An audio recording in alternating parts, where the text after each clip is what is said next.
Hey there, welcome back to the channel. Today I have a bunch of new stories for you. Let's start right away with the first one. It is titled, I managed my wife's father's investment fund for 17 years, making his clients billions. Then he declared, my son Noah will replace you, so clean your desk for him. The next morning, he smirked and asked, ready to hand over your client list? I smiled back and said, no, I'm here, too. His smile immediately vanished. My name is Marcus Alvarez, and for 17 glorious years, I ran my father-in-law's investment fund like it was some kind of money printing wizard machine that never jammed, never broke down, and certainly never disappointed. We're talking billion-dollar returns here, people. 0 losing quarters, not one zilch, nada. The kind of track record that makes Wall Street priests weep into their overpriced whiskey and wonder if maybe, just maybe, they should have actually learned how markets work instead of just memorizing which fork to use at the Four Seasons. I was the quiet genius behind the curtain, the guy who actually understood what all those numbers meant while everyone else was busy pretending that confidence and a firm handshake could substitute for actual competence. Spoiler alert, they can't. Ernest Ross, my father-in-law and the supposed titan of finance, strutted around Manhattan like a peacock who just discovered mirrors, taking credit for everything while I sat in my office doing the actual work. You know the type. Expensive suits, even more expensive watch, and the kind of ego that needs its own zip code. He loved telling people at cocktail parties, my son-in-law runs my fund. With this proud little smirk like he just announced he'd cured cancer or discovered a new planet. I'd stand there nursing my drink, silently correcting him in my head. Your son-in-law doesn't run your fund, Nest. Your son-in-law, I the fund. Big difference. Massive, actually. It's like saying the engine runs the car versus the engine, I the car. Without me, Ross Capital was basically just a fancy name on a building and a bunch of people who looked good in LinkedIn photos, but couldn't read a balance sheet if their Hamptons vacation home depended on it. For 17 years, I played this game. I showed up every morning at 6:30, drank coffee that tasted like it was brewed in Satan's kitchen, and made Ernest Ross look like the smartest man in finance. I analyzed markets, predicted trends, restructured portfolios, and basically performed financial wizardry while Ernest took 3-hour lunches, and complained about his golf handicap. The man spent more time selecting ties than understanding treasury yields. But hey, who's counting? Our clients trusted us. Well, trusted me, though they didn't know it, with their billions, pension funds, university endowments, sovereign wealth funds from countries I couldn't pronounce after 2 martinis. They all thought Ernest was some kind of investment guru, the Oracle of Manhattan, or whatever ridiculous nickname CNBC had given him that week. Meanwhile, I was the one pulling all-nighters, running models, stress testing scenarios, and making sure Mrs. Henderson from the Teachers' Retirement Fund could actually retire someday instead of greeting people at Walmart until she was 90. But then came the bombshell. And when I say bombshell, I mean the kind that makes Hiroshima look like a firecracker at a kid's birthday party. It was a Tuesday. I remember because Tuesdays were when I usually had my standing call with the Norwegian Sovereign Wealth Fund. And I was actually looking forward to it because those Scandinavians appreciated competence. Ernest waddled into my office. And yes, I said waddled because the man had discovered cupcakes sometime in his 60s and never looked back with that permanent scowl etched into his face like someone had carved it there with a rusty butter knife. Marcus, he said, not even bothering with pleasantries because Ernest Ross considered basic human decency to be something other people did. My son Noah will be replacing you as Chief Investment Officer. Clean out your desk by Friday. I'm pretty sure my brain short-circuited for a solid 10 seconds. Noah Ross, the same Noah who once asked me in complete seriousness if NASDAQ was a rapper or something during a family dinner. The same Noah who thought diversification meant having both checking and savings accounts. The same Noah who'd failed the Series 7 exam 3 times and only passed on the 4th attempt because I'm 90% sure he cheated. I kept my poker face, though. Years of dealing with Ernest had taught me that showing emotion was like showing weakness to a shark. It just made them hungrier. But in my head, I was having a full-blown conversation that went something like, sure, Ernest. Great idea. Fantastic. Brilliant. Even let's put the Titanic captain's nephew in charge of navigation. What could possibly go wrong? While we're at it, why don't we let a golden retriever perform brain surgery? I hear they're very enthusiastic. Ernest stood there waiting for me to beg or plead or maybe cry a little because that's what he wanted. He wanted me to gravel, to admit that I needed him more than he needed me to validate his pathetic little power trip. But I didn't give him the satisfaction. Instead, I nodded slowly like I was actually considering the brilliant wisdom of his decision and said, interesting choice, Ernest. Very bold. He seemed confused by my calm reaction, which was hilarious because Ernest Ross understood calm reactions about as well as a toddler understands quantum physics.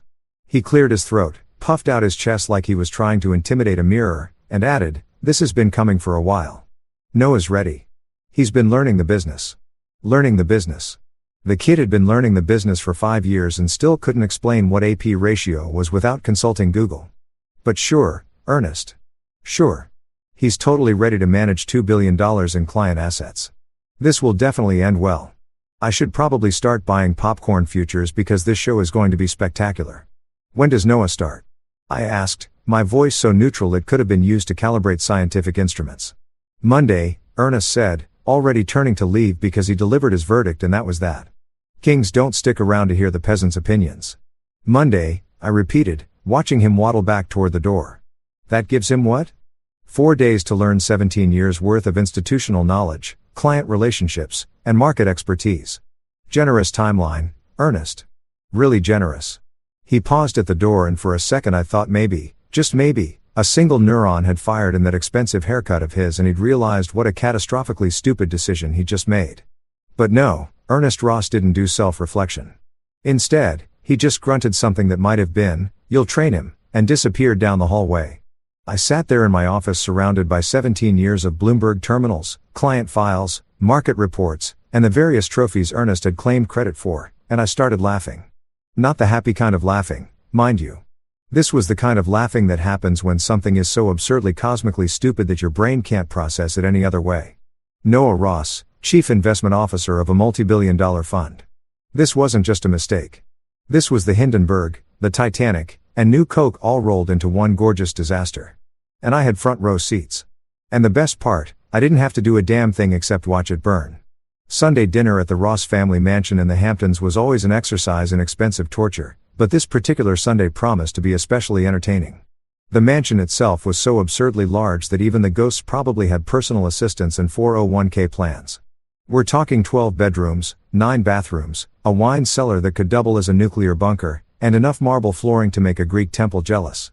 Ernest had bought it during the dot boom to prove he'd made it, which is rich people code for I have more money than taste. I pulled up in my Audi, understated, classy, the kind of car that whispers success instead of screaming it like Ernest's ridiculous Ferrari that he couldn't drive worth a damn.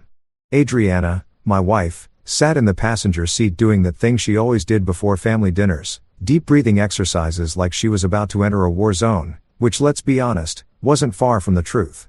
Sunday dinners with the Ross family made Game of Thrones look like a pleasant brunch. "You okay?" she asked, glancing at me with those dark eyes that had somehow convinced me years ago that marrying into this circus was a good idea. "Tired." I lied. Which was my standard response whenever I didn't want to explain what I was actually thinking.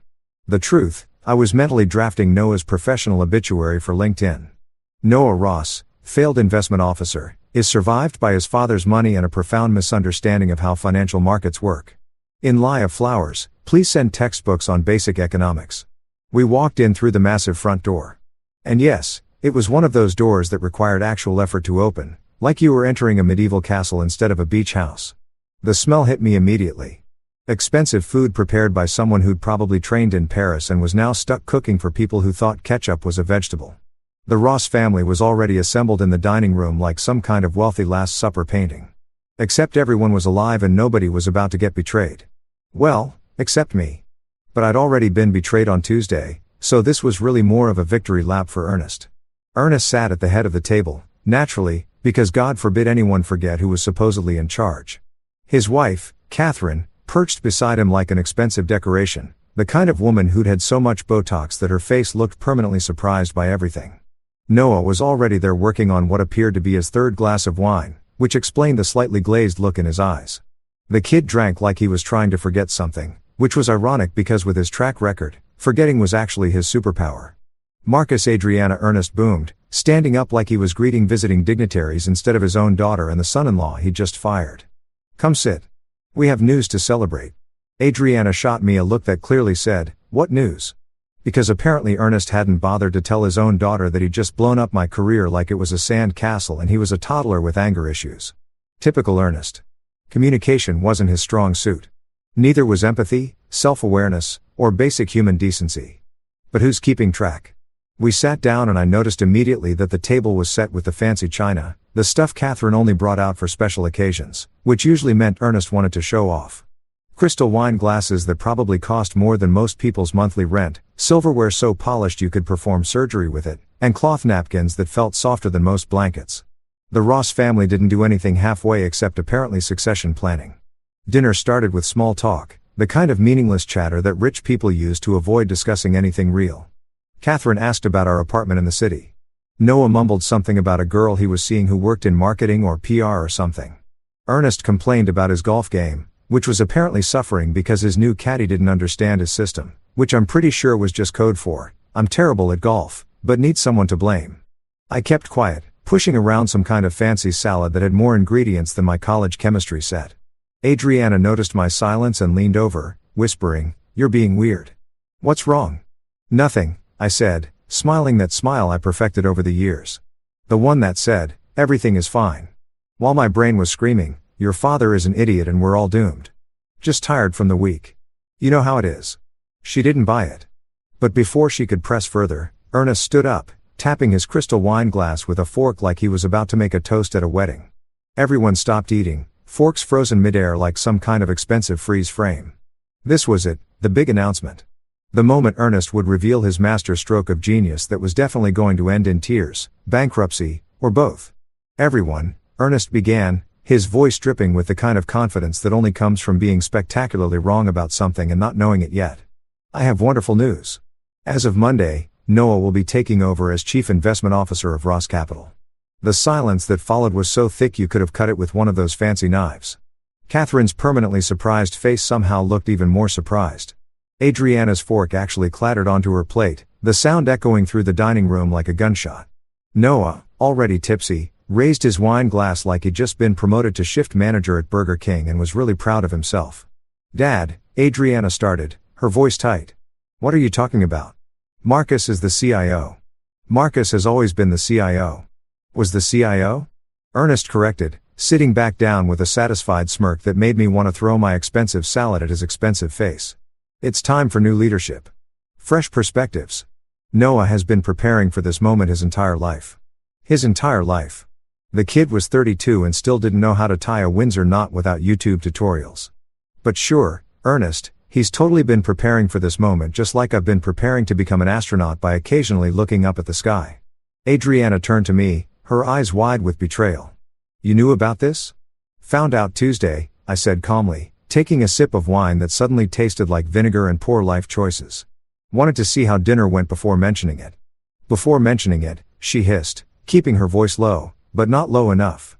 "Marcus, this is insane. Noah can't run the fund. He doesn't know the first thing about I've been learning." Noah interrupted, his words slightly slurred, which really inspired confidence in his ability to manage billions of dollars. "Dad's been teaching me. And I've been reading books, lots of books about investing in stuff. Books about investing in stuff. Ladies and gentlemen, your new Chief Investment Officer." Ernest beamed at his son like he just cured cancer instead of revealing himself to be spectacularly unqualified for a job he was starting in less than 48 hours. "Noah's ready. He's got the Ross instinct. The Ross blood. That's what matters in this business." I nearly choked on my wine. The Ross instinct. The Ross blood. This wasn't medieval Europe, and we weren't talking about inheriting a throne. We were talking about managing other people's retirement savings, their kids' college funds, their entire financial futures. But apparently Ernest thought bloodlines mattered more than actual competence, which explains so much about why he'd needed me for 17 years. Catherine, bless her Botoxed heart, tried to steer the conversation elsewhere. "Well, this is exciting. Noah, sweetheart, what are your plans for the fund?" Noah blinked at his mother like she'd asked him to explain quantum physics in Mandarin. Make it grow. Keep the clients happy. Do what Marcus has been doing." Except Marcus actually knew how to do what Marcus was doing, I said, unable to help myself. Everyone turned to look at me. "Just saying. 17 years of experience doesn't transfer through osmosis, Noah. This isn't the Matrix.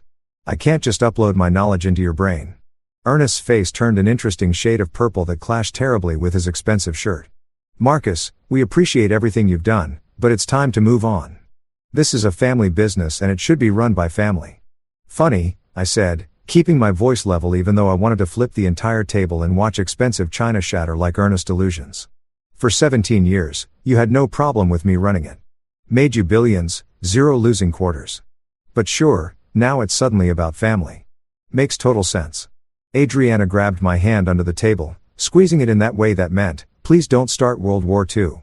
At Sunday dinner, but I was past caring. I leaned forward, looking directly at Ernest with a smile that probably looked pleasant but felt like bared teeth. Ernest, let me tell you something, and I want you to really hear this because it's important. You've just made the most expensive mistake in your company's history. Probably your life, actually. But don't worry, I'll be watching from the sidelines with popcorn when it all burns down. Everyone laughed nervously. That uncomfortable kind of laughter people do when someone says something that might be a joke but probably isn't. Catherine tried to change the subject again. Noah raised his glass in another sloppy toast. Adriana looked like she wanted the floor to open up and swallow the entire table, but Ernest just smiled back at me, smug and satisfied, completely convinced he'd won something. And me? I kept smiling too because I knew something Ernest didn't. I wasn't joking. Not even a little bit. Monday morning arrived with all the enthusiasm of a funeral, complete with gray skies that looked like God himself was disappointed in humanity's life choices. I showed up to the Ross Capital offices at my usual time, 6:30 in the morning, because markets don't care about your sleep schedule, and neither do clients in Tokyo who want answers before their lunch break. The building was one of those Manhattan glass towers that screamed, "We have money, and we want everyone to know it." All polished surfaces and expensive art that nobody actually looked at because they were too busy pretending to understand modern finance. I walked past security. "Morning, Marcus." "Morning, Jerome." And took the elevator up to the 14th floor, where Ross Capital occupied enough square footage to house a small village, but instead housed about 40 people who spent their days staring at screens and pretending the numbers made sense. The elevator doors opened with that soft ding that always sounded way too cheerful for a Monday morning. And I stepped into what I knew would be the most entertaining disaster since the Hindenburg decided to park next to an open flame. Noah was already in the main conference room, and I used the word already loosely because it was almost 7 o'clock and the kid looked like he just rolled out of bed, threw on a suit that cost more than most people's cars and called it professional.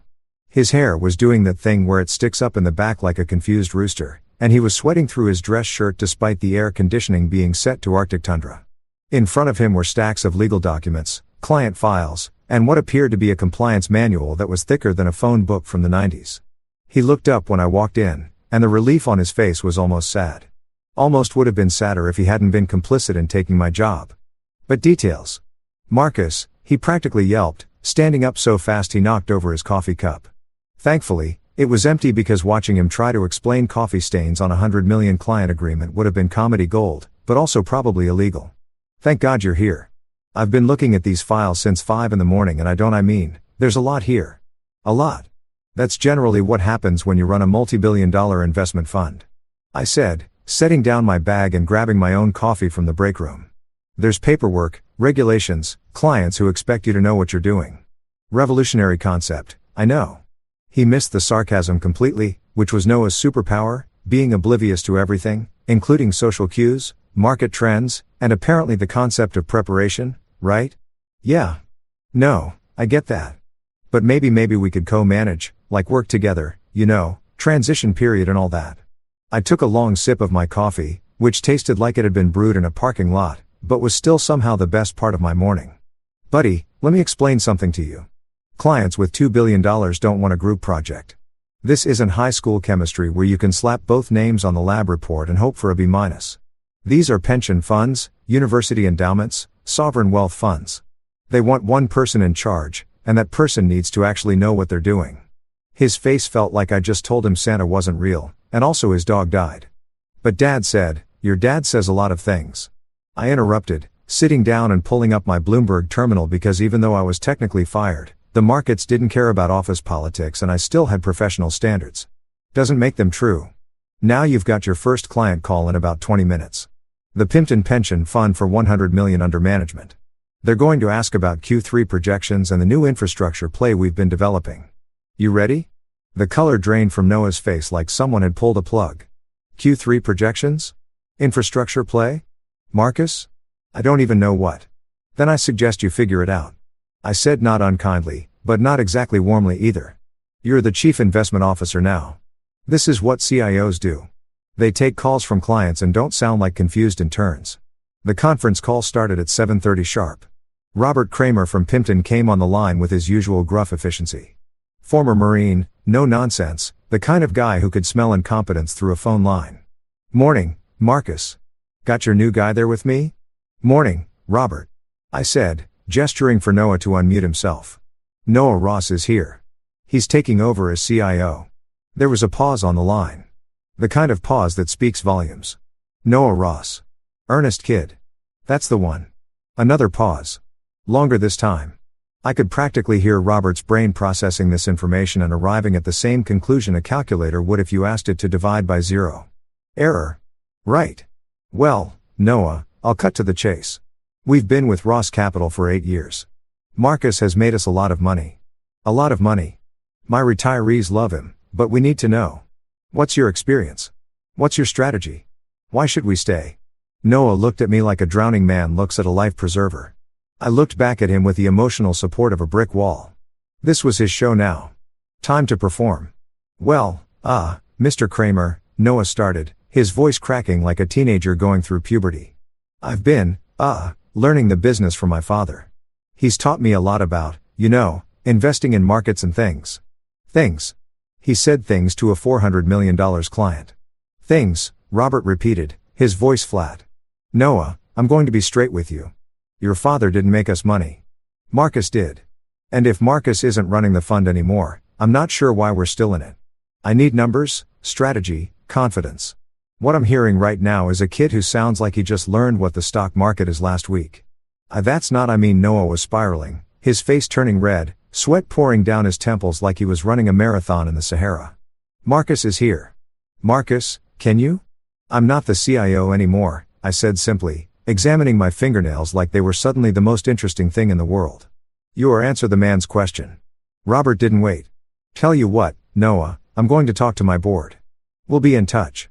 Marcus, good luck with whatever you do next. You're going to need it if you're leaving this circus." The line went dead. Noah stared at the phone like it had just bitten him. He hung up. "Yep. What do I do?" "Pray he doesn't pull his money," I said, standing up and stretching. "But between you and me, he's absolutely pulling his money. Probably by end of day, which means you've got about 8 hours before Ernest finds out you just lost $400 million. $400 million? Noah actually stood up so fast his chair fell over backward with a crash that echoed through the office. Several people poked their heads in to see what had died. "Marcus, you have to help me. You have to call him back. You have to." "I don't have to do anything," I said calmly, gathering my things. "This is your rodeo now, cowboy. But hey, look on the bright side. You've only got about 12 more client calls today. What's the worst that could happen?" The worst, as it turned out, happened pretty quickly. By 9 o'clock, Columbia University's endowment had requested a meeting to discuss recent management changes, which was university speak for, "We're about to dump you, but want to be polite about it." By 9:30, the Norwegian Sovereign Wealth Fund, the one I'd been looking forward to talking to before Ernest decided to play Russian roulette with the company, had sent an email requesting clarification on leadership transitions, which was Norwegian speak for, "What the hell are you people doing over there?" Noah was falling apart faster than a sand castle at high tide. He kept trying to answer questions he didn't understand, using words he'd clearly just Googled 5 seconds earlier, and generally giving off the vibe of a golden retriever who'd accidentally been put in charge of air traffic control. It would have been funny if it wasn't so predictable. Actually, scratch that. It was still funny. Predictable and funny aren't mutually exclusive. By 10 o'clock, Ernest stormed into the office like a tornado in an expensive suit. His face that special shade of purple that usually preceded either a heart attack or a temper tantrum. Sometimes both. "What the hell is going on?" He bellowed loud enough that everyone in the office suddenly found their computer screens absolutely fascinating. "Pimpton just pulled $400 million. Kolia is talking about leaving. The Norwegians are asking questions. Noah, what did you do?" Noah looked like he might cry, which would have been sad if I wasn't already mentally composing my "I told you so" speech. "Dad, I tried. I really tried, but they're asking questions I don't know how to answer, and Marcus won't help me." "And Marcus," Ernest whirled on me like I was personally responsible for gravity and traffic jams. "This is your fault. You sabotaged him." "I didn't do anything," I said, sipping my coffee, which had gone cold but still tasted like victory. "I just sat here and watched your son try to do a job he's catastrophically unqualified for." You wanted him to be CIO. Congratulations.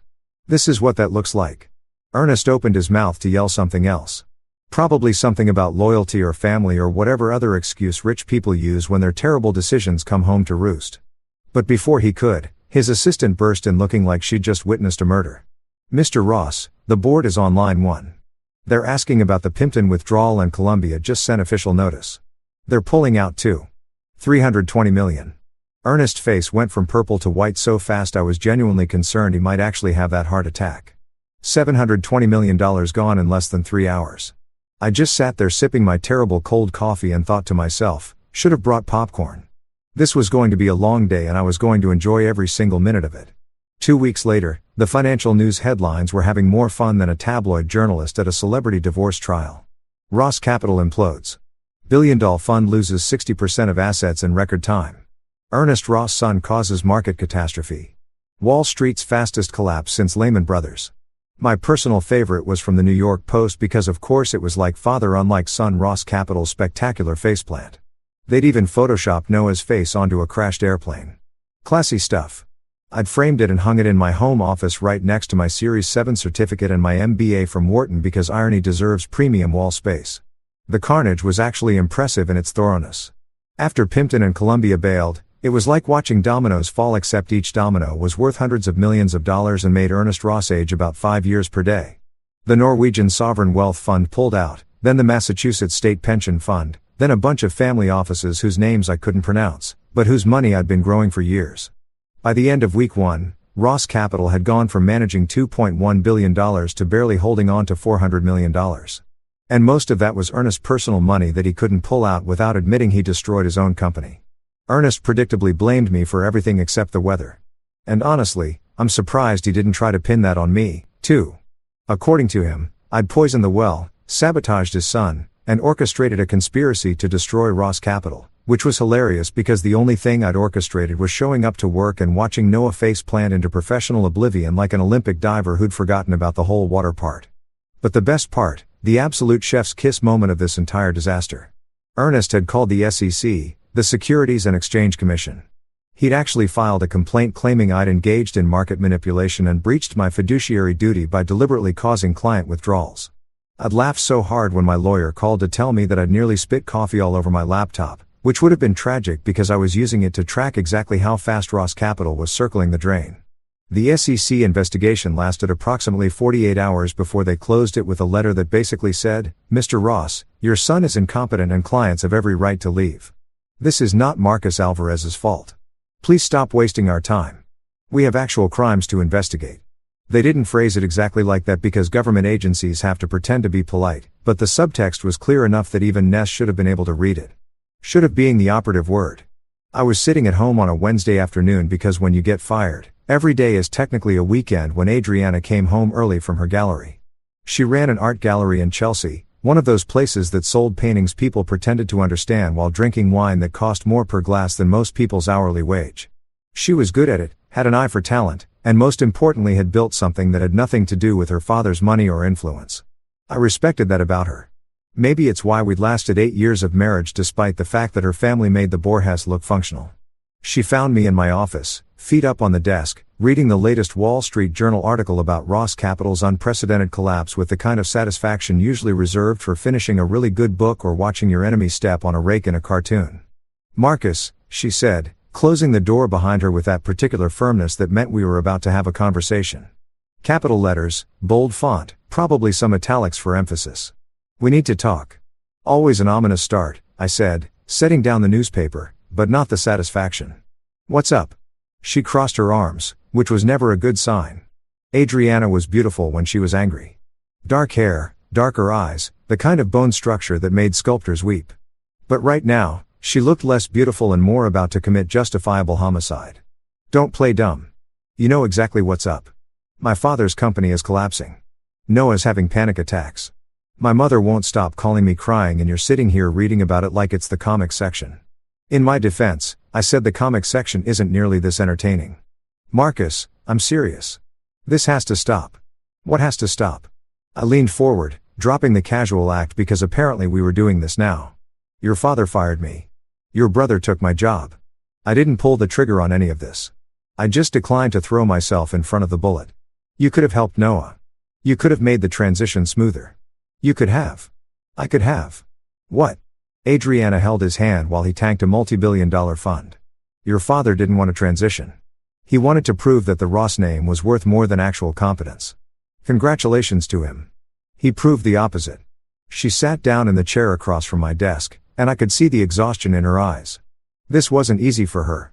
Caught between her family and her husband, between loyalty and logic. I got that.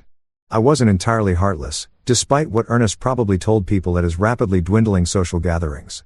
Just admit it, she said quietly. Admit that you planned this, that you wanted this to happen. I thought about lying. Would have been easy enough. But 8 years of marriage had taught me that lying to Adriana was like lying to a polygraph machine that could also divorce you and take half your stuff. So instead, I told her the truth. Planned?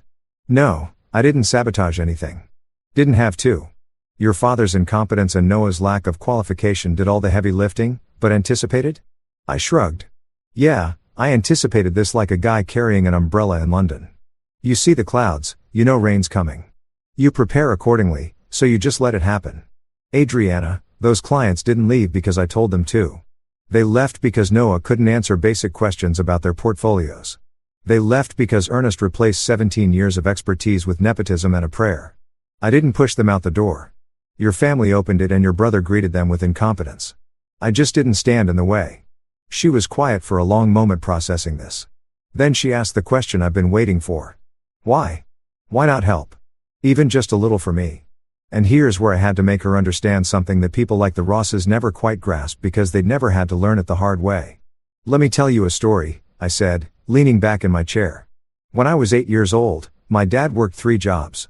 3 morning shift at the factory, afternoon doing construction, nights driving for a delivery service. My mom cleaned houses for rich families who treated her like she was invisible. We lived in a 2-bedroom apartment in Queens where the heat only worked half the time and the cockroaches had more square footage than we did. Adriana knew this story, but she'd never heard it like this. Never heard the edge in my voice. The weight of years behind the words. I learned early that in this world, loyalty without power is like Wi-Fi at the airport. It's there, sure, but it's basically useless and everyone's just using it until they find something better. Your father had my loyalty for 17 years. I made him rich. I made him look smart. I sacrificed weekends, holidays, sleep, everything to build his reputation. And the second it was convenient, the second he wanted to play dynasty with his unqualified son, he tossed me out like yesterday's newspaper. So, this is about respect, she said. Respect? I agreed. And watching Noah cry into his $2,000 suit. That part's definitely a bonus. She almost smiled at that, which was progress. Then her phone rang. She looked at the screen, sighed, and showed it to me. Ernest calling for probably the 5th time that day. Don't answer it, I said. Marcus, seriously, don't let him sit with his choices for a while. She declined the call, but I could see the guilt on her face. Family loyalty was a hell of a drug, even when your family consisted of a father who valued ego over competence and a brother who probably couldn't find his own ass with both hands and a GPS. Then my phone rang. Unknown number. I almost didn't answer, but curiosity got the better of me. Curiosity and a desperate hope that it was a telemarketer I could verbally destroy to blow off some steam. Marcus Alvarez, I answered. Mr. Alvarez, this is Sandra Chin from the Securities and Exchange Commission. I sat up straight. Adriana's eyes went wide. The SEC calling back wasn't good. Wasn't good at all. Miss Chun, I said carefully. How can I help you? We've completed our investigation into Mr. Ross's complaint. I'm calling to inform you that we found no evidence of wrongdoing on your part.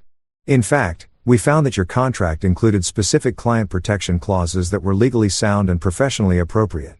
Mr. Ross's complaint has been dismissed with prejudice. I exhaled. That's good to hear.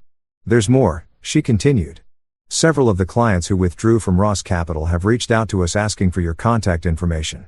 Apparently, they're interested in working with you independently.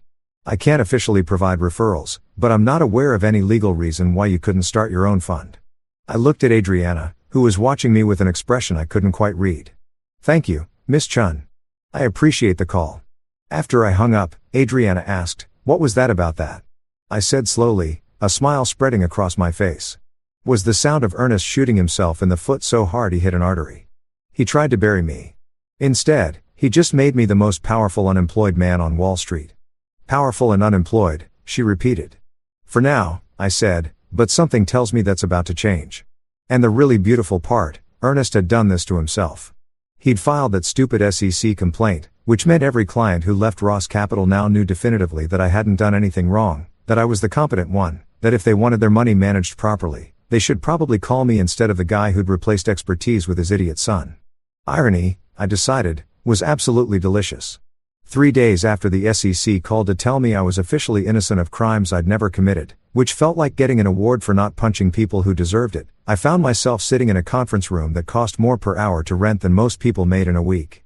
The offices of Pritchard and Associates occupied 3 floors of a midtown skyscraper with views of Central Park that probably added an extra zero to their billing rates. Everything screamed, "We're expensive and we know it." From the leather chairs that felt like sitting on clouds made of money to the coffee that actually tasted good, which meant it probably cost more per cup than a decent bottle of wine. Douglas Pritchard walked in exactly on time because lawyers like him didn't do fashionably late. They did precisely punctual because time literally was money and they billed in 6-minute increments. He was in his mid-50s. Silver hair, tailored suit that probably cost what I used to make in a month back when I was starting out, and the kind of smile that made you think of sharks and tuxedos. He'd built his reputation defending white-collar cases that made headlines. And from what I'd heard, he'd never lost a case that mattered. The ones he did lose were apparently strategic losses, which as lawyers speak for, I got paid either way. Marcus Alvarez, he said, extending his hand with a grip that was firm without being aggressive. I've been following your situation with great interest. The Ross Capital implosion is the talk of every law firm in Manhattan. Well, that and the Mets, but the Mets are always disappointing, so your story is more entertaining. Glad I could provide entertainment, I said, sitting down across from him. Though I'm not entirely sure why I need a securities lawyer when the SEC already cleared me. You don't need me for the SEC, Pritchard said, opening a folder that was stuffed with documents. I recognized my employment contract, my client agreements, the whole paper trail of my 17 years at Ross Capital. You need me because Ernest Ross is going to sue you probably within the next 2 weeks. And when he does, I want to be the one standing between you and whatever lawyers he manages to scrape together from the legal equivalent of the clearance bin. He's going to sue me. I leaned back, processing this for what? Doing my job too well? Making him look bad by comparison, having basic competence, breach of fiduciary duty, tortious interference with business relationships, probably something about trade secrets, or non-compete violations. The specifics don't matter. What matters is that Ernest Ross is a desperate man watching his life's work circle the drain. And desperate men do stupid things. Suing you is stupid, but it'll make him feel better temporarily, like scratching an itch that's actually poison ivy. I had to admit, the guy had a way with words. So, what do we do? Pritchard smiled, and it was the kind of smile that made me genuinely glad he was on my side. We win spectacularly. But first, let me show you something beautiful. He pulled out my employment contract, the one I'd negotiated when I first started at Ross Capital back when I was young and hungry and foolish enough to think Ernest Ross valued loyalty. Did you write these client protection clauses yourself? Most of them, I admitted. Ernest's lawyer at the time thought I was being paranoid. I thought I was being thorough. You were being a genius, Pritchard said, running his finger down a page that was covered in yellow highlighter. Look at this. Section 7, subsection C. In the event of material changes to fund management structure, including but not limited to replacement of the chief investment officer, clients retain the right to withdraw funds without penalty within 90 days of notification. You built a legal escape hatch for every single client. I figured if I ever left or got hit by a bus, clients should have options. You built more than options. You built a perfectly legal self-destruct sequence. And Ernest Ross is the one who pushed the button. Pritchard was actually grinning now, like a kid on Christmas morning who just unwrapped exactly what he wanted. Every client that left, they were legally entitled to leave. You didn't encourage them. You didn't solicit them. You didn't do anything except exist while Noah Ross demonstrated why nepotism is a terrible business strategy. This isn't breach of duty. This is Ernest Ross breaching his duty to his clients by replacing competence with his gene pool. I sat there letting this sink in. I'd written those clauses 17 years ago as insurance, never really thinking I'd need them. But apparently past Marcus had been looking out for future Marcus, which was nice of him. So when Ernest sues me, if he sues you, Pritchard corrected. And he will. When he does, we're going to counterclaim for wrongful termination, reputational damage, and emotional distress. We'll depose Noah and make him explain under oath why he thought he was qualified to manage $2 billion.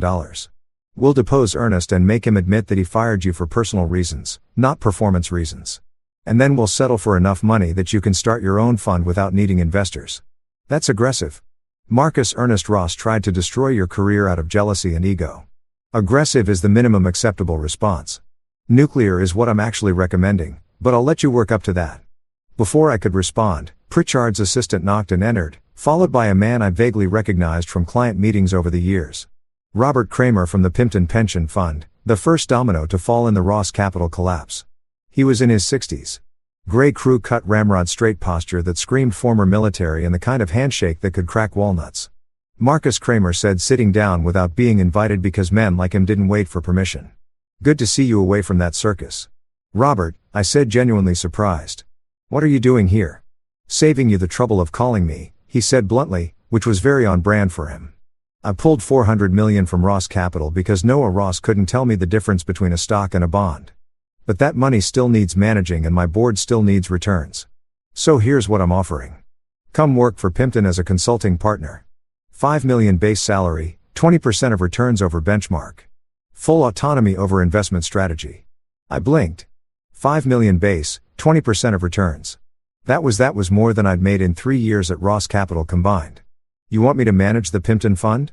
I want you to manage our portion of the Pimpton Fund, Kramer corrected. $400 million to start.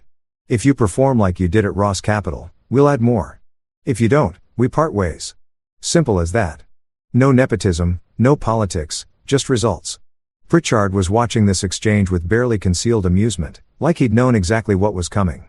Robert reached out to me last week. He explained, several of your former clients did. Actually, they're not interested in Ross Capital anymore. They're interested in you. Several, I repeated 7 to be precise, Pritchard said, pulling out another folder because apparently today was folder day. Pimpton with $400 million, Columbia University's endowment with $320 million, the Norwegian Sovereign Wealth Fund with $200 million, 3 family offices totaling another $300 million, and 2 private equity firms that want to know if you're available for consulting. All told, you're looking at approximately $1.5 billion in potential assets under management. I sat there doing math in my head that made my brain hurt in the best possible way. $1.5 billion at industry standard fees was a lot. A lot. Enough to start my own fund, hire my own team, build my own empire without Ernest Ross's name anywhere near it. There's one condition, Kramer said, because of course there was. You can't work for Ross Capital in any capacity. Not now, not ever. We don't want Ernest Ross anywhere near our money, even indirectly. That, I said, smiling for what felt like the first time in weeks, is the easiest condition I've ever been asked to accept. I'd rather eat glass than work for Ernest Ross again. Kramer grunted in approval. Good. Then we have a deal. My lawyers will send over the contracts by end of week. Welcome to the big leagues, Marcus. The real big leagues, where competence actually matters. After Kramer left, Pritchard leaned back in his expensive chair with a satisfied expression. So, still think you need me more than ever? I admitted, because when Ernest finds out about this, he's going to lose his mind. Oh, he already knows, Pritchard said casually. Robert made sure to send Ernest a courtesy email this morning informing him that Pimpton was entering into a consulting agreement with you. Professional courtesy and all that. I imagine Ernest is currently either crying, drinking, or drafting lawsuit papers. Possibly all 3 simultaneously. I thought about Nest in his massive office, reading that email, realizing that I hadn't just survived his attempt to bury me. I'd thrived. That the clients he'd lost weren't gone. They just followed the competence. That he'd basically handed me $1.5 billion and a reputation as the guy who was too good for Ross Capital. You know what the best part is? I said to Pritchard, tell me, I didn't even have to do anything. I didn't sabotage him. Didn't poach clients, didn't spread rumors. I just existed and he destroyed himself trying to destroy me. Pritchard raised his coffee cup in a toast to incompetent enemies. May they continue to defeat themselves while we collect the paycheck. I clinkied my cup against his, thinking about Ernest Ross right now, probably turning that special shade of purple he reserved for special occasions like heart attacks and public humiliation. Part of me, a very small part, almost felt bad for him. Almost. The rest of me was too busy mentally shopping for private islands because apparently that was a thing I could do now. Revenge, I decided, wasn't just a dish best served cold. Sometimes it was served with a side of 7-figure consulting contracts and the knowledge that your enemy had played himself so thoroughly that historians would study it as a case study in hubris. And honestly, that tasted pretty damn good. 3 months after Ernest Ross had pulled the trigger on what historians would probably call the dumbest business decision since New Coke, I found myself doing something I'd fantasized about for years. Absolutely nothing related to Ernest Ross while he suffered the consequences of his own actions. I was in my apartment. Well, technically it was a penthouse now because that Pimpton consulting gig came with bonuses that made my old salary look like allowance money watching CNBC purely for entertainment value. They were covering the Ross Capital Board meeting like it was the Super Bowl of financial disasters, complete with expert commentary and dramatic music. My phone buzz, text from Douglas Pritchard, turn on Bloomberg. There's streaming audio from the boardroom. Someone leaked it. This is better than anything on Netflix. I switched channels faster than Ernest Ross could lose client money, which by this point was pretty damn fast. Bloomberg had somehow gotten audio from inside the Ross Capital boardroom, which meant someone on that board hated Ernest enough to commit what was probably several felonies just to watch him squirm in high definition. I respected that level of pettiness. It spoke to me on a spiritual level. The audio crackled to life, and I heard Ernest's voice, though it sounded different than I remembered. Tired, defeated, like someone had let the air out of his ego and all that was left was a sad, deflated balloon in an expensive suit. Gentlemen, ladies, Ernest began using his formal board voice that usually preceded him asking for more money or more authority or both. I've called this emergency meeting to discuss our current financial position and strategic options moving forward. Strategic options? That was Margaret Whitmore, one of the board members who had been skeptical of Nest's management style since before it even joined the company. She was old money, Yale educated, and had the kind of voice that could cut glass and egos with equal efficiency. Ernest, we don't need strategic options. We need a miracle or a time machine. Preferably both. I grabbed popcorn from my kitchen. Actual popcorn. This was happening. Our assets under management have decreased from $2.1 billion to $400 million, Ernest said. Reading from what I assumed were prepared remarks because Ernest Ross improvising had historically ended badly for everyone involved. This represents an 81% decline over a 3-month period. An 81% decline, someone else repeated. I didn't recognize the voice, but they sounded like they were trying very hard not to scream. Ernest companies get shut down for less than this. Ponzi schemes have better retention rates. How did you manage to lose 81% of assets in 3 months? Market volatility, Ernest started. Don't you dare blame the market, Margaret interrupted. And I could hear her slap something on the table. Probably a report or possibly just her hand for dramatic effect. The market is up 17% this year. The S&P is hitting record highs. Every other fund is making money hand over fist. You're the only one hemorrhaging assets like a stuck pig, and we all know why. Silence on the audio. Beautiful, awkward silence. I made a management decision, Ernest tried again. You fired the only person who knew what he was doing and replaced him with your unqualified son, Margaret said, her voice sharp enough to perform surgery. That's not a management decision, Ernest. That's nepotism wrapped in incompetence and served with a side of ego. My grandson could have told you this would end badly.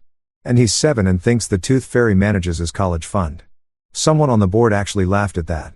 Not a polite boardroom chuckle, but an actual laugh that suggested they'd been holding it in for 3 months and couldn't anymore.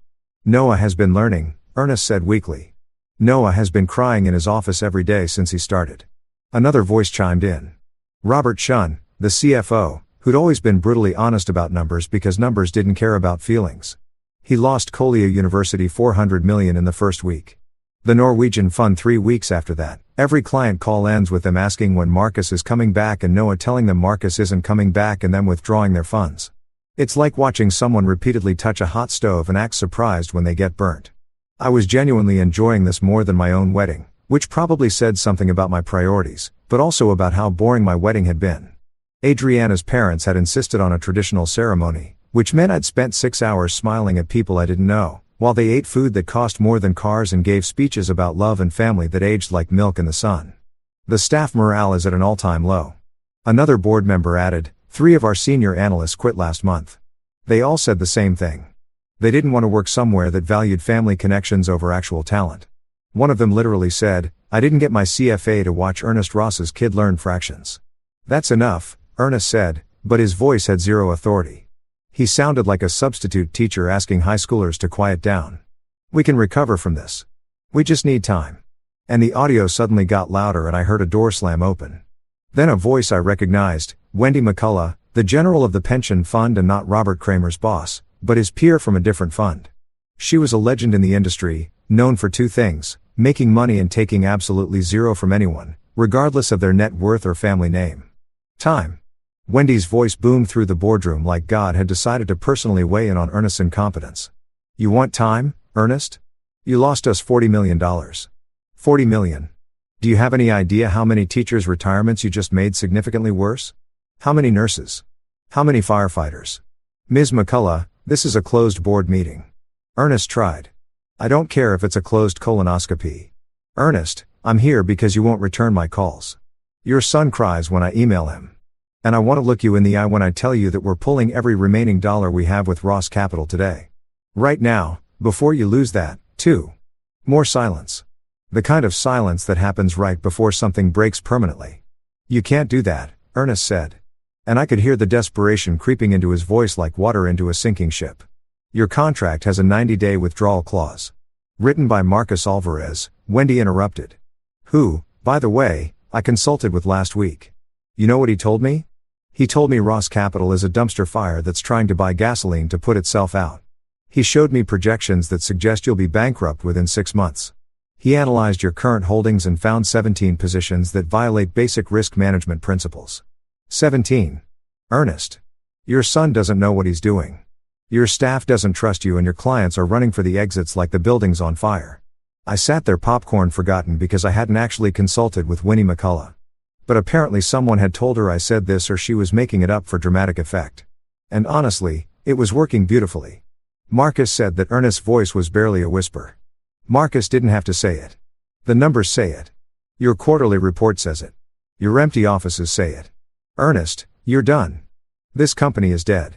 You just haven't admitted it yet. Then she apparently dropped a stack of papers on the table because I heard a loud thump followed by Wendy's retreating footsteps and another door slam. The board erupted, everyone talking at once, voices overlapping in a symphony of panic and recrimination. I caught phrases like fiduciary responsibility and legal liability and how do we salvage this? Mixed with what sounded like someone suggesting they all resign immediately before the ship fully sank. Margaret Whitmore's voice cut through the chaos. Ernest, the board has discussed this. We think you should reach out to Marcus Alvarez. Offer him whatever it takes to come back. Equity, salary, hell, offer him naming rights. Alvarez Capital has a better ring than Ross Capital at this point anyway. I will not crawl back to Marcus, Ernest said. And for the first time in the recording, he sounded like the old Ernest. Proud, stubborn, completely divorced from reality. I built this company. My name is on the building. I'll burn it to the ground before I beg him to come back. Then I guess we're bringing marshmallows, Margaret said dryly, because that's exactly what's about to happen. The audio cut out. Bloomberg's anchor came back on, barely containing their excitement. That was leaked audio from today's emergency board meeting at Ross Capital, where it appears the company is in its death throes following the departure of Chief Investment Officer Marcus Alvarez 3 months ago. We've reached out to both Ernest Ross and Marcus Alvarez for comment. Mr. Ross's office declined to comment. Mr. Alvarez couldn't be reached, though sources say he's currently consulting for several major funds and living his best life. I muted the TV and just sat there processing what I just heard. Ernest would rather burn his company down than ask me to come back, which meant the company was definitely burning down and I wouldn't have to do a single thing except watch the flames and maybe roast some marshmallows. I texted Pritchard back, you were right. Better than Netflix. His response came immediately. Wait until you hear what I found out about Ernest's personal finances.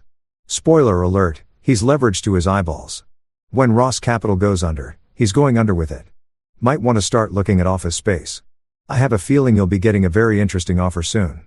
I smiled, set down my phone, and unmuted the TV just in time to hear another analyst say, this is what happens when you let ego override intelligence.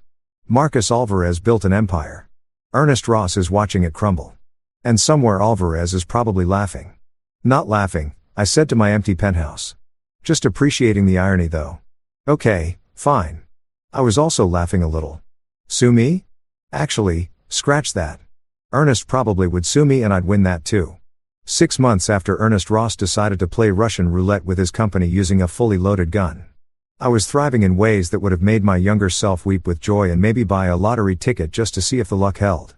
Alvarez Capital. Yeah, I'd started my own fund because when life hands you $1.5 billion in assets and a reputation for competence, you don't waste it. Was managing $3.2 billion. 3.2 with AB for beautiful and also billion. We'd outperformed the market by 8% in our first quarter, which in investment terms was like showing up to a knife fight with a tank and winning by forfeit. I had a corner office in a building that didn't have Ernest Ross's name anywhere on it. A team of analysts who actually knew what they were doing and clients who called me to say thank you instead of to complain that their fund manager couldn't read a balance sheet. Life was good. Life was great. Life was exactly what happens when competence meets opportunity and ego stays homesick. Ernest, on the other hand, was living what marketing people would call a different experience. Ross Capital had officially filed for bankruptcy 3 weeks ago, which was financial speak for we give up. Everyone was right. This was a terrible idea. The company that Ernest had spent 30 years building, that had once managed billions and employed dozens of people, was now worth less than the office furniture. And speaking of office furniture, most of it was being auctioned off to pay creditors, which meant Ernest imported Italian desk was probably going to end up in some startup's conference room being used to hold pizza boxes and broken dreams. My phone rang on a Tuesday afternoon. Unknown number, which usually meant either a telemarketer or someone who owed me money and hoped I wouldn't answer. I almost let it go to voicemail, but curiosity got the better of me. Marcus Alvarez. Marcus. The voice was rough, tired, aged about 10 years beyond where it should have been. It's Ernest. I sat up straighter in my chair, which was genuine leather, and didn't creak when I moved because I could afford quality now. Ernest Ross was calling me. Ernest, I'd rather burn my company down than crawl to Marcus. Ross was actually calling me. Ernest, I said carefully. This is unexpected. I thought you had my number blocked after that SEC investigation you filed. Can we meet? He asked, ignoring my comment because acknowledging his mistakes wasn't exactly Ernest's strong suit. Please, just coffee or lunch, whatever works for you. The please was what got me. Ernest Ross didn't say please. Ernest Ross gave orders and expected the universe to comply. Hearing him say please was like hearing a shark apologize. Technically possible, but so rare you had to document it for science. When tomorrow there's a cafe near Battery Park, small place, quiet translation, somewhere nobody would recognize him and document his humiliation on social media. I got it tomorrow at 2, I said. I'll be there. The cafe was one of those places that tried too hard to be authentic Italian, complete with checkered tablecloths and pictures of the Colosseum that looked like they'd been printed at a Staples. Ernest was already there when I arrived, sitting in the back corner like a spy in a bad movie, and I almost didn't recognize him. He'd lost weight, a lot of it. The expensive suits hung off him like he was a kid playing dress-up in his father's closet. His face was gray-drawn, the kind of gray that happens when stress becomes a permanent resident in your body. His hair, which had always been perfectly styled, looked thin and defeated. He looked like a ghost of himself and not the cool kind of ghost-like from movies. The sad kind that haunted empty houses and made people feel uncomfortable. Marcus, he said, standing up when I approached. His handshake was weak, uncertain, nothing like the crushing grip he'd always used to establish dominance in business meetings. Ernest, I sat down across from him. You look terrible. Thanks, he said without humor. I feel worse. A waitress came by. I ordered coffee. Ernest ordered water, which told me everything about his current financial situation. Water. Ernest Ross, who used to order $50 whiskey like it was tap water, was now ordering actual tap water. We sat in silence for a moment. The kind of awkward silence that happens when two people have too much history and not enough neutral ground to stand on. I'm sure you've heard about the bankruptcy. Ernest finally said, read about it in the journal. I confirmed. Front page. They used that picture of you from the charity gala 3 years ago. The one where you're smiling. Nice contrast to current events. He winced but didn't argue. I wanted to meet because I owe you an explanation. Maybe an apology. I'm not sure which or if there's a difference anymore. I'm listening. Ernest took a breath and when he spoke his voice cracked just slightly. I was jealous of you for years. Maybe the whole 17 years. I don't know anymore. You made it look easy. The analysis, the client relationships, the returns. Everything I'd spent my whole life trying to prove I could do, you just did naturally, like breathing. The bankruptcy courthouse smelled like a combination of stale coffee, broken dreams, and industrial cleaning products that were trying really hard to mask the first two.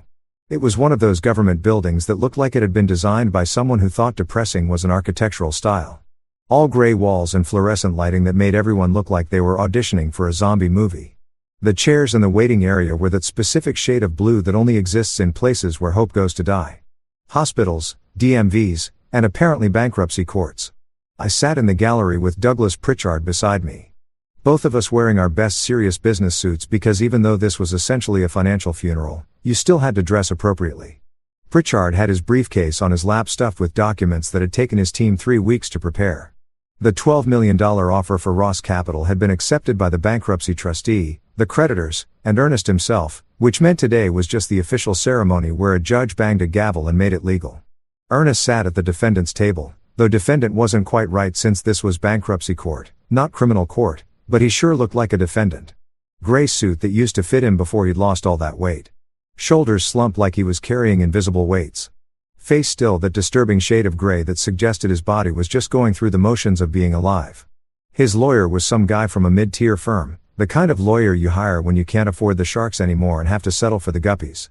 Noah sat in the gallery a few rows behind his father. And I was surprised to see him there at all. He'd lost weight, too, though. In his case, it actually looked healthy. He wasn't wearing an expensive suit, just khakis and a button-down that looked like it came from Target or maybe Kohl's clearance rack. He caught my eye and nodded. Not hostile, just acknowledging like we were two people who'd survived the same natural disaster and were still processing the damage.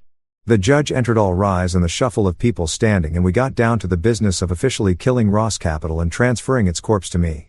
Judge Patricia Morrison was in her 60s, had the kind of face that suggested she'd seen every stupid financial decision humanity could make and wasn't impressed by any of them, and a reputation for running her courtroom with the efficiency of a German train schedule. Case number 2025 BK 4782 Henry Ross Capital Management.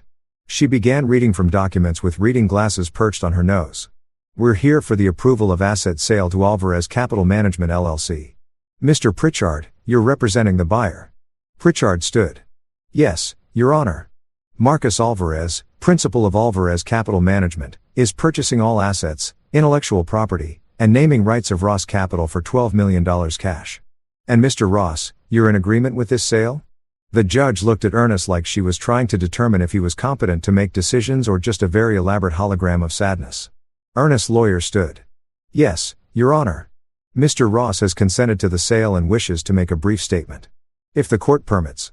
Judge Morrison sighed the sigh of someone who knew brief statements in bankruptcy court were never actually brief but had to allow them anyway because rules. Keep it short, Mr. Ross. Ernest stood slowly, gripping the table for support like he might collapse without it. When he spoke, his voice was rough, the words clearly painful to say. Your Honor, I built Ross Capital 30 years ago with the dream of creating something lasting, something I could pass down to my children. Instead, I destroyed it through pride and poor judgment. Marcus Alvarez spent 17 years making my company successful while I took credit.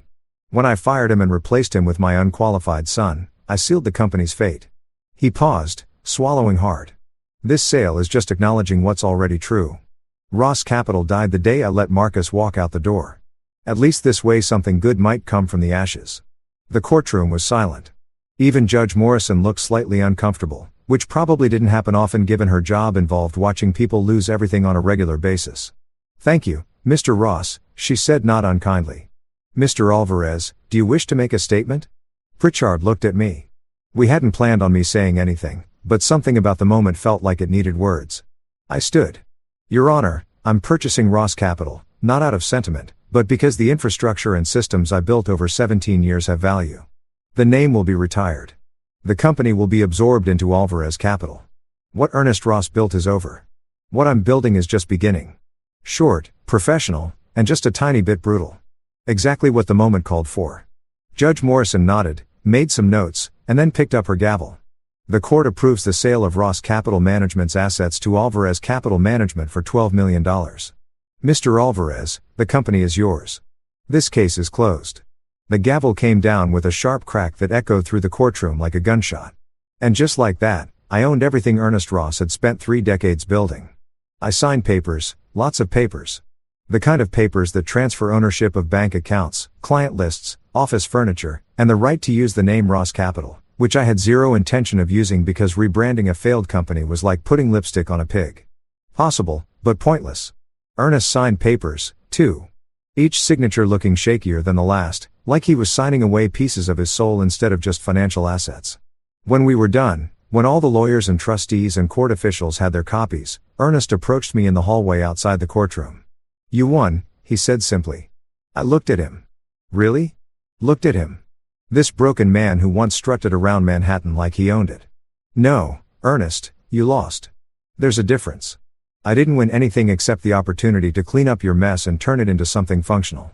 1 year later, Alvarez Capital was doing the kind of numbers that made financial journalists run out of superlatives and start inventing new ones.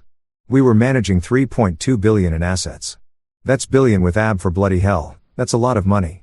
And our returns were making other funds look like they were investing in lottery tickets and hope. 18% growth in our first full year, which in the investment world was like showing up to a track meet and casually breaking the world record while eating a sandwich. Clients were literally waiting in line. And I don't mean metaphorically. We'd had to hire a client relations team just to handle the inquiries from pension funds, endowments, and family offices who wanted in on whatever magic we were selling. Except it wasn't magic. It was just competence, consistency, and not letting ego make investment decisions, which apparently made us unicorns in an industry full of people who thought confidence could substitute for actual analysis. My office was everything Ernest had pretended to be. Corner location, floor-to-ceiling windows overlooking Manhattan, furniture that was expensive because it was functional rather than showy. And most importantly, a door with NY name on it. Not my father-in-law's name, not some legacy I'd inherited. Just Marcus Alvarez, Principal Alvarez Capital Management. Every time I saw it, I felt something that was probably unprofessional to admit. Pure, undiluted satisfaction. I was reviewing Q3 projections when my assistant knocked. Mr. Alvarez, you have a visitor. Says his name is Noah Ross. No appointment, but he says it's personal. Noah Ross. I hadn't seen him since the bankruptcy hearing a year ago. Hadn't heard from him except for one Christmas card that had a picture of him with a bunch of high school kids holding a math team regional champions trophy. I'd almost thrown it away, but Adriana had insisted we keep it on the fridge like we were proud parents or something. Send him in, I said, curious despite myself. Noah walked in looking completely different from the sweating, panicking mess I remembered from Ross Capital's final days. He'd filled out a bit, looked healthy, was wearing jeans and a button-down that probably cost $40 instead of $400. His hair was shorter, practical. He looked like a normal person instead of a rich kid playing dress-up in the finance world. Marcus, he said, not offering a handshake, just standing there with his hands in his pockets. Thanks for seeing me without an appointment. I know you're busy. I've got 20 minutes before a call with the Norwegians, I said, gesturing to a chair. What's up? He sat down looking around the office with an expression I couldn't quite read. Not jealousy exactly, more like appreciation, understanding, nice place, clean, professional, not trying too hard, unlike your father's office, which looked like a museum dedicated to himself. Exactly like that. Noah agreed with a small smile. I came to thank you. I know that sounds weird, but hear me out. I leaned back in my chair, which was ergonomic and didn't creak because I could afford quality now. I'm listening. A year ago, I was the most hated person in finance. The guy who tanked $1 billion fund in 3 months. The poster child for why nepotism is toxic. I couldn't get a job anywhere in the industry. Hell, I couldn't get a job at a bank branch. I was basically unemployable. He paused, meeting my eyes directly. But you know what you didn't do? You didn't destroy me. You could have. Pritchard told me you had grounds to sue me personally for gross negligence. You had evidence I'd signed off on trades I didn't understand. You could have made sure I'd never work anywhere doing anything ever again. I considered it. I admitted. But you didn't. You went after Dad. You bought his company. You took everything he'd built. But you left me alone.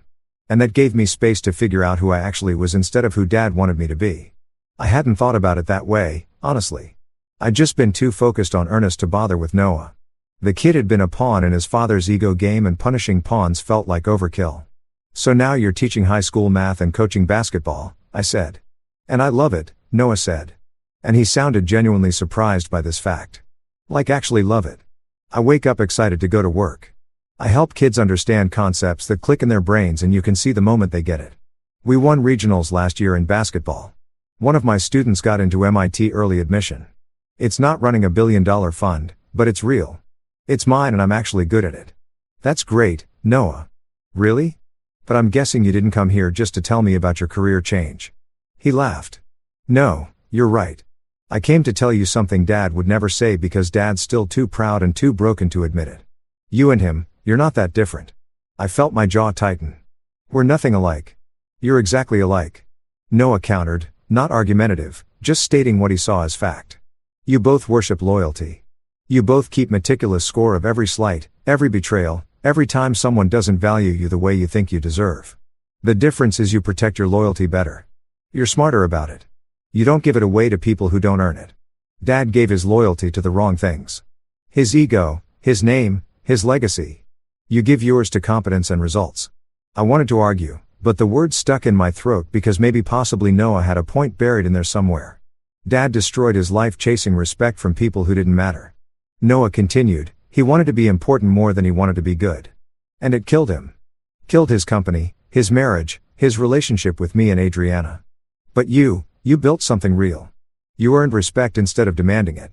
And that's the difference between you two. You're what Dad could have been if he'd been honest with himself. The silence in my office was heavy, broken only by the distant sound of Manhattan traffic 14 floors below. Why are you telling me this? I asked. Because Adriana asked me to. Noah said simply. She's worried about you. Says you've won everything. The money, the company, the reputation, the revenge, but you're still angry. Still keeping score. Still treating life like it's a competition you need to dominate. She thinks you're becoming the thing you defeated, and she asked me to talk to you because apparently I'm the only family member you don't completely hate. I don't hate you, Noah. I know. That's why I'm here. He stood up preparing to leave. Look, I'm not saying Dad deserves forgiveness. He doesn't. He's a broken, bitter old man who destroyed everything he touched because he couldn't handle being second best at anything. But you've already won, Marcus. You've won so completely that there's nothing left to fight. At some point, you've got to decide if you want to be the guy who defeated Ernest Ross or the guy who built something better than Ernest Ross ever could. He headed for the door, then turned back. Oh, and congratulations, by the way. Adriana told me the news. You're going to be a great dad. Just try not to keep score with your kid. Yeah, trust me, that doesn't end well. After Noah left, I sat there staring at my desk, at my computer screen showing market data and portfolio performance, at all the evidence of my success, and I felt something I hadn't felt in a long time. Uncertain was Noah, right? Was I just Ernest with better execution? Was I winning everything except the things that actually mattered? My phone buzzed. Text from Adriana. Coming home early, made your favorite for dinner. We need to talk. I looked at my schedule. 3 more calls, 2 meetings, a conference with the investment team about Q4 strategy. All important, all urgent. All the things that had consumed my life for the past year while I'd been busy proving Ernest Ross wrong and building my empire. I texted my assistant, cancel everything after 2 p.m. family emergency. Then I texted Adriana on my way home now because maybe Noah was right. Maybe I had won. Maybe it was time to figure out what came after winning. I grabbed my jacket and headed for the elevator, leaving behind the office with my name on the door, the $3.2 billion in assets, the empire I'd built from the ashes of Ernest Ross's failure. For the first time in a year, none of it felt as important as getting home to my wife. The elevator doors closed and I caught my reflection in the polished steel. I looked successful, powerful, exactly like I'd always wanted to look. I also looked tired and maybe, just maybe, a little bit like Ernest Ross before everything fell apart. That thought bothered me more than I wanted to admit. The lobby of my building was all marble and glass, the kind of place where success echoed with every footstep.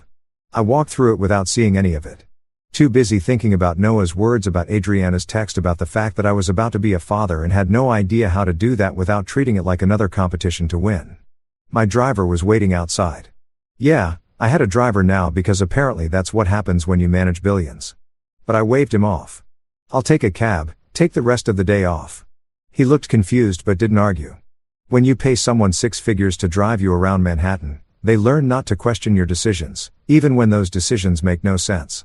I hailed a cab, which took longer than it should have, because this was Manhattan and cabs operated on their own mysterious timeline. When I finally got one, I gave the driver my address and sat back, watching the city slide past the window. A year ago, I'd sat in a bankruptcy courtroom and watched Ernest Ross sign away everything he'd built. I'd felt nothing then. No triumph, no satisfaction, just the hollow knowledge that I'd won by default because my opponent had defeated himself. Now, sitting in traffic on a Tuesday afternoon while the city moved around me like I wasn't there, I wondered if maybe that hollow feeling had never actually left. I pulled out my phone and looked at the text from Adriano again. We need to talk. Those 4 words that every husband knows mean something important is happening. Something that requires actual presence instead of just physical proximity. The cab pulled up to my building. Our building technically, though, I still thought of it as mine because old habits die hard. I paid the driver, tipped too much because I could afford it, and guilt was cheaper than therapy, and headed inside. Adriana was in the living room sitting on the couch with her hands folded over her stomach in that protective way pregnant women do, even when they don't realize they're doing it. She looked beautiful. She always looked beautiful, but also serious in a way that made me nervous. "You canceled your afternoon," she said as I walked in. "Noah came to see me," I replied, sitting down next to her. "I know, I asked him too," he said. "You're worried about me." "I am." I took her hand, feeling the warmth of it, the realness of it, the anchor of it. "What did you want to talk about?" She placed my hand on her stomach, and I felt the slightest movement, like a butterfly trapped under fabric. "Our baby. Our actual baby, a human being who would depend on me for everything and wouldn't care about quarterly returns or market performance or how thoroughly I defeated my enemies." "I want to talk about forgiveness," Adriana said quietly. "About my father, about us, about what kind of family we want to be." And there it was, the conversation I'd been avoiding for a year. The one that mattered more than all the billions in assets and corner offices and victories combined. I took a deep breath and said the hardest words I'd ever said. "Okay, let's talk." Adriana didn't let go of my hand, which was probably strategic on her part because if she had, I might have found an excuse to get up and check my phone or make coffee or do literally anything other than have this conversation. But her grip was firm. Her dark eyes were locked on mine. And the baby in her stomach was apparently doing gymnastics, which felt like some kind of cosmic conspiracy to keep me emotionally present. "My father is dying," she said. And just like that, the air left the room. I blinked. "What? Pancreatic cancer? Stage 4. They caught it late because he hadn't been to a doctor in over a year. Too proud to admit he couldn't afford good health care anymore after losing everything." Her voice cracked slightly, but she kept going because Adriana had always been stronger than anyone gave her credit for. "He is maybe 6 months, maybe less." I sat there processing this information like it was market data that didn't make sense. Ernest Ross was dying. The man I'd spent the last year and a half systematically defeating, the man whose company I'd bought for pennies on the dollar, the man whose empire I'd built my own empire on top of, he was dying. "I'm sorry," I said, "because that's what you say when someone tells you their father is dying. Even when that father had tried to destroy your career and blamed you for his own failures." "Are you?" Adriana asked. Not accusatory, just genuinely curious. "Sorry. I mean, because I honestly can't tell any more how you feel about him, about any of this." "I don't know," I admitted, which was maybe the most honest thing I'd said in months. "I spent so long being angry at him, and then I spent a year watching him lose everything, and now he's dying, and I don't know what I'm supposed to feel." "You're not supposed to feel anything," she said softly. "That's not how feelings work. But I need to know if you can forgive him. Not for his sake, for mine, for the baby's." There it was. The real conversation, not about Ernest dying, but about what kind of man I was going to be, what kind of father, what kind of husband, whether I was going to carry Ernest Ross's ghost around for the rest of my life, like emotional luggage I couldn't put down. "Adriana, your father tried to ruin me. He fired me out of jealousy, replaced me with no one, knowing it would fail, and then blamed me when everything collapsed. He filed complaints with the SEC. He told anyone who'd listen that I sabotaged him. For months, I couldn't go to industry events without people asking if I'd really destroyed Ross Capital on purpose." "I know," she said. "And you won. You won so completely that there's nothing left of him except a sick old man living in a studio apartment in Queens, alone, broke, and dying. You got everything you wanted. Marcus, his company, his reputation, his clients. You even got his daughter, though. I'd like to think that happened before all this mess." I almost smiled at that long before. "So, the question isn't whether he deserves forgiveness," Adriana continued, her hand still on her stomach, still protecting the baby from a conversation it couldn't hear, but would probably inherit the consequences of. "The question is whether you want to spend the rest of your life being the guy who defeated Ernest Ross, or whether you want to be something more than that." I thought about Noah's visit earlier, about his words. "You're what Dad could have been if he'd been honest with himself." I thought about Ernest in that cafe a year ago, gray and defeated, admitting he'd been jealous for 17 years. I thought about the bankruptcy hearing, watching him sign away everything he'd built. And I thought about the baby doing flips in Adriana's stomach, who would grow up asking questions about their grandfather, about family history, about why Daddy didn't talk to Grandpa before he died. "What does forgiveness even look like here?" I asked. "I can't give him his company back. Can't restore his reputation. Can't undo what happened. He doesn't want any of that," Adriana said. He just wants to meet his grandchild before he dies. He wants to apologize to you properly, not in some courthouse hallway, but like an actual human being. He wants. She paused, wiping at her eyes, even though she was trying not to cry. He wants to die knowing that his daughter doesn't hate him and that his grandchild might hear stories about him that aren't just about how he destroyed everything he touched. That's asking a lot. I know. And if you say no, I'll understand. I'll be disappointed and hurt and probably angry, but I'll understand because you're right. He tried to ruin you. He doesn't deserve forgiveness. But Marcus, she squeezed my hand harder. This baby deserves a grandfather, even a broken, dying one who made terrible mistakes. And I deserve a husband who isn't carrying around revenge like it's a second job. I looked at her, really looked at her. This woman who'd stood by me through earnest betrayal, through the Ross Capital collapse, through the bankruptcy and the lawsuits, and a year of me being so focused on winning that I'd probably been a terrible husband without even realizing it. When I asked, when what? When does he want to apologize? Her eyes went wide. You'll do it. I'll think about it. I corrected. But yeah, probably because you're right. I won. I won everything. And if I can't let go of being angry at a dying man, then what does that make me? What kind of father would I be if I taught our kid that revenge is more important than family?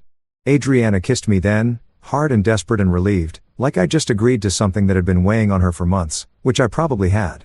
Thank you, she whispered against my lips. Thank you. Thank you. Thank you. Don't thank me yet, I said. I might still tell him to go to hell. You won't. How do you know? Because you're better than him, she said simply. You always have been. That's why you won. And that's why you'll forgive him. Not because he deserves it, but because you're the kind of man who can. I wanted to believe that. Wanted to be that guy. The guy who was bigger than his anger. Who could let go of grudges. Who could forgive people who'd tried to destroy him. But I'd spent so long being angry, so long keeping score, so long treating life like a competition where second place meant total failure that I wasn't sure I knew how to be anything else. I need to think about this. I said, okay, and if I do this, if I let him apologize and play grandfather and all that, I need you to understand something. I looked at her seriously. I'm doing this for you and for the baby, not for him. Ernest Ross is still the man who tried to ruin me. Forgiveness doesn't erase that. I know, Adriana said, but it does mean you're not letting him ruin you now. Even from rock bottom, even dying, he still has power over you as long as you're angry. Forgiveness takes that power away. Damn it. When did my wife get so wise? Had she always been this wise, and I'd been too busy being angry to notice? We sat there for a while, my hand on her stomach, feeling the baby move, thinking about fatherhood and family and what kind of legacy I wanted to leave that had nothing to do with quarterly returns or assets under management. Finally, I said, call him. Tell him we'll come over this weekend, but I'm not promising anything except showing up. That's all I'm asking. She pulled out her phone to text Ernest and I watched her type, watched her face soften with relief and hope and about 12 other emotions I probably should have been paying more attention to over the past year. My phone buzz. Work email. Something about the Norwegian fund wanting to increase their allocation by another 100 million. A year ago, that would have been the most important thing in my world. Right now sitting on my couch with my pregnant wife while she texted her dying father to arrange a meeting I didn't want to have, it felt completely irrelevant. I ignored the email you, Adriana said, setting down her phone. Saturday at 2, his apartment in Queens. He's really grateful, Marcus, he said, to tell you thank you. He can tell me himself on Saturday. I said if he wants to apologize he can do it face to face, not through text messages and intermediaries. Fair enough. We ordered dinner, Thai food from the place down the street that Adriana had been craving for weeks, and spent the evening on the couch watching some cooking show neither of us really cared about. Normal, domestic, the kind of evening I'd been too busy to have for months while I was building my empire and proving points to people who'd already lost. Later that night, lying in bed while Adriana slept beside me, I thought about Ernest Ross in his studio apartment in Queens, dying alone, probably thinking about all the choices that had led him there. I thought about the baby that would be here in 4 months, who wouldn't care about revenge or victory or quarterly returns. I thought about Noah teaching high school math and actually being happy for the first time in his life. And I thought about what Adriana had said. Forgiveness takes that power away. Maybe she was right. Maybe holding on to anger at Ernest Ross was just another way of letting him control my life. Maybe real victory wasn't destroying your enemies, but becoming someone who didn't need to destroy enemies in the first place. Or maybe I was just getting soft because I was about to be a father and sleep deprivation was already affecting my judgment. Either way, Saturday was coming and I'd made a promise to my wife. Even if Ernest Ross didn't deserve forgiveness, maybe I deserved the freedom that came with giving it. That thought was almost funny. Almost.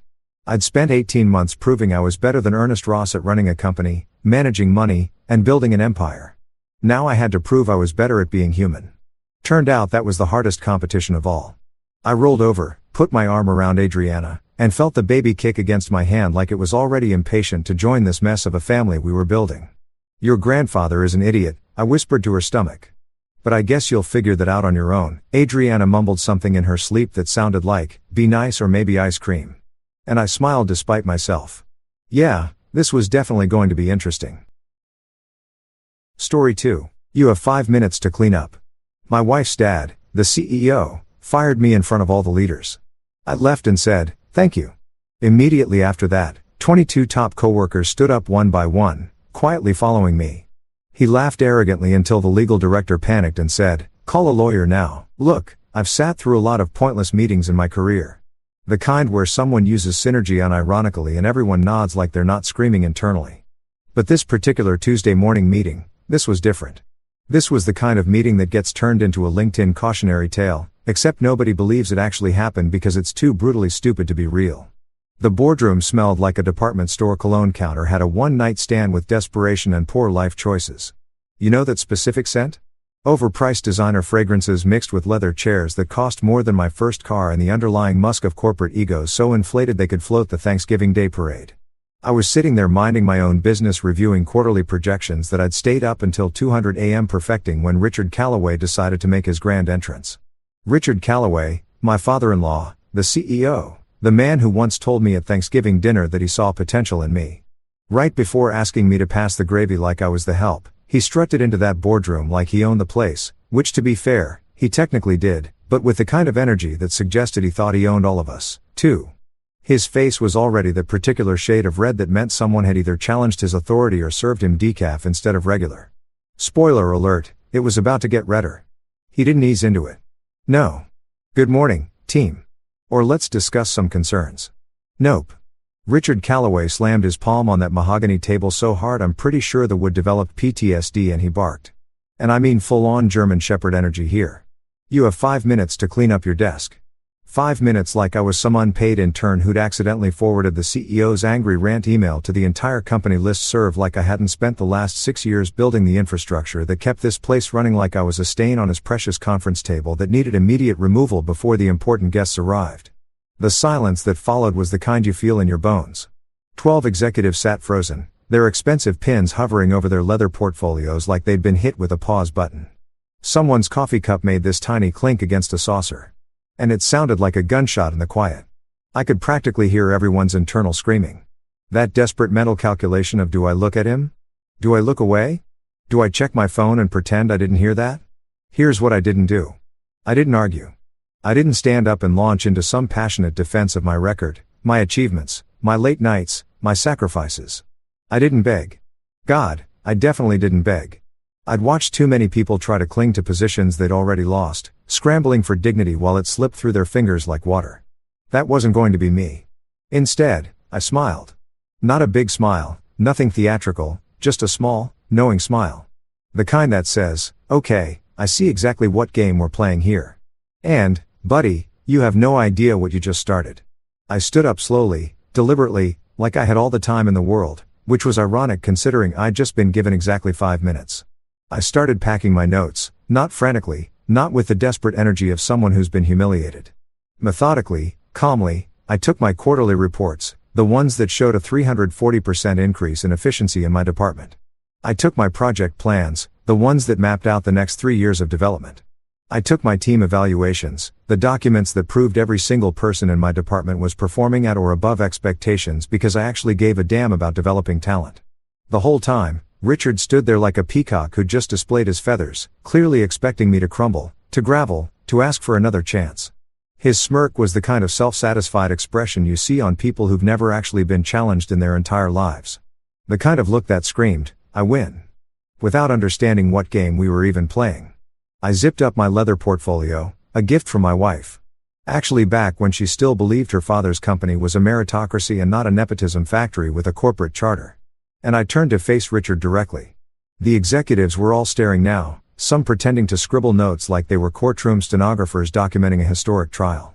Others just frozen in the awkwardness of witnessing someone's professional execution. "Thank you," I said. 2 words. Quiet, sincere, even. Not sarcastic, not bitter, just, "thank you." The silence somehow got louder. It's a weird thing, silence getting louder, but it absolutely did. It was like the entire room collectively inhaled and forgot how to exhale. Some of the executives literally blinked in confusion, their brains trying to process why the guy who just got fired was expressing gratitude. A couple of them glanced at each other with that look. You know, the one that did that just happen? Look that people get when reality takes a left turn into the bizarre. Richard's smirk widened. He thought he'd broken me. He thought my calm was surrender. My thank you was admission of defeat. My lack of resistance was proof that he'd been right all along to cut me loose. He probably imagined himself telling this story at the country club later. How he'd cleaned house, made the tough decisions, showed everyone who was really in charge. He had absolutely no idea. No clue that my smile wasn't defeat. It was the opening move in a chess game. He didn't even know we were playing. No understanding that my thank you wasn't gratitude for the job I just lost, but gratitude for the freedom I'd just gained. No comprehension whatsoever that in trying to humiliate me, he'd just handed me the perfect exit from a company I'd been planning to leave anyway, complete with witnesses, documentation, and a severance package he'd somehow forgotten to calculate properly. As I walked toward the door, portfolio under my arm, I caught sight of my reflection in the glass wall. I looked calm, professional, maybe even a little relieved. Behind me, Richard was already moving on, probably planning his next power play, already dismissing me as yesterday's problem. But some of the smarter executives, they weren't smiling anymore.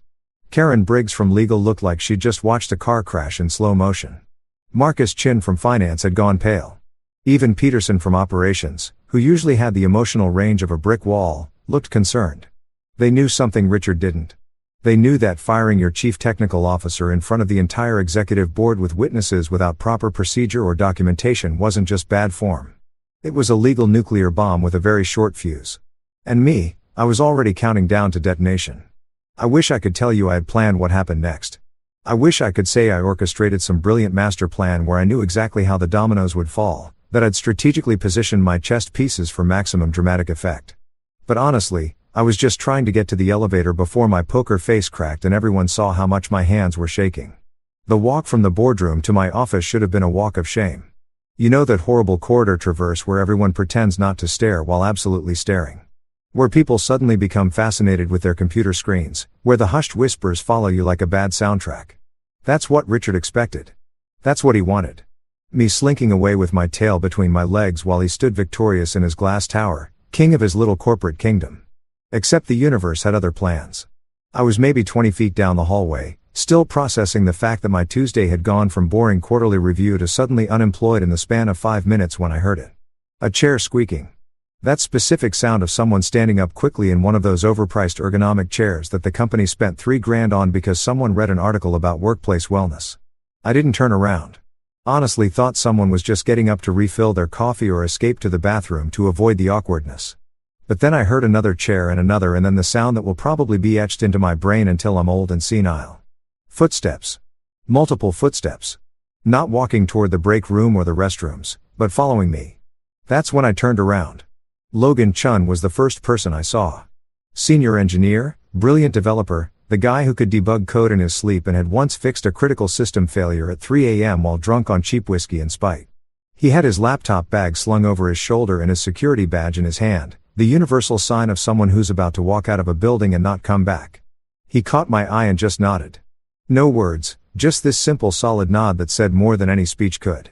Behind him was Priya Malik, our lead data scientist, who turned down offers from Google and Amazon to stay with us because, and I quote, the work was too interesting to leave. She had that determined look on her face, the same expression she got when someone told her a problem was impossible, and she took it as a personal challenge. Her messenger bag was already packed, like she'd been waiting for an excuse. Then came Dylan Torres, our systems architect, who had a tendency to quote obscure philosophy while explaining cloud infrastructure and somehow make it make sense. He was wearing his usual ironic tech startup t-shirt. This one said there's no place like 127.0.0.1 and carrying his vintage lunchbox that he was weirdly protective of, and they just kept coming. Sarah from DevOps, Marcus from security, the twins from QA. Yes, we had twins in quality assurance. And yes, they finished each other's sentences in the creepiest productive way possible. Ahmed from infrastructure, Jessica from integration, the entire goddamn R&D team that I personally hired, trained, and watched grow from nervous junior developers into absolute powerhouses of technical talent. Within what felt like minutes, but was probably closer to 5, 22 people were following me down that hallway. 22 coworkers, colleagues, friends, people I'd grabbed late night pizza with during deployment disasters. People I'd covered for when they needed mental health days. People who'd covered for me when my wife's family obligations made me late. We were a unit, a team, a well-oiled machine that Richard Calloway had apparently forgotten couldn't function without its parts. The squeaking of chairs became this chorus, this symphony of office furniture protesting the sudden mass exodus. It echoed through the open-plan office space like dominoes falling. Each squeak announcing another defection. People who weren't even in my department stopped typing to watch. Mouths literally hung open. Someone dropped their coffee mug. I heard it shatter in the distance, followed by a very creative string of curses. Back in the boardroom, I could see through the glass walls as the executives scrambled to the windows to witness the spectacle. Richard stood there, and even from a distance I could see the moment his brain tried to process what was happening. His expression went through this fascinating journey. Confusion, then disbelief, then a forced chuckle that was supposed to convey, "This doesn't bother me at all," but actually screamed, "I've made a terrible mistake." He actually said it loud enough that someone heard and later told me, "Let them go." He announced to the remaining board members, waving his hand dismissively like he was brushing away an annoying fly. Dead weight. Dead weight. 22 of the most talented people in the company. The ones who actually understood how the systems worked, who held the institutional knowledge, who could actually execute on the fancy strategies that Richard loved to brainstorm in his executive retreats. Dead weight. I watched through the glass as Karen Briggs from legal turned a color I can only describe as white. Marcus from finance looked like he was doing rapid mental calculations and not liking any of the numbers he was coming up with. Even Peterson from operations, stoic, unflappable Peterson, had his hand on his forehead like he was checking himself for a fever. The board members weren't smiling anymore. They were looking at each other with expressions that ranged from, "Did we just witness corporate suicide?" to, "Can I update my resume before this hits the news?" A couple of them were already reaching for their phones, probably texting their headhunters or their lawyers or possibly both. But Richard was still standing there with that arrogant chuckle like he just made the power move of the century. Like watching nearly 24 highly skilled employees walk out wasn't a flashing neon sign that said "major problem here." He genuinely believed his own hype. Thought he was so indispensable that the company would just continue. Like, you could swap out the people who built the engine and expect the car to keep running on vibes and executive confidence alone. I didn't have to say a single word. Didn't need to give a dramatic speech or rally the troops with some inspirational manifesto about standing up to corporate tyranny. My so-called humiliation, the public firing, the 5-minute deadline, the dismissive treatment had just transformed into something else entirely. A parade, an exodus, a statement so loud that silence was the only appropriate soundtrack. We walked in this weird solemn procession, like a funeral march, except nobody was dead. Well, except maybe Richard's career prospects, but I didn't know that yet. The clicking of our footsteps on the polished floors, the rustling of bags and boxes, the occasional whisper that got quickly shushed. We passed the reception desk where Miranda looked up from her computer with her mouth literally hanging open, her perfectly manicured nails frozen over her keyboard. "Have a good day, Miranda," I said pleasantly, like this was just a normal Tuesday, and I wasn't leading a corporate walkout. You too," she managed, her voice going up at the end like it was a question. The elevator dinged open like it had been waiting for us, and somehow, miraculously, we all fit. It was cramped and uncomfortable, and someone's laptop bag was digging into my ribs, but nobody complained. Dylan started humming the theme from The Great Escape. Someone laughed, then someone else. Pretty soon, the whole elevator was filled with this nervous, exhilarated laughter, the kind you get when you've just done something monumentally stupid or monumentally brilliant, and you won't know which until later. "So," Logan said as we descended, "anyone have a plan?" I looked at 22 faces staring back at me expectantly, and I realized something both terrifying and thrilling. I was now responsible for 22 people's livelihoods, dreams, and futures. "Working on it," I said with way more confidence than I felt. The elevator doors opened to the lobby and we stepped out into our uncertain future together. Behind us on the 15th floor, Richard Calloway was about to discover exactly what dead weight actually meant. So, here's something they don't teach you in business school.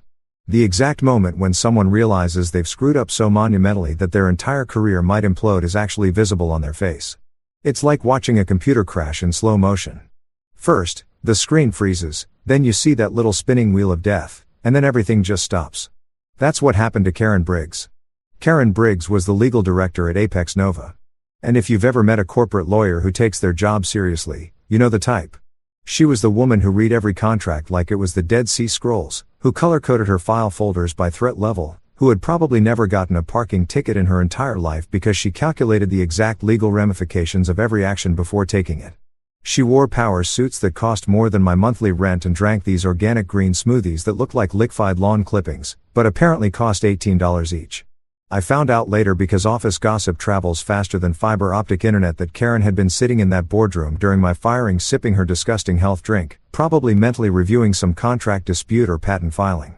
She wasn't paying full attention to Richard's little power play. Why would she? CEOs fired people all the time.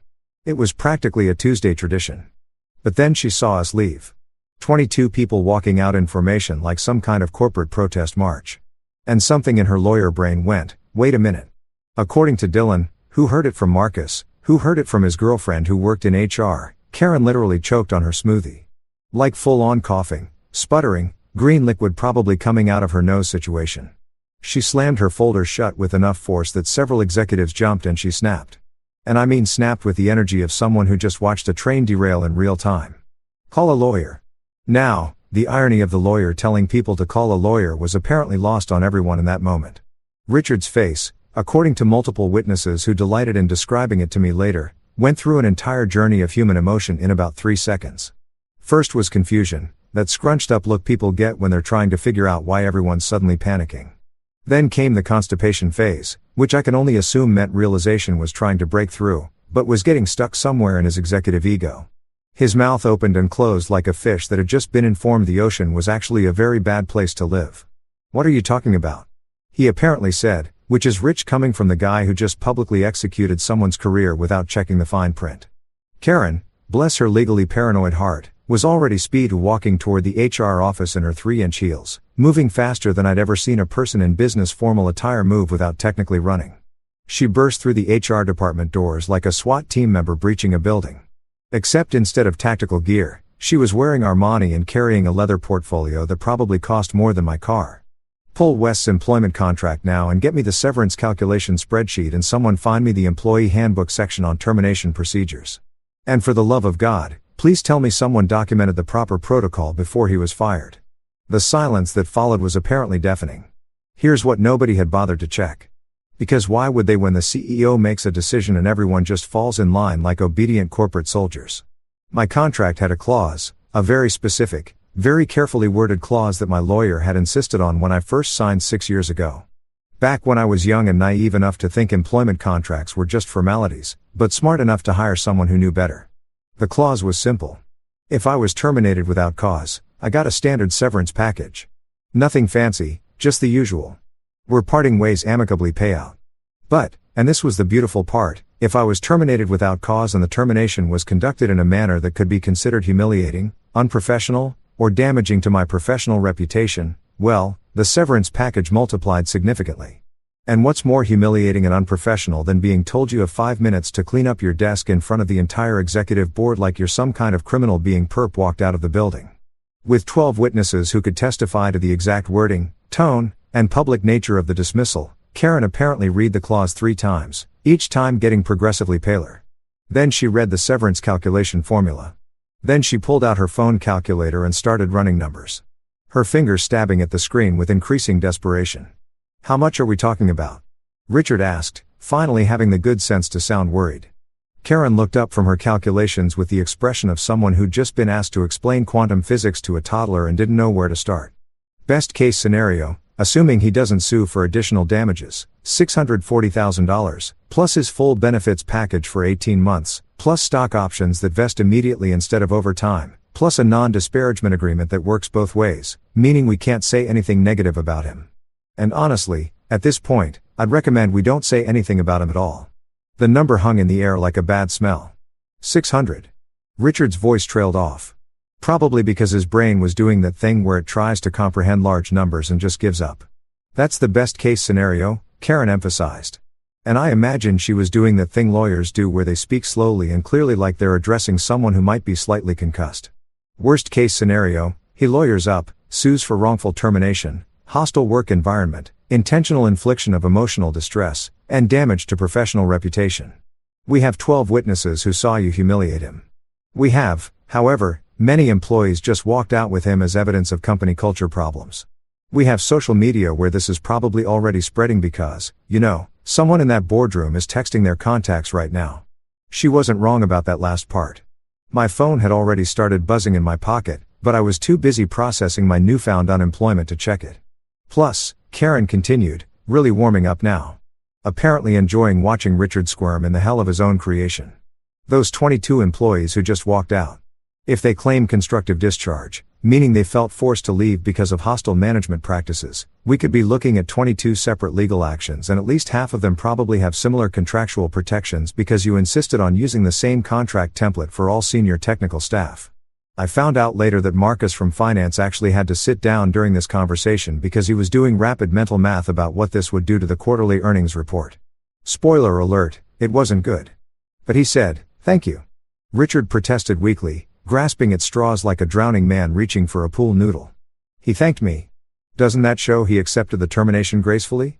Karen actually laughed. It wasn't a happy laugh. It was the kind of laugh you hear from someone who's watching a house burn down. And the homeowner is asking if the garden hose might help. That shows he's smart enough not to lose his temper in front of witnesses, which actually makes him more credible if this goes to court. A judge is going to see a man who kept his composure during a humiliating public termination. And then they're going to see the CEO who created that humiliating public termination. And guess which one looks more sympathetic? The boardroom had gone from triumphant corporate efficiency to legal disaster zone in approximately 15 minutes. Some of the executives were already making excuses to leave. Prior commitment. Another meeting. Sudden onset explosive diarrhea. Okay, maybe not that last one, but they were definitely fleeing the scene like rats abandoning a sinking ship. Richard slumped into his expensive leather chair, the same chair he'd been standing next to when he delivered my 5-minute ultimatum. His arrogant smirk had been completely replaced with something between panic and denial. That special look people get when they're trying to convince themselves that maybe it's not as bad as it seems, while simultaneously knowing it's probably worse. "What do we do?" he asked quietly. Karen closed her folder, straightened her suit, and delivered the kind of line that probably echoed in Richard's nightmares for weeks afterward. "We call our insurance company, explain that we need to activate our directors' and officers' liability policy and pray they don't laugh us off the phone. Then we call your personal attorney. Then we draft a very generous severance offer and hope he takes it before he talks to his own lawyers." She paused at the door, green smoothie abandoned on the conference table. "And Richard, next time you want to fire someone for dramatic effect, maybe run it by legal first." The door clicked shut behind her with a finality that sounded expensive. You know that feeling when you walk out of a building and the sunlight hits you and for a second you can't tell if you're about to have a complete breakdown or the best day of your life? Yeah, that's where I was at. Standing in the parking lot of Apex Nova with 22 other people who just collectively decided that career suicide was preferable to another day under Richard Culloway's thumb. The funny thing about corporate office buildings is that they're designed to be intimidating. All that glass and steel and architectural posturing, like they're trying to say, "Look how important we are," while simultaneously making you feel like an ant approaching a shoe. But from the parking lot, squinting up at the 15th floor, where I could still see figures moving behind those expensive floor-to-ceiling windows.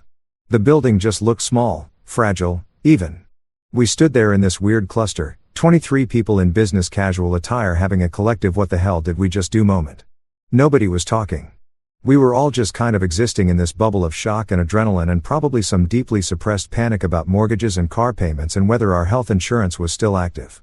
Logan broke the silence first. "So that happened?" "That definitely happened," Priya confirmed, adjusting her bag strap like she was trying to ground herself in physical reality. Dylan was staring at the building with this expression I'd seen before. The one he got when he was processing something complex and his brain needed a minute to compile. "Did we just, are we unemployed now? Is that what just happened? Because I have student loans and a cat with kidney disease and I'm not emotionally prepared for unemployment." "Your cat has kidney disease?" Sarah from DevOps asked, momentarily distracted from our collective crisis. "That's what you're focusing on right now?" Dylan shot back, but he was almost smiling. And that's when I heard it, a slow clap. One person clapping deliberately, each clap echoing across the parking lot like some kind of sarcastic movie soundtrack. We all turned to see who was mocking our corporate suicide pact, ready to defend our admittedly questionable life choices. It was Miguel from facilities. Miguel, who'd been working at Apex Nova for probably 15 years, who knew where every pipe and wire and structural weak point in the building was located, who'd saved the company's ass more times than anyone could count when the AC died during summer or the heating failed in winter. He was standing by the loading dock in his maintenance uniform, work gloves tucked into his belt, and he was clapping. Not mockingly, genuinely. About damn time someone stood up to that pencho, Miguel called out, switching from his slow clap to actual applause. I've been watching him treat people like garbage for years. You all got balls. I'll give you that. Then someone else started clapping. Jennifer from the mail room, who had always been nice to because being nice to mail room people is both basic human decency and also smart strategy when you're waiting on important documents. She was grinning like she'd just won the lottery. He made me cry in front of the entire shipping department last month. She yelled, still clapping, called me incompetent because a package was delayed. It was delayed because of a hurricane in Florida, which last I checked, I cannot control. More people were emerging from the building now, not executives. They were probably still upstairs doing damage control or updating their LinkedIn profiles. But the regular folks, the people who actually made the company function while management took credit and cashed bigger checks, security guards, administrative assistants, people from accounting who looked thrilled to have drama that didn't involve spreadsheets. Someone whistled. You know that two-finger whistle that sounds like you're calling a really well-trained dog? Except this was celebratory, supportive, the kind of whistle you hear at concerts or sporting events when something awesome happens. And then Tommy, the janitor who worked the day shift and always had earbuds in while he cleaned because he was apparently working his way through every podcast about true crime ever recorded, raised his mop. Literally held it up like a flag or a sword or some kind of revolutionary symbol. The mop head was dripping slightly. Definitely not optimal for dramatic gestures, but the intent was clear. Solidarity, he yelled, apparently having listened to some podcasts about labor movements in addition to the murder ones. I couldn't help it. I started laughing. Not the nervous kind of laughter from the elevator, but genuine full-belly laughter that felt like it was releasing about 6 years of accumulated stress and frustration. And all those times I'd bitten my tongue in meetings where Richard said something monumentally stupid and everyone nodded along like he'd just invented fire. Priya was laughing too, tears streaming down her face. Logan had his hands on his knees wheezing. Dylan was making this sound that was half laugh, half sob, which honestly felt appropriate for the situation. I wasn't humiliated. I said out loud more to myself than anyone else, but everyone heard it anyway. I'm a legend. Damn right you are, Miguel confirmed, still clapping. The absurdity of the situation was hitting me in waves. This morning, I'd woken up, put on my nice shirt, the one my wife said made me look professional and approachable. Had my usual breakfast of coffee and toast, and driven to a job I'd held for 6 years. A job I'd thought was secure. A job where I'd imagined climbing the corporate ladder, maybe making VP eventually. Definitely getting that corner office that everyone pretended not to want but absolutely wanted. And now I was standing in a parking lot unemployed watching a janitor raise a mop in my honor while people I barely knew applauded my spectacular professional implosion.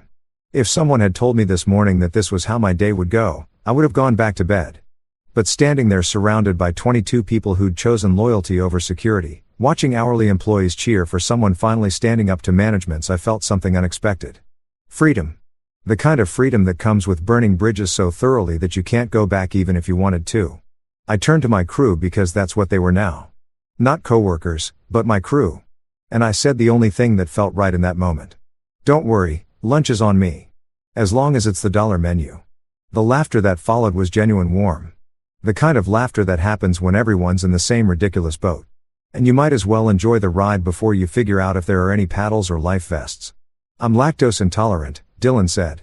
So, I need to know if we're talking McDonald's or Wendy's because their dairy policies are very different, and I've got opinions. Of course you have opinions about fast food dairy policies, Sarah said, shaking her head but smiling. Maybe we should actually talk about what we're doing, Logan suggested. Ever the practical one, like actual plans, because my wife is going to ask questions when I get home early and I quit my job in a dramatic gesture of solidarity. Probably won't satisfy her concerns about our mortgage. He had a point, several points actually. We were riding high on adrenaline and righteous indignation and the intoxicating feeling of having done something bold and possibly stupid. But reality was going to catch up eventually. Reality always does. Usually around the time your first bills are due. But I looked at these people, brilliant, talented, skilled people who just thrown their professional security into a wood chipper because they believed in something more than just showing up and collecting paychecks. And I felt something click into place. We're going to be fine, I said. And the weird thing was, I actually believed it. Better than fine. Richard thought he was cutting me off. What he actually did was cut off his own oxygen.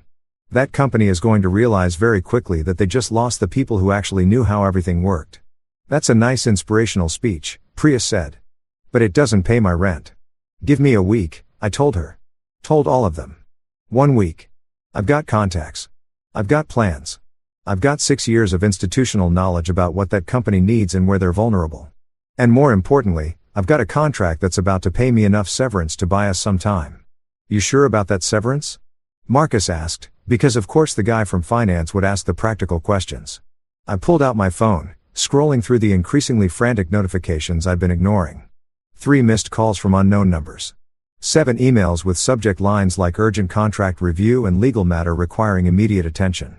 2 voicemails from lawyers I definitely didn't hire, which meant they were probably Richard's lawyers trying to get ahead of the situation. Yeah, I said, showing them the phone screen. I'm pretty sure about that severance. The applause in the parking lot had died down, but people were still watching, still filming on their phones. Probably this was going to be all over social media within hours. Maybe already was. Tech workers walk out after CEO's dramatic firing backfires or something equally dramatic and clickworthy. Behind us, 15 floors up.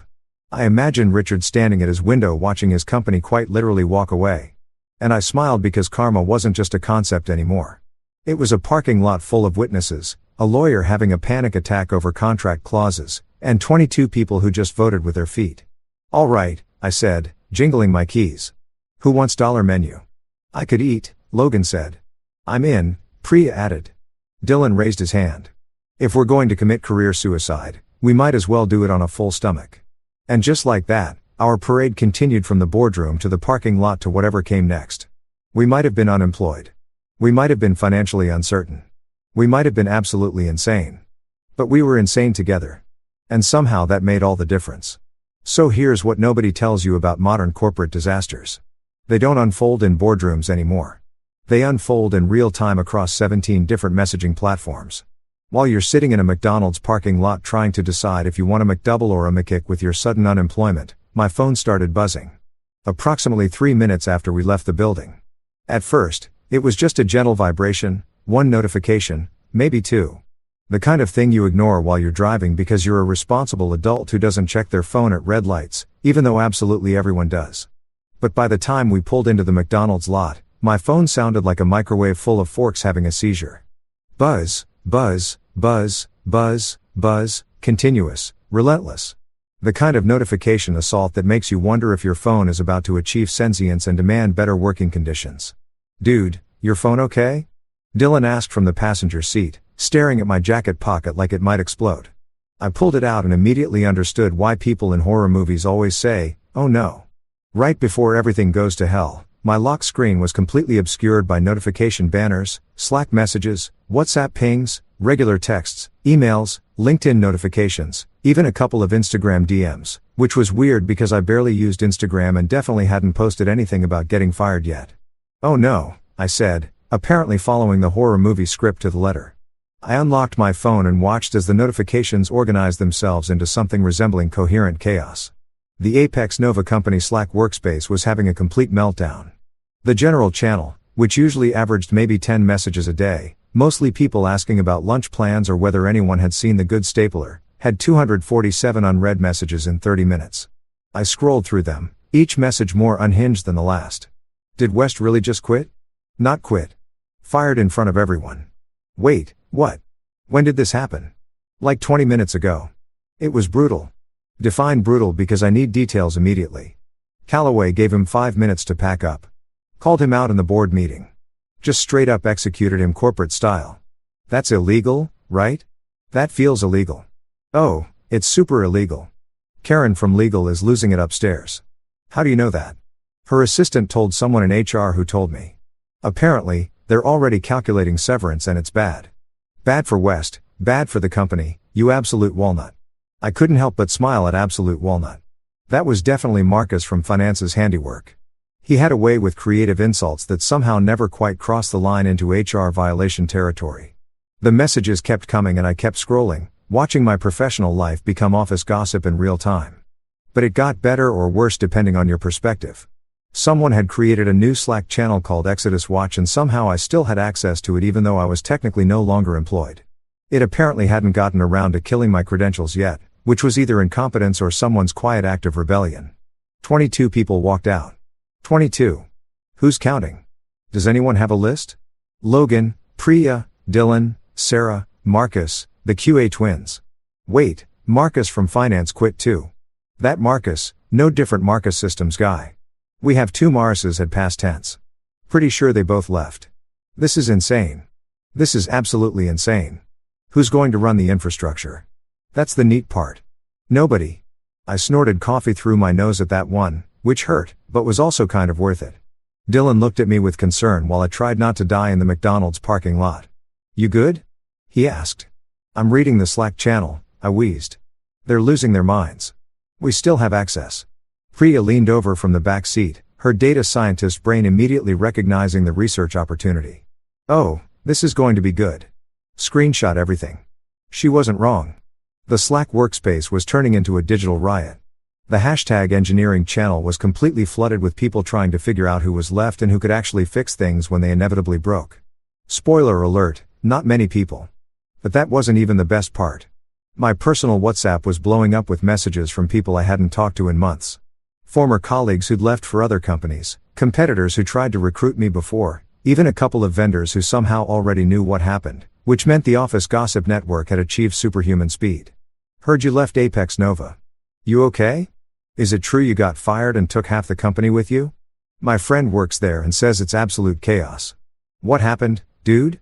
Dude, I just heard. Call me. My regular text messages were equally chaotic. A VP I'd worked with on a project 2 years ago sent me a message that just said, I heard, wow.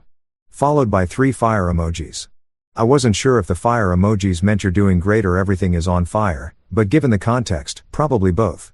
Someone from the C-suite, not Richard obviously, but one of the other executives who'd been in that boardroom sent me a message that was clearly written in a panic. We need to talk. Please call me. This is fixable. The desperation was palpable, even through text. I showed it to Logan. Should I respond? Absolutely not, he said immediately. Let them sweat. They fired. Do you remember? With witnesses and everything. You don't owe them a rapid response time anymore.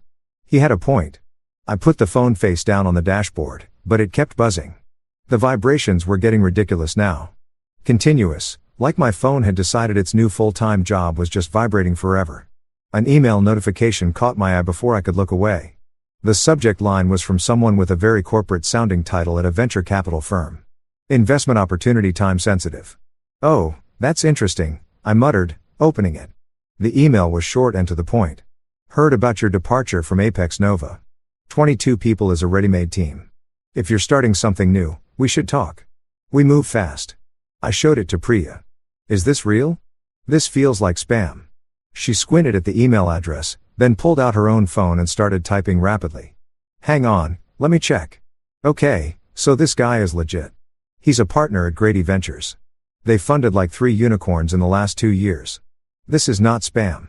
This is a legitimate VC sliding into your DMs because he thinks you accidentally created a startup. I didn't create a startup. I protested. I got fired and people felt bad for me. That's not what this looks like from the outside, Logan said, reading over my shoulder. From the outside, this looks like you staged a dramatic walkout, convinced 22 talented people to follow you, and now you're probably starting a competitor, which, to be fair, we should probably do anyway since we're all unemployed. My LinkedIn was having its own separate crisis. 17 connection requests from people I'd never heard of. 5 messages from recruiters with subject lines like amazing opportunity and your next career move. 3 messages from journalists asking if I'd comment on the situation at Apex Nova. 1 message stood out though. It was from David Chun, the CTO of a major tech company I'd definitely heard of, and it just said, "Coffee this week? I think we should talk." Everyone wants to talk, I said, scrolling through the endless notifications. Why does everyone suddenly want to talk? Because you're valuable, Priya said matter-of-factly. And more importantly, Richard just proved you're valuable by having a complete meltdown when you left. Nothing says this person was critical to our operation quite like watching the CEO panic fire them and then watch the whole team walk. Dylan's phone started buzzing, too. Then Logan's, then Priya's. We all pulled out our phones like some kind of synchronized swimming routine and stared at the matching notifications. Someone had created a group chat, not in Slack. We didn't work there anymore, but in WhatsApp. It was called the dead weight with a weights emoji, and it included all 22 of us who'd walked out. The first message was from Ahmed from infrastructure. So, anyone got a plan, or are we all just vibing into unemployment? Vibing into unemployment is my new band name, Dylan typed back immediately. This is serious, Sarah from DevOps wrote. We all just quit our jobs. Jobs plural with health insurance and 401k matching and that weird free fruit basket on Thursdays. The fruit was always mushy though, someone pointed out. Not the point. I watched the conversation spiral. 22 people simultaneously processing their life choices while also making jokes because that's apparently how tech workers handle crisis situations. Someone sent a gift of a building exploding. Another person sent one of a dog in a burning room saying, "This is fine." Then Jessica from integration sent a message that made everyone pause. My friend in HR just texted me. Richard is in an emergency meeting with legal and they're apparently trying to figure out how much this is going to cost them. Karen is pissed. How pissed? I typed calling her personal attorney pissed. Updating her resume pissed. Might actually quit too pissed. Another message popped up in the thread. This time from Marcus, the finance Marcus, not the systems Marcus. We really did need to differentiate better. Anyone else getting calls from people still inside?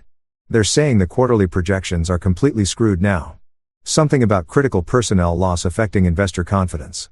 Good, Dylan typed. Maybe Richard will learn that calling people dead weight has consequences. My phone buzzed with a new email. Then another, then 3 more in rapid succession. One was from a lawyer offering their services. Another was from a business consultant who specialized in startup strategy. A third was from a commercial real estate agent advertising creative office spaces perfect for new ventures. The vultures are circling, I said out loud. Where the opportunities are, Logan corrected. Depends on your perspective. He wasn't wrong. In the span of 30 minutes, my phone had transformed from a communication device into a live feed of corporate chaos, opportunity, and gossip. Every notification was someone wanting something, information, connection, a piece of whatever was happening. My phone buzzed one more time. Another email. This one's subject line made me actually laugh. Heard about the 5-minute deadline. Let's talk about your 5-year plan. I showed it to the group. Dylan burst out laughing. Priya shook her head with a smile. Logan just grinned. Well, I said. At least someone has a sense of humor about all this. My phone vibrated again and again and again. The explosion was just beginning. There's a specific kind of dread that comes with pulling into your driveway in the middle of a workday when you're supposed to be at the office. It's the same feeling you got as a kid when you were sent home from school early and knew you'd have to explain to your parents why you were home at 1 p.m. on a Tuesday. Except now you're an adult. And instead of explaining why you got in a fight on the playground, you're about to explain why you're suddenly unemployed because your father-in-law is a vindictive egomaniac. My wife Camilla's car was in the driveway. Of course it was. She worked from home most days doing something with digital marketing that I pretended to understand but honestly couldn't explain if someone put a gun to my head. Something about brand strategy and social media engagement and metrics that apparently mattered to someone somewhere. I sat in my car for a solid 3 minutes, engine off, just staring at our front door like it might suddenly become less intimidating. It didn't. Behind me, I could still hear my phone buzzing from inside my bag. The digital chaos hadn't stopped. It was just muted now. Somewhere in that bag, 22 people were probably still sending messages. Lawyers were drafting documents. And the corporate gossip mill was grinding out new updates about the Apex Nova implosion. But right now, I had to face my wife and explain why I was home at 2 p.m. on a Tuesday with no job and a severance package that might or might not materialize depending on whether her father's lawyers were as incompetent as her father. I walked in. The house smelled like the lavender candle Camilla insisted on burning, even though I'd told her 1,000 times it made the place smell like a funeral home. She was sitting at the dining room table. We'd converted it into her makeshift office, surrounded by her laptop, 2 monitors, a ring light that she used for video calls, and approximately 17 different beverages in various states of consumption. She looked up when I walked in. The expression on her face went through several phases in rapid succession. Surprise, confusion, concern, and then something that looked suspiciously like, "Oh no, I already know what happened." "Hey," she said carefully. The way you'd approach a potentially rabid animal. "You're home early." "Yeah, about that," I said, dropping my bag on the couch with probably more force than necessary. "Funny story, your dad fired me today." I watched her face do that thing where she was trying to decide which emotion to display. Should she be sympathetic, angry, defensive? It was like watching someone flip through a Rolodex of appropriate responses and not finding quite the right card. He what? Fired me in front of the entire executive board. Gave me 5 minutes to clean up my desk like I was some intern who'd been caught stealing office supplies. Very dramatic, very public, very illegal. According to Karen from legal, who I'm told nearly had an aneurysm. Camilla set down her coffee or tea or whatever green liquid she was drinking today and rubbed her temples. Okay, I'm sure there's more to this. My dad wouldn't just 22 people walked out with me. I continued because apparently I wasn't done unloading 6 hours of suppressed emotions. Just stood up and left like some kind of corporate mutiny. We're all unemployed now. It's very exciting, very financially irresponsible. The parking lot janitor saluted me with his mop. That's she started then stopped. Wait, Tommy the janitor with the true crime podcasts. That's the one. He yelled solidarity and everything. It was very inspirational. Much more inspirational than your father telling me I had 5 minutes to pack up 6 years of my life. She was quiet for a moment and I could see her doing mental calculations. This was the problem with marrying the boss's daughter. Every work conflict automatically became a family conflict and vice versa. We'd managed to keep those worlds mostly separate for 6 years. But there's no separating them when your father-in-law fires your husband in front of a live studio audience. I'm sure he didn't mean it personally, she finally said, and I actually laughed out loud. A sharp, bitter laugh that surprised even me. Not personally, Camilla. He told me to clean up my desk like I was a janitor who'd gotten caught with his hand in the till in front of 12 executives. After 6 years of making that man look good by actually delivering on the promises he made to investors. Not personally, right? He's been under a lot of stress lately. She tried again, shifting into defense mode. The board has been pushing for better margins and there's been talk about restructuring, and firing his son-in-law in the most humiliating way possible seemed like a solid stress management technique. She sighed that long-suffering sigh that I'd heard approximately 1 million times in our marriage. The one that said, "Why are you making this difficult when I'm trying to smooth things over?" The one that had worked on me for years but wasn't really landing today. "Look, I'll talk to him," she said. "I'm sure this is all a misunderstanding. You know how he gets in meetings? He probably got worked up about something and made a rash decision. He does that sometimes. Remember when he fired the entire marketing team, and then had to hire them all back a week later?" "I remember that," I said. "I also remember that they sued, settled for a frankly impressive amount of money, and your dad learned absolutely nothing from that experience, which is probably why Karen from legal is currently having a meltdown about my contract severance clause." Camilla's eyes widened slightly. "Your contract has a severance clause."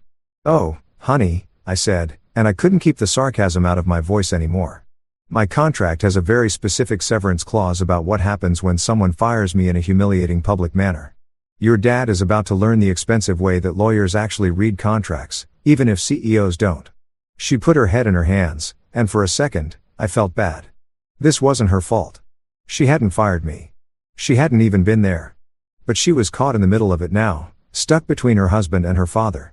And that was a position nobody wanted to be in. "How bad is it?" she asked quietly. "For me, potentially great. 600,000 in severance if they pay up without a fight. More if they want to drag it out. And I sue. For your dad? Well, let's just say he's going to have a very uncomfortable conversation with the board about how he lost critical technical staff, triggered a massive severance payout, and probably tanked investor confidence all in one impressive morning. 600,000. She looked up and I couldn't tell if she was shocked or impressed or calculating what that meant for our finances. Bare minimum. That's if they pay quietly and I sign an NDA and we all pretend this never happened. But between you and me, I don't think I'm signing anything quietly. Your dad gave me 5 minutes to clean up.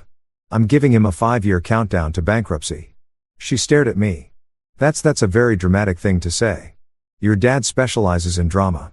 I'm just matching his energy. "This isn't a joke," she said. Her voice getting that edge it got when she was trying to be serious and I was being, in her words, deliberately difficult. "You're right. It's not a joke. It's my career. It's 22 other people's careers. It's your father's company circling the drain because he couldn't resist the urge to humiliate someone in front of an audience. This is the opposite of a joke. This is consequences." We sat in silence for a minute. Well, relative silence. My phone was still buzzing in my bag. I could hear it even from across the room. Probably more messages, more emails, more opportunities and gossip and chaos swirling around the smoking crater where my job used to be. I need you to understand something, I said. Finally, trying to keep my voice level. Your dad didn't just fire an employee today. He fired the person who actually understood how the technical infrastructure works. The person who trained the team that just walked out with me. The person who'd been covering for his bad decisions and unrealistic promises for 6 years. He didn't fire a problem, he fired the solution. That's dramatic, she said again. No, that's facts. You want to know what's dramatic? The Slack channel, the group chats, the VPs calling me asking if I'm starting a competitor. The investors who are already worried about Q4 projections because your dad just lost his core engineering team. That's dramatic. I'm just unemployed. She picked up her phone, probably to text her dad or her mom or her sister who'd always said marrying within the company was a terrible idea and was about to be proven extremely correct. He's still my father, she said quietly. I know, and I'm still your husband, so you get to navigate that fun little conflict of interest. But here's the thing. I'm not the one who created this problem. I showed up to work. I did my job. I kept my head down and my mouth shut through 6 years of his ego and his tantrums and his complete inability to understand that you can't run a tech company like it's 1985. He fired me. He made this mess and now he gets to lie in it. My phone rang, not buzzed, actually rang with sound and everything. We both looked at my bag like it had suddenly started speaking Latin. You going to get that? Camilla asked. I pulled it out. Unknown number. I let it go to voicemail. 3 seconds later, another call. Different unknown number. Popular guy, she said. And there was something in her voice I couldn't quite read. Apparently, unemployment looks good on me, I said. Venture capitalists want to fund whatever I do next. Recruiters want to place me. Journalists want to interview me. Your dad's competitors probably want to hire me just to piss him off. It's been a very eventful afternoon. Are you enjoying this? She asked, and there was genuine confusion in her voice. Was I? I took a second to actually think about it. Was I enjoying watching my father-in-law's company implode? Was I enjoying the chaos and the attention and the sudden realization that maybe I was more valuable than I thought? Was I enjoying the freedom of not having to deal with Richard Callaway's garbage ever again? Yeah, I said, honestly, I think I am. She didn't say anything to that. Just looked at me like she was seeing someone she didn't quite recognize, which was fair because I didn't quite recognize myself either. The guy who'd walked into that boardroom this morning, ready to present quarterly reports, was gone. In his place was someone who'd learned that sometimes burning bridges creates enough light to see new paths. My phone rang again. I looked at the screen. This time, I recognized the number. It was Logan. I need to take this, I said. Of course you do, Camilla replied, turning back to her laptop. I walked outside to answer, leaving my wife in our lavender-scented house to figure out how to tell her father that his dramatic firing had backfired spectacularly. Sometimes family dinners are just going to be awkward. Might as well embrace it. Here's something they don't teach you in business school. Investors are like sharks. Not in the predatory sense, though that too, but in the can smell blood in the water from miles away sense. And Richard Callaway had just opened a vein in the middle of the ocean while wearing a suit made of chum. I found out later through a glorious combination of office, gossip, leaked emails, and one very drunk former colleague who called me at 11 p.m. that the investor meltdown started approximately 4 hours after I left the building. 4 hours, that's all it took for the news to spread from internal drama to call an emergency board meeting immediately. Apparently, Marcus Chun from finance, who I'd always suspected had a direct line to at least 3 board members, sent what he probably thought was a discreet email to his contact about personnel changes affecting quarterly projections. Except Marcus, bless his spreadsheet-loving heart, couldn't just say, we might have a problem. He had to quantify it with numbers and graphs and a projected revenue impact analysis that apparently made multiple investors choke on their overpriced lattes. The email somehow got forwarded, then forwarded again, then screenshot and posted in a private investor Slack channel that I definitely wasn't supposed to know existed, but did because Dylan used to date someone in investor relations who still felt guilty about how that ended. By Wednesday morning, investors were storming Richard's office like it was Black Friday, and he was selling discounted PlayStations. I heard about it from Sarah, who heard about it from her friend in HR, who'd been pulled in to coordinate meeting rooms because apparently every conference room in the building was suddenly booked with urgent investor relations meetings. The glass-walled fishbowl offices on the executive floor, usually reserved for private conversations that people absolutely tried to lip-read from outside, were full of men in expensive suits gesticulating wildly, while Richard sat there looking like he just realized his parachute was actually a backpack full of bricks. You should see it. Sarah texted me with a photo she definitely wasn't supposed to take. It's like watching a nature documentary.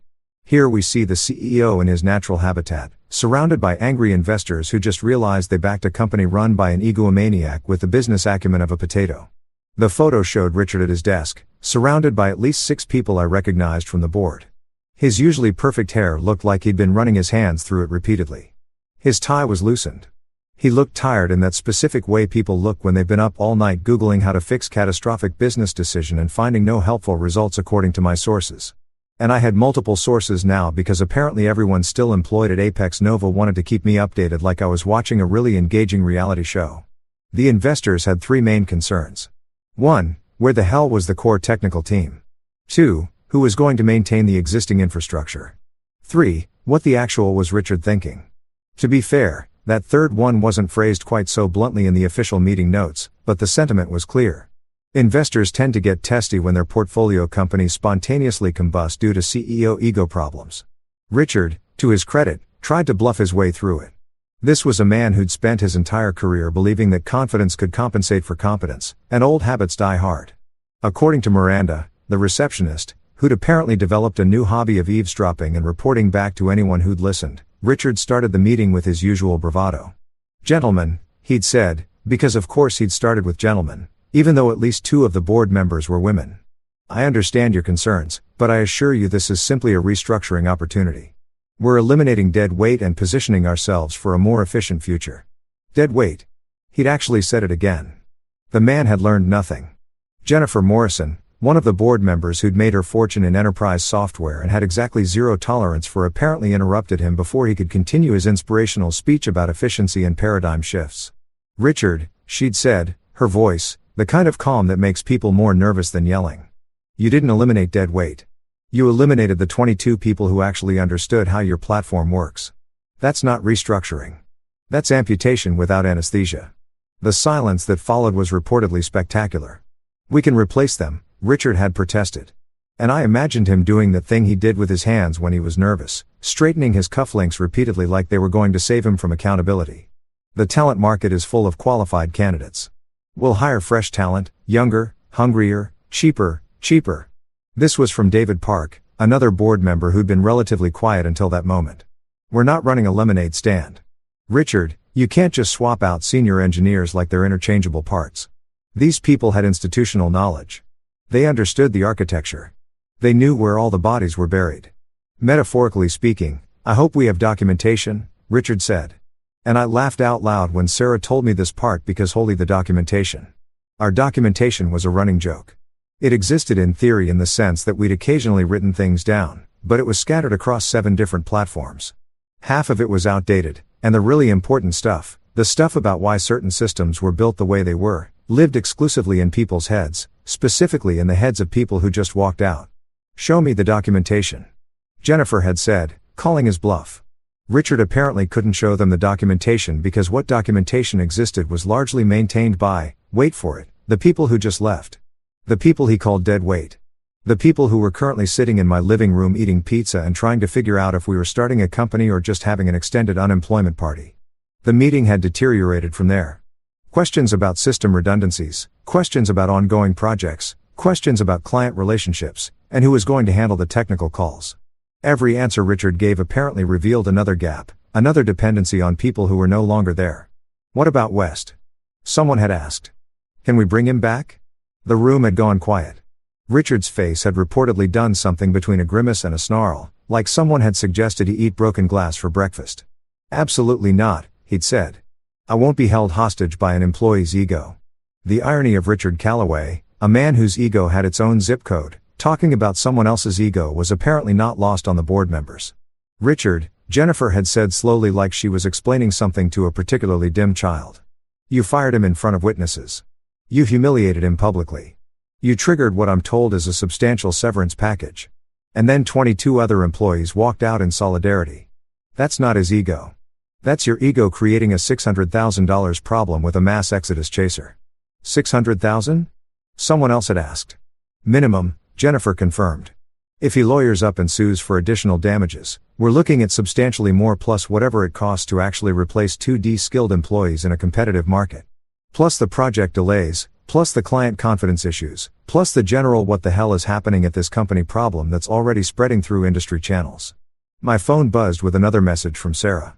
Jennifer just said, "This is why we have HR protocols. And Richard looks like he wants to die. It's beautiful." David Park had apparently pulled up something on his tablet at this point. I'm looking at our quarterly projections. These were built on deliverables from teams that no longer exist. Someone want to tell me how we're hitting these numbers now? More silence. The kind of silence that happens when everyone in the room realizes simultaneously that they're screwed. We'll adjust the projections? Richard had said weakly. Adjust them to what? Jennifer asked. To we hope the replacement employees we haven't hired yet will somehow match the productivity of the experienced team we just lost. That's not a projection, Richard. That's a prayer. According to my sources, the meeting had gone on for 3 more hours. 3 hours of investors systematically dismantling every assumption Richard had made about the company being able to function without us. 3 hours of spreadsheets and scenarios and increasingly panicked questions about legal liability. 3 hours of Richard's confident facade cracking like cheap paint on a sinking ship. By the end of it, the board had apparently given Richard an ultimatum. Fix this or start updating your LinkedIn profile. How does one fix this? He'd asked. And according to Miranda, who was still eavesdropping, he'd actually sounded lost.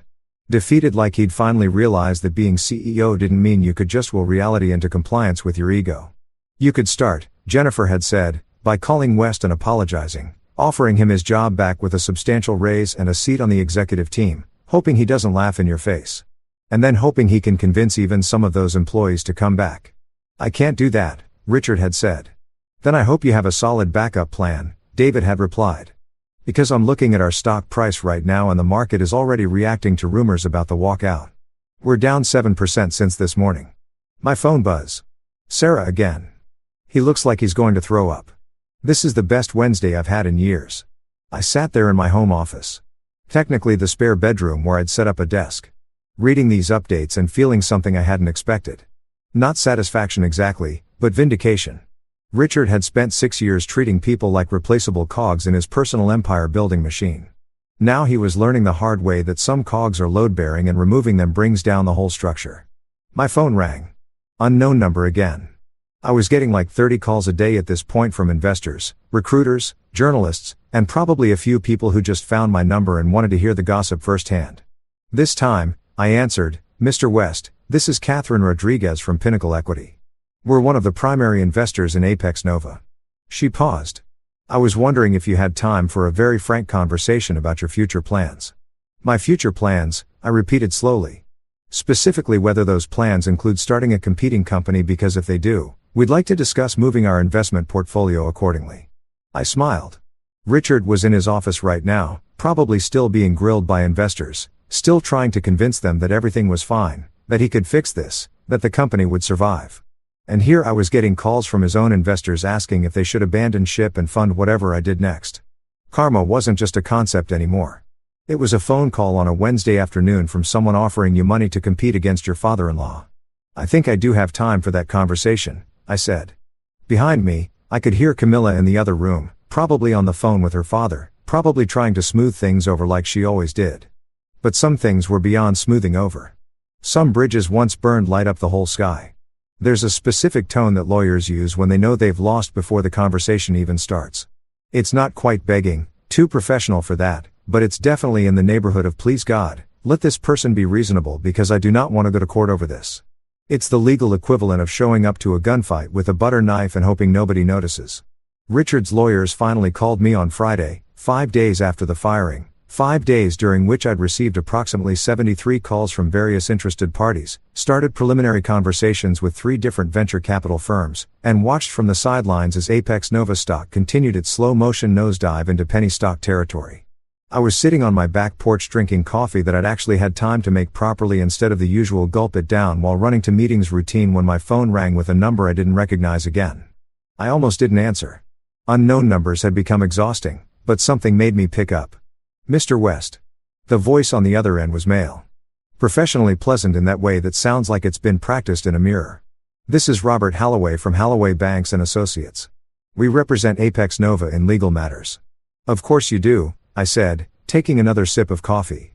"Let me guess." Richard finally realized he stepped on a landmine and you're the poor bastard who has to defuse it. There was a pause. A long one.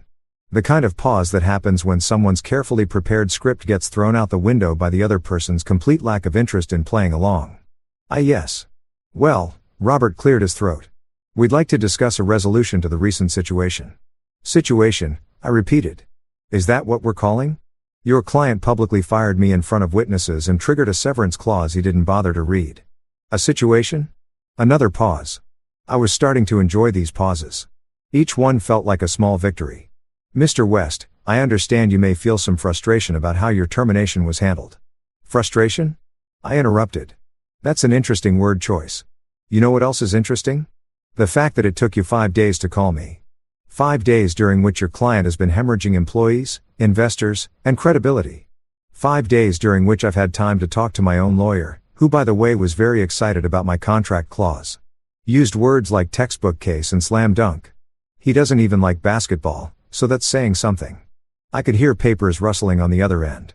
Robert was probably looking at his notes or maybe the contract or possibly his own resume because this call wasn't going well for him. We're prepared to offer you a severance package, he said, trying to regain control of the conversation. A generous one, in exchange for signing a mutual non-disclosure agreement and a non-disparagement clause. How generous? I asked, even though I already knew what the contract said. I'd read it approximately 40 times in the last 5 days. My lawyer had read it. My wife had read it, though she'd made unhappy sounds the whole time. Even Logan had read it, and he'd literally fisped when he got to the public humiliation multiplier clause. $640,000, Robert said. And I could hear him trying to make it sound like he was doing me a favor. Plus 18 months of benefits continuation, plus immediate vesting of all outstanding stock options. It's a very fair offer. Fair, I said. You keep using these interesting words. Fair would have been not firing me in front of 12 witnesses. Fair would have been following proper termination procedures. Fair would have been your client, not calling me and 22 other people dead weight while his company actively fell apart around him. Mr. West, no. Let me finish, I said, setting down my coffee because I needed both hands free for the amount of sarcasm I was about to deploy. You want to know what I think is fair? I think it's fair that your client is currently sitting in his office probably stress-eating antacids like they're candy watching his company's stock price do an impression of a submarine with a screen door. I think it's fair that investors are calling me asking if they should fund whatever I do next because they've lost confidence in Apex Nova. I think it's fair that the 22 people who walked out with me are all fielding job offers while Richard is trying to hire replacements and discovering that talent doesn't grow on trees. The silence on the other end was beautiful. I could practically hear Robert's carefully constructed negotiation strategy crumbling like a sand castle in a hurricane. $640,000, I continued, is what the contract says I get automatically. That's not an offer. That's the baseline, the starting point. This is what you owe me even if I don't sue you into the next dimension number. Mr. West, I don't think you understand. Oh, I understand perfectly. I cut him off. You want this to go away quietly. You want me to sign papers saying I won't talk about what happened. You want me to disappear so Richard can pretend this was just a minor personnel adjustment instead of a catastrophic failure of leadership that cost his company its technical infrastructure and investor confidence. That's not. Here's what I don't understand, I said. And I was genuinely curious now. Why would I sign anything? Why would I take your baseline offer and promise to never talk about this when I could sue for additional damages? B. Start a competing company with his former employees and his nervous investors' money, or C. Just wait and watch his company implode while I field offers from competitors. Explain to me the incentive structure here because I'm not seeing it. Robert made a sound that might have been a cough or might have been a suppressed scream. Hard to tell over the phone. Mr. West, I understand you're upset. I'm not upset, I said. Honestly, I'm unemployed. There's a difference. Upset implies emotional investment. I'm just a guy who got fired, watched 22 people follow him out of the building, and is now getting calls from investors who want to fund his next venture. That's not upset. That's liberated. Your wife is Mr. Calloway's daughter, Robert said. Changing tactics. Surely you want to resolve this amicably for family reasons. I laughed, actually laughed out loud, which probably wasn't the reaction he was hoping for. Let me tell you about family reasons. I said, my wife spent the last 5 days trying to convince me that her father didn't mean it personally when he publicly humiliated me. Like telling someone they have 5 minutes to pack up 6 years of their life is somehow not personal. Family reasons are exactly why I'm not interested in making this easy for Richard. He thought family ties would protect him. Thought I'd just take whatever he dished out because divorcing his daughter would be too complicated. He was wrong. Are you saying you're divorcing your wife? Robert asked, and I could hear the lawyer wheels turning. Divorce meant complications, settlements, potential leverage.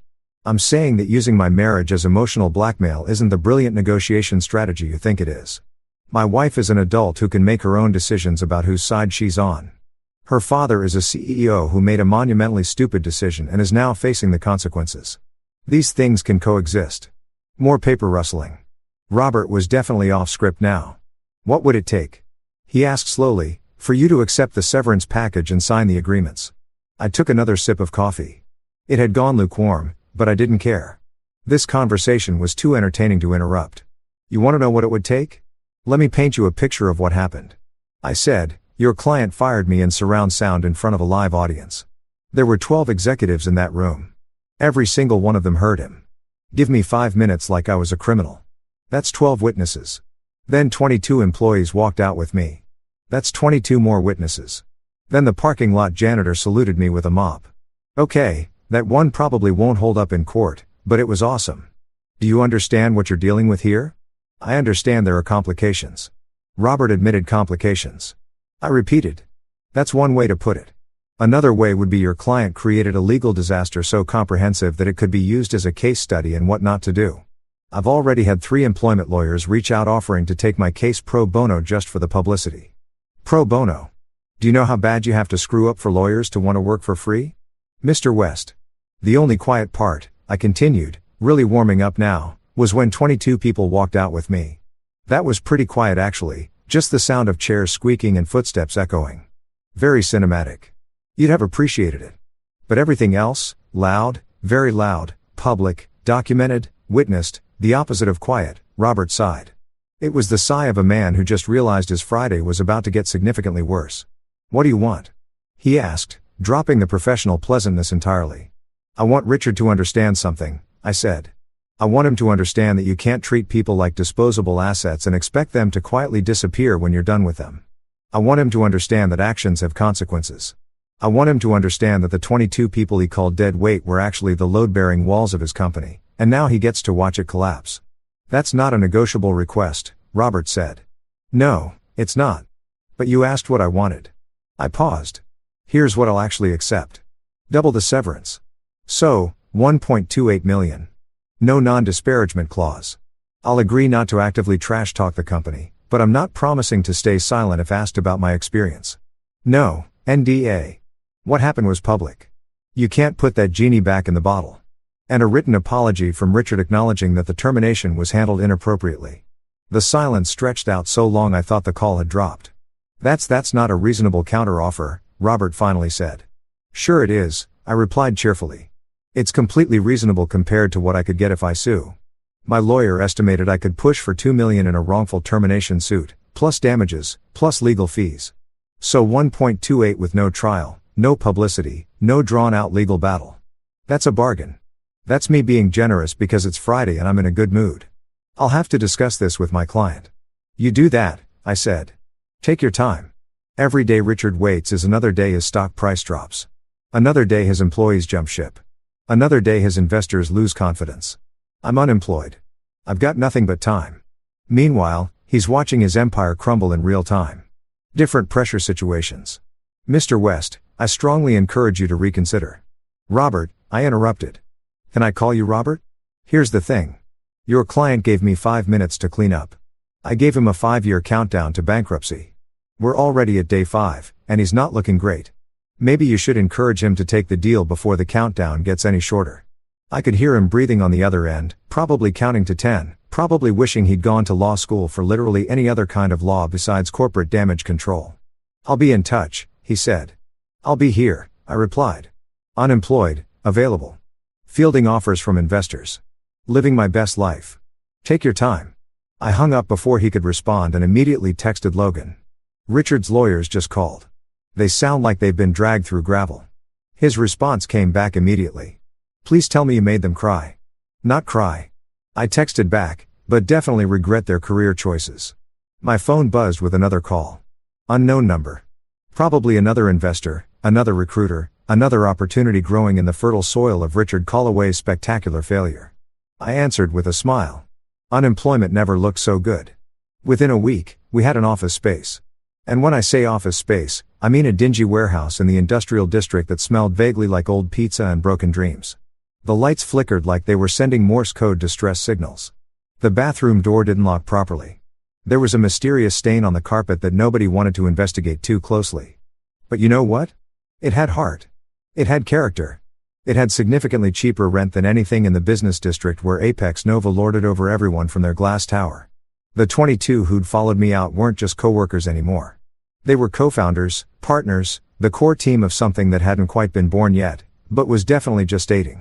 We stood in that warehouse on Monday morning looking at the flickering lights and questionable infrastructure, and someone, I think it was Dylan, said what we were all thinking. This is either the best decision we've ever made or we're all going to be living in our parents' basement by Christmas. Why not both? Priya replied, and everyone laughed because gallows humor was pretty much our brand now.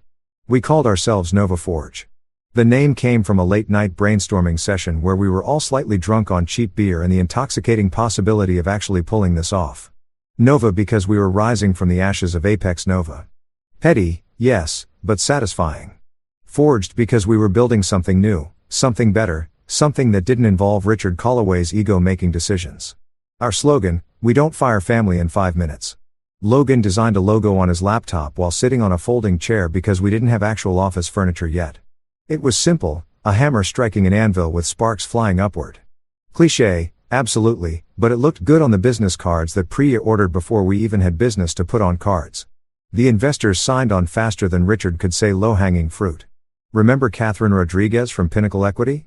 She'd been so impressed by my phone negotiation with Richard's lawyer, which had somehow leaked because nothing stays secret in the tech world, that she'd fast-tracked our funding application. We had our first term sheet within 72 hours. Our first actual check cleared before the end of the week. $2 million in seed funding. Not bad for a company that consisted of 23 unemployed people in a warehouse with questionable electrical wiring. Is this real?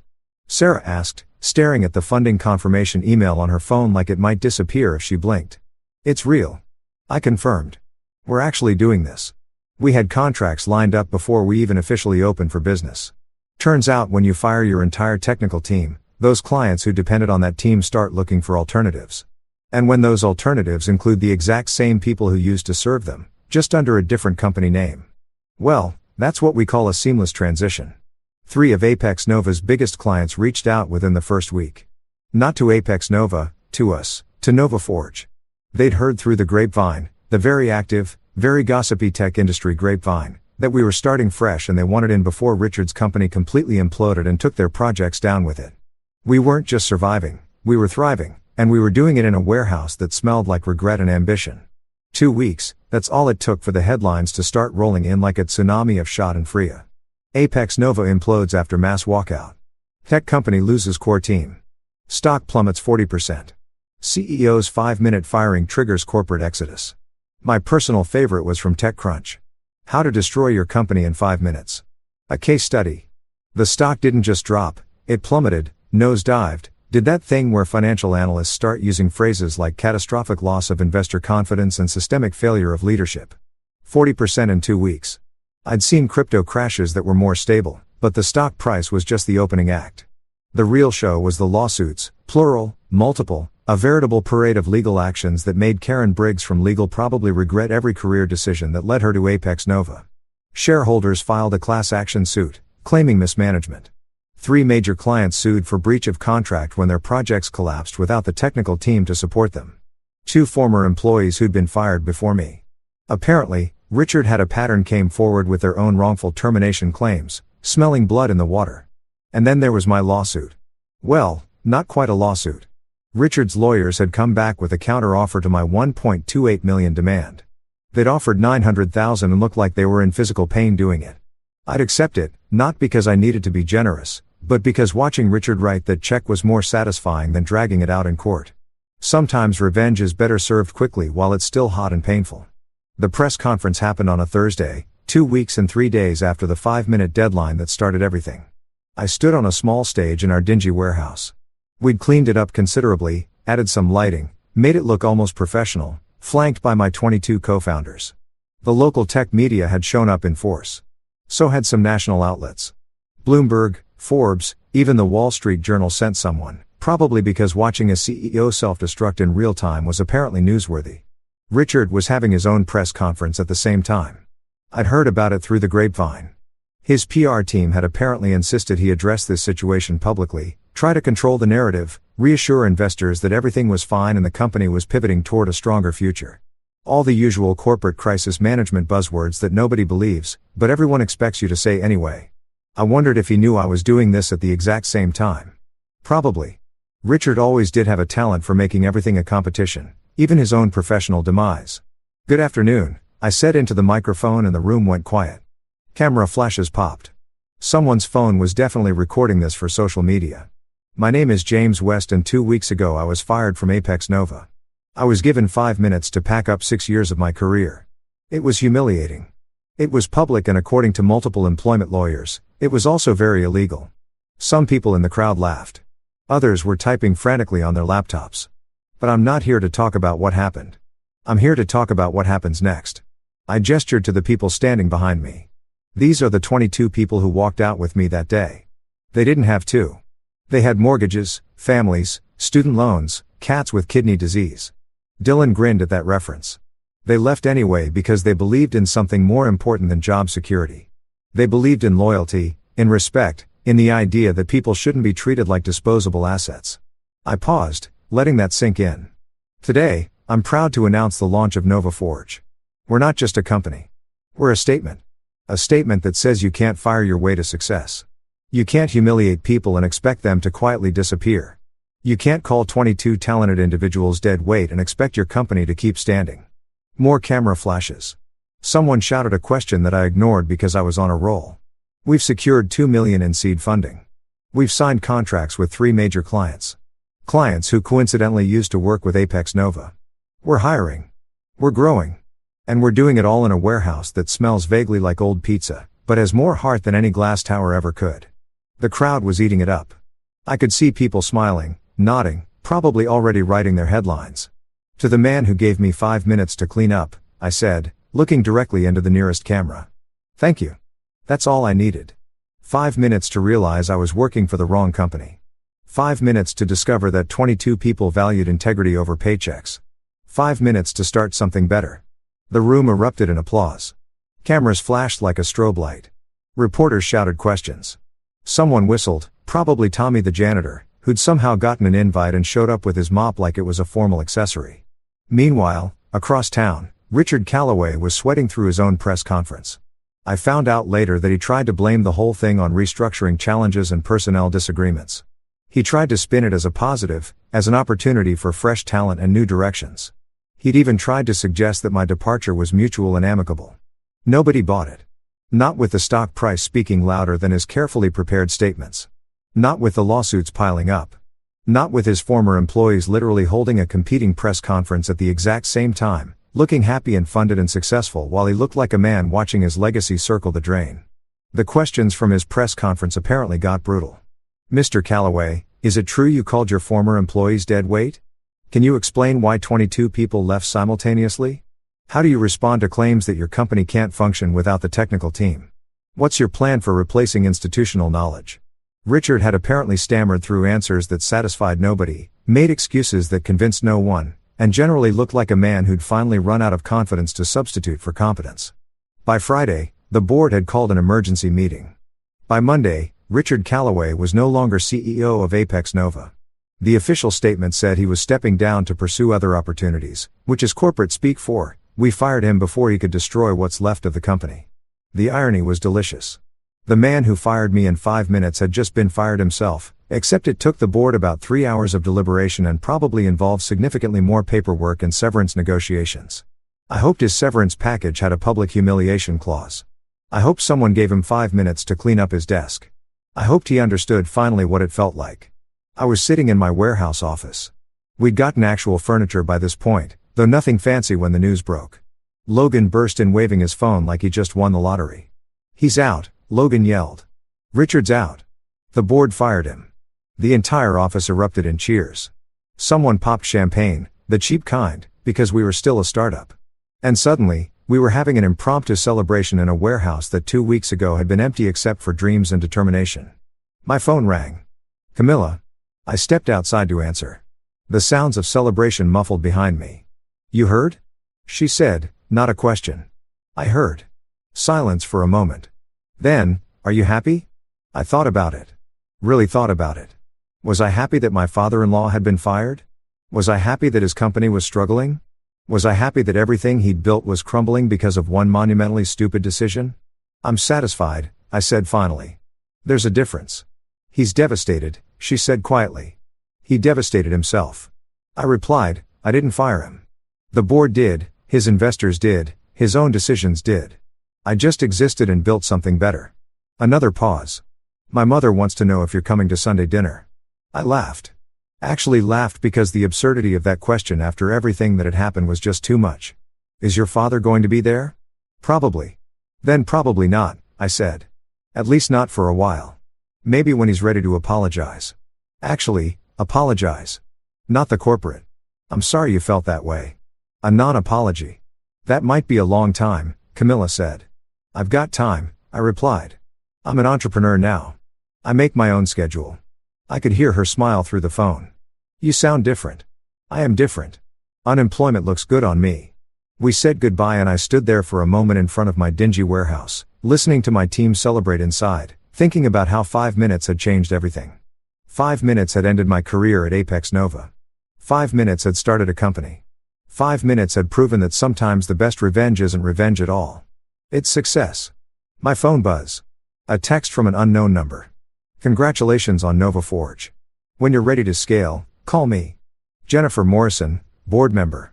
Even Richard's own board members were reaching out now. The man had truly scorched every bridge, including the ones he was standing on. I walked back inside, back to the celebration, back to my team, my family, and someone handed me a plastic cup of cheap champagne. Dylan raised his cup for a toast. "To Richard Calloway," he said with a grin, "for giving us exactly 5 minutes to realize we could do better." "To 5 minutes," everyone echoed. We drank cheap champagne in a warehouse that smelled like ambition and possibility. And somewhere across town, Richard Calloway was probably sitting in his expensive house, wondering how it all went so wrong so fast. 5 minutes, that's all it took to end an empire and start a revolution. And I'd do it all over again. Story 3. For my birthday, my wife left a frozen pizza on the counter and sent a congrats text to me. A week earlier, my wife and her friends threw my best friend a backyard bash with fireworks and a drone photographer. When I asked why, my wife shrugged, "You are not really the celebrating type." I didn't reply. I didn't eat. I just grabbed my bag and walked out the door. That night, my wife's texted, "Why is everyone freaking out? My name's Miles Carter, and I need you to understand something right off the bat. I'm not the kind of guy who throws tantrums or makes dramatic exits over stupid stuff. I'm reasonable. I'm level-headed. I'm the guy who remembers to bring the potato salad to the barbecue even though nobody asked me to. And everyone's going to eat the store-bought mac and cheese instead. I'm dependable, the human equivalent of a Honda Civic. Reliable, efficient, and apparently so boring that my own wife forgot I existed on my 34th birthday. Let me paint you a picture of how this absolute masterpiece of a day unfolded. I woke up that morning with the kind of cautious optimism that only a married man on his birthday can muster. Like maybe, just maybe, this year would be different. Maybe Tara would surprise me with breakfast in bed or at least remember to say happy birthday before checking her Instagram feed. I'm not asking for a parade here, folks. Just basic human acknowledgement that I'd successfully survived another trip around the sun without getting hit by a bus or developing a gambling addiction. I came downstairs around 8 o'clock in the morning, showered and dressed like it was a special occasion because in my delusional little world, it was. The kitchen was empty. No balloons, no streamers, no cards propped up against the coffee maker with hearts drawn in Sharpie. Just the usual mess from Terrara's midnight snack rate. Empty yogurt containers on the counter, a spoon in the sink, and the faint smell of something that might have been cheese, but could have also been regret. I checked my phone. Nothing. Not a text, not a call, not even one of those automated birthday messages from my dentist's office reminding me I'm due for a cleaning. I made my own coffee. Shocking development, I know. And sat at the kitchen table wondering if maybe she was planning some kind of surprise. Maybe she was waiting until evening. Maybe she'd arranged something thoughtful and sweet, and I was being paranoid. Spoiler alert, I wasn't being paranoid. I was being stupidly hopeful, which is somehow worse. The day crawled by like a three-legged turtle crossing a highway. I worked from home, answered emails, sat through a video conference where my boss, Keith, asked me to circle back on a project I'd already finished twice. Around noon, I checked my phone again. Still nothing. By 3 o'clock, I was starting to think maybe I'd imagined my own birthday. Maybe I was having some kind of existential crisis where I'd fabricated the entire concept of celebrating the anniversary of my birth. But no, Facebook confirmed it. 17 notifications from people I barely remembered from high school, all wishing me a blessed day with champagne glass emojis they definitely copy-pasted from last year. At 6:30 in the evening, I heard Tara's car pull into the driveway. My heart did this pathetic little hopeful jump like a golden retriever hearing the word walk. I stayed in the living room pretending to read a book I wasn't actually absorbing, waiting for her to come in with a cake or flowers or literally anything that suggested she knew what day it was. She walked in carrying grocery bags and her gym duff. "Hey," she said, not looking at me, just hey, like I was the mailman or the guy who bags groceries at Kroger. She dumped the bags on the kitchen counter with the enthusiasm of someone taking out the trash, and I heard the telltale sound of frozen food hitting laminate. I waited. I gave her a solid 5 minutes to remember to suddenly smack her forehead and say, "Oh my God, Miles, I'm so sorry. Happy birthday." But instead, she just unpacked the groceries, stuck a few things in the fridge, and left one item sitting on the counter. Then she grabbed her phone and disappeared upstairs. Curiosity or maybe masochism got the better of me. I walked into the kitchen and there it was, folks. The piece to resistance, the grand gesture, the culmination of 10 years of marriage, a frozen pizza. Not even a good frozen pizza, mind you. We're talking bottom shelf, cardboard crust, cheese that might be plastic situation. Still sealed in its plastic wrap, not preheated, not even accompanied by a note or a half-hearted, "I'll cook this later."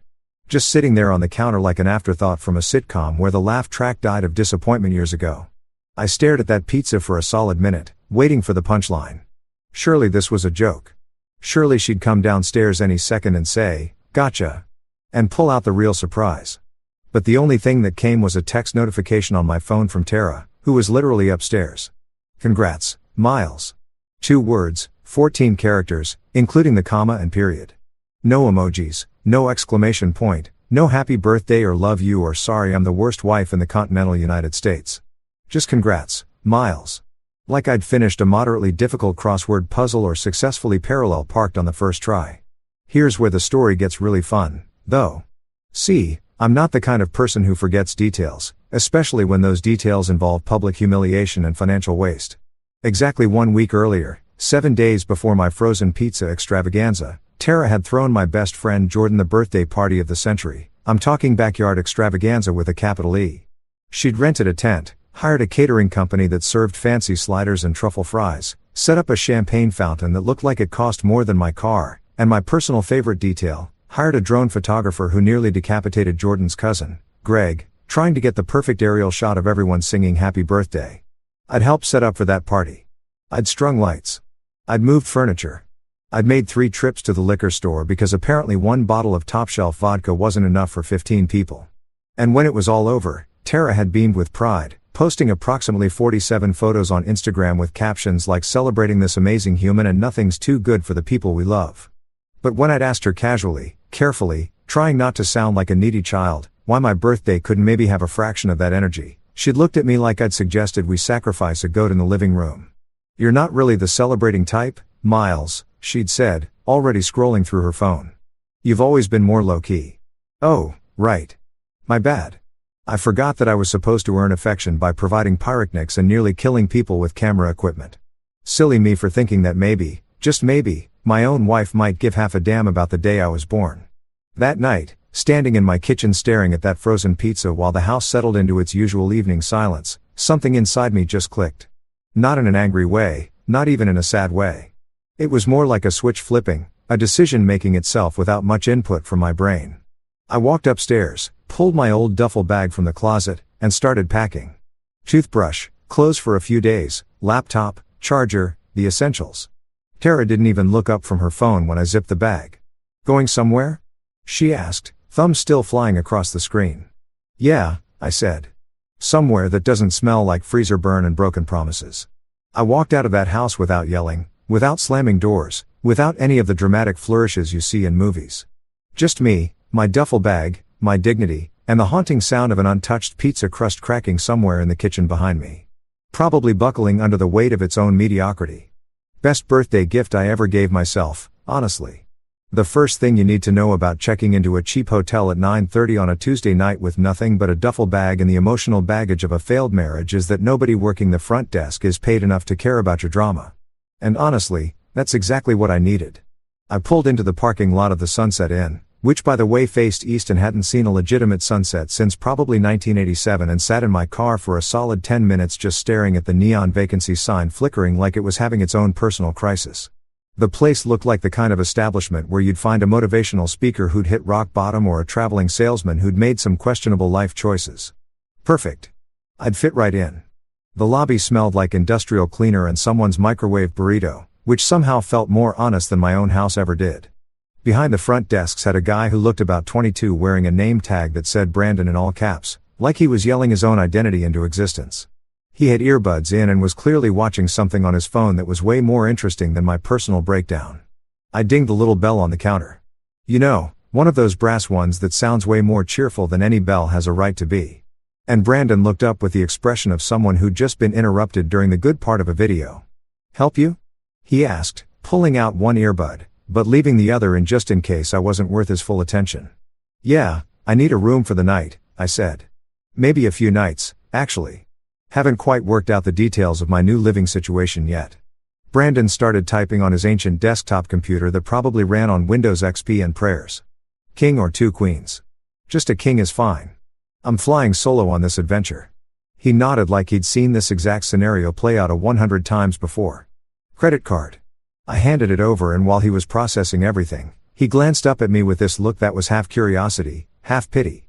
"Celebrating something?" he asked. And I couldn't tell if he was being sarcastic or genuinely couldn't read the room. "Yeah," I said, unable to stop myself from smiling. "My emotional independence." Brandon paused, looked at me for a second, then cracked the smallest grin. "Good for you, man. Room 237. Second floor. Take the stairs to your left. Elevator's broken." "Of course it is," I said, grabbing my key card. "Would have been suspicious if everything worked perfectly." "Ice machines on your floor," he added. "Also broken. But there's a vending machine that sometimes accepts dollar bills." "You're really selling this place, Brandon." "Hey, it's $89 a night, and we don't ask questions. That's the whole pitch." "Fair enough." I grabbed my duffel bag and headed for the stairs, climbing up to the second floor while trying not to think about how many life decisions had led me to this exact moment. The hallway carpet was that special pattern that hotels use specifically to hide stains. You know, the one where it looks like someone threw a kaleidoscope into a blender and then vomited it onto the floor. Room 237 was at the end of the hall, right next to what I could only assume was either another guest having a very loud phone conversation or someone watching a documentary about angry geese. I slid the key card into the door slot. Red light. Tried again. Red light. Third time's the charm. Green light and I was in. The room was exactly what you'd expect from a place called the Sunset, and that charged $89 a night. One queen bed with a comforter that had probably witnessed things that would make a crime scene investigator quit their job. A TV from 2003 bolted to the dresser. A bathroom the size of a shoe box with water pressure that could best be described as apologetic. And that smell, that universal hotel smell that's somehow a combination of cleaning products, other people's lives, and existential dread. But here's the thing that hit me. As I dropped my duffel bag on the questionable carpet and looked around, the silence was absolutely beautiful. I'm not talking about the absence of noise. I could hear the guy next door still arguing with someone about parking tickets, and the air conditioning unit under the window was making sounds like it was trying to communicate with dolphins. No, I'm talking about the absence of expectations.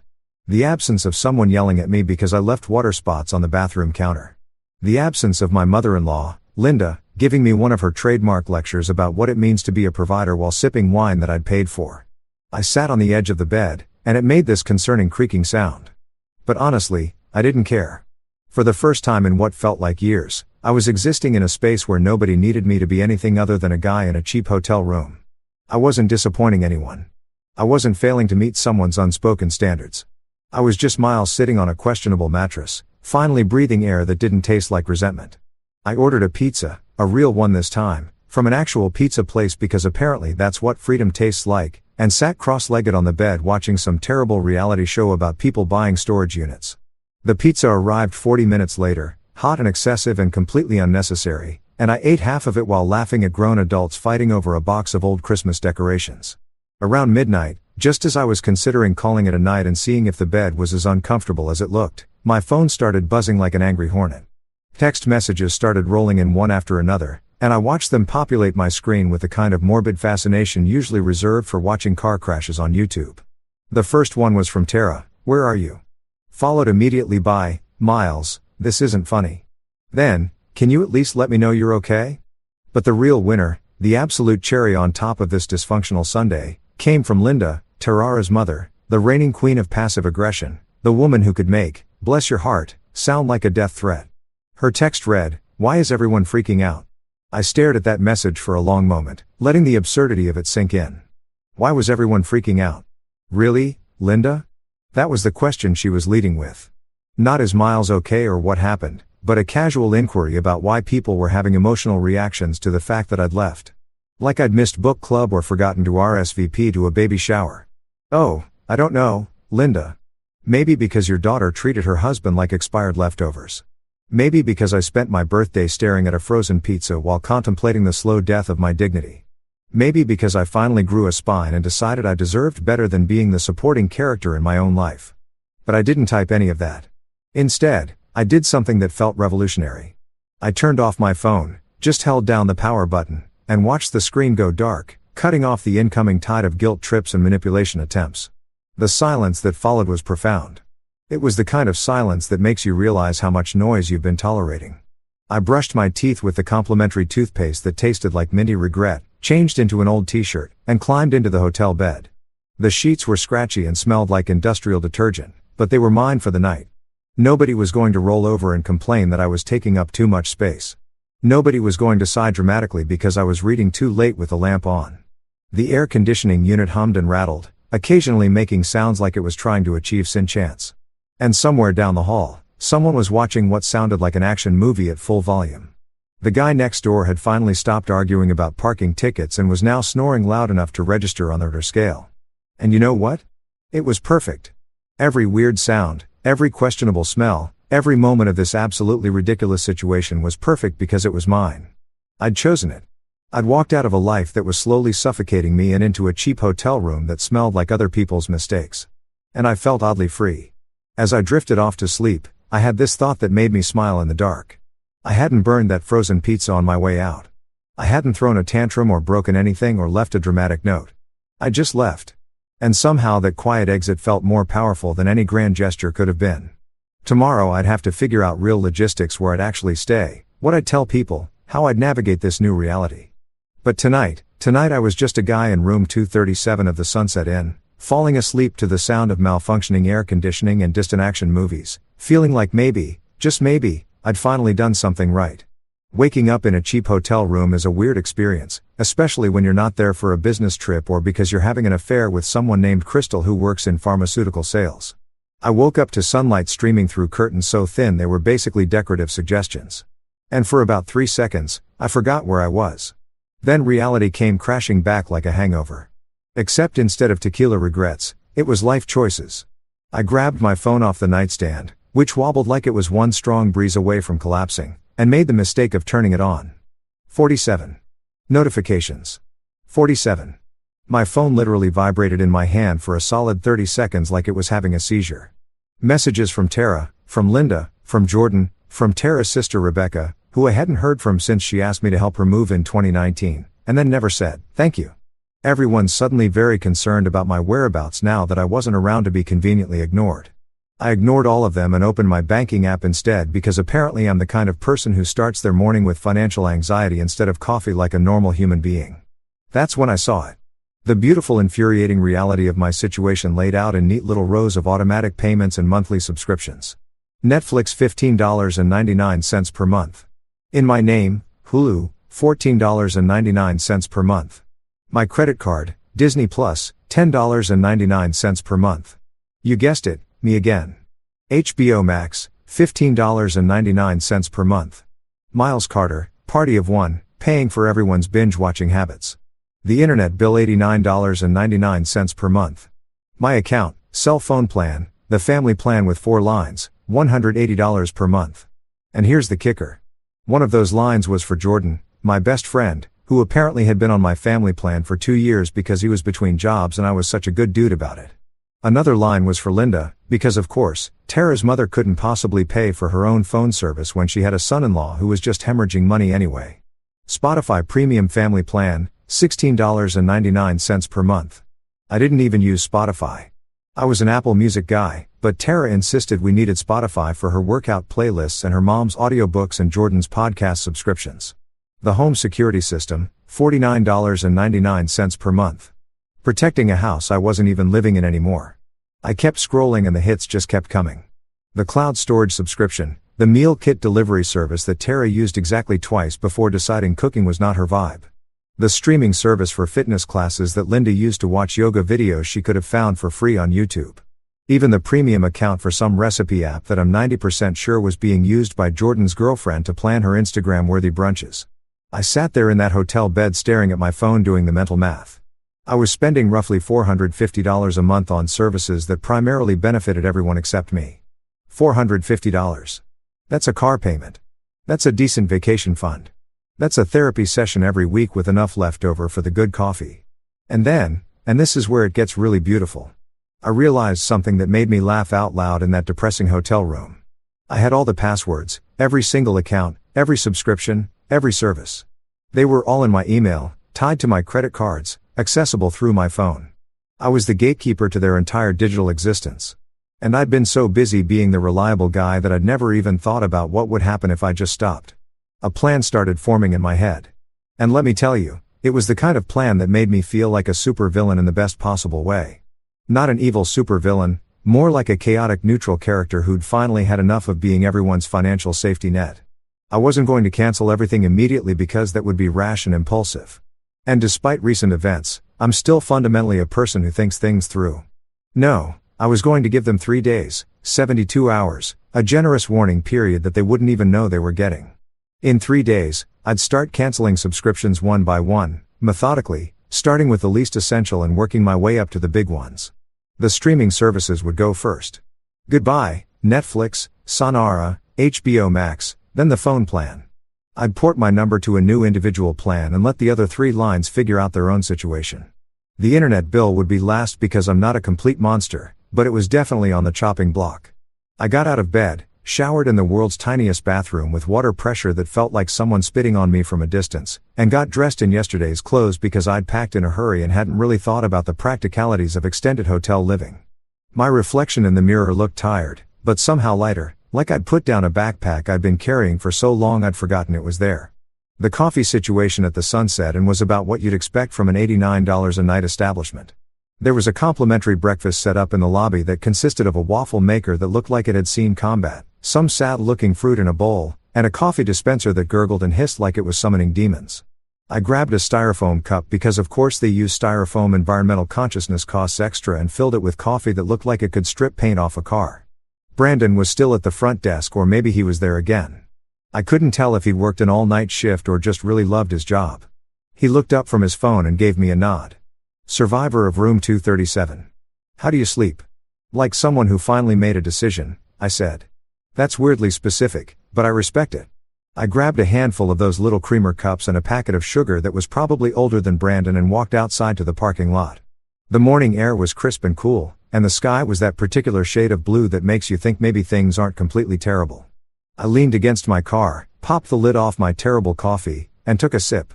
It tasted like burnt dreams and questionable life choices, but it was mine, and I wasn't sharing it with anyone. I pulled out my phone, opened the Notes app, and started making a list. Not a grocery list or a to-do list, but a revenge list. Okay, revenge is a strong word. Let's call it an accountability list. An actions have consequences list. Maybe you should have thought about this before you gave me frozen pizza for my birthday list. Day 1 today, research individual phone plans. Look into month-to-month apartment rentals. Call Maya about that job offer. Drink terrible hotel coffee and feel smug about it. Day 2, port phone number to new plan. Change all passwords. Update billing addresses.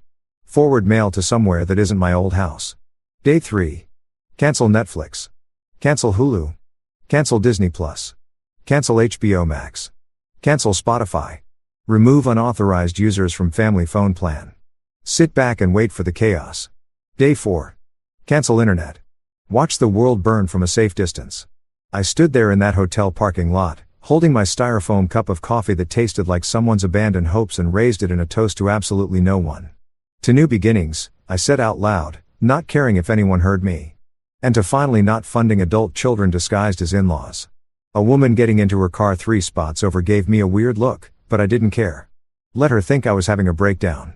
Maybe I was. Or maybe I was having a breakthrough. And the two things look remarkably similar from the outside. If sarcasm burned calories, I'd have been shredded by lunchtime. If pettiness was an Olympic sport, I'd be bringing home gold. But instead, I was just a guy in a hotel parking lot drinking the worst coffee known to mankind, planning the most passive-aggressive exit strategy in the history of modern relationships. I finished my coffee, tossed the cup in the trash. Because unlike some people, I cleaned up my own messes and got back in my car. I had a phone plan to research, an email to send to Maya about that job offer, and a list of subscriptions that were about to learn what unauthorized charges meant. The best part, they had no idea what was coming. They were probably sitting at home right now streaming their shows, scrolling through their phones, completely oblivious to the fact that their digital lifestyle was on a 3-day countdown to obsolescence. I pulled out of the Sunset Inn parking lot with a smile on my face. Headed toward the nearest gas station for better coffee and maybe a breakfast burrito that wouldn't judge my life choices. The radio was playing some pop song about breaking free and finding yourself.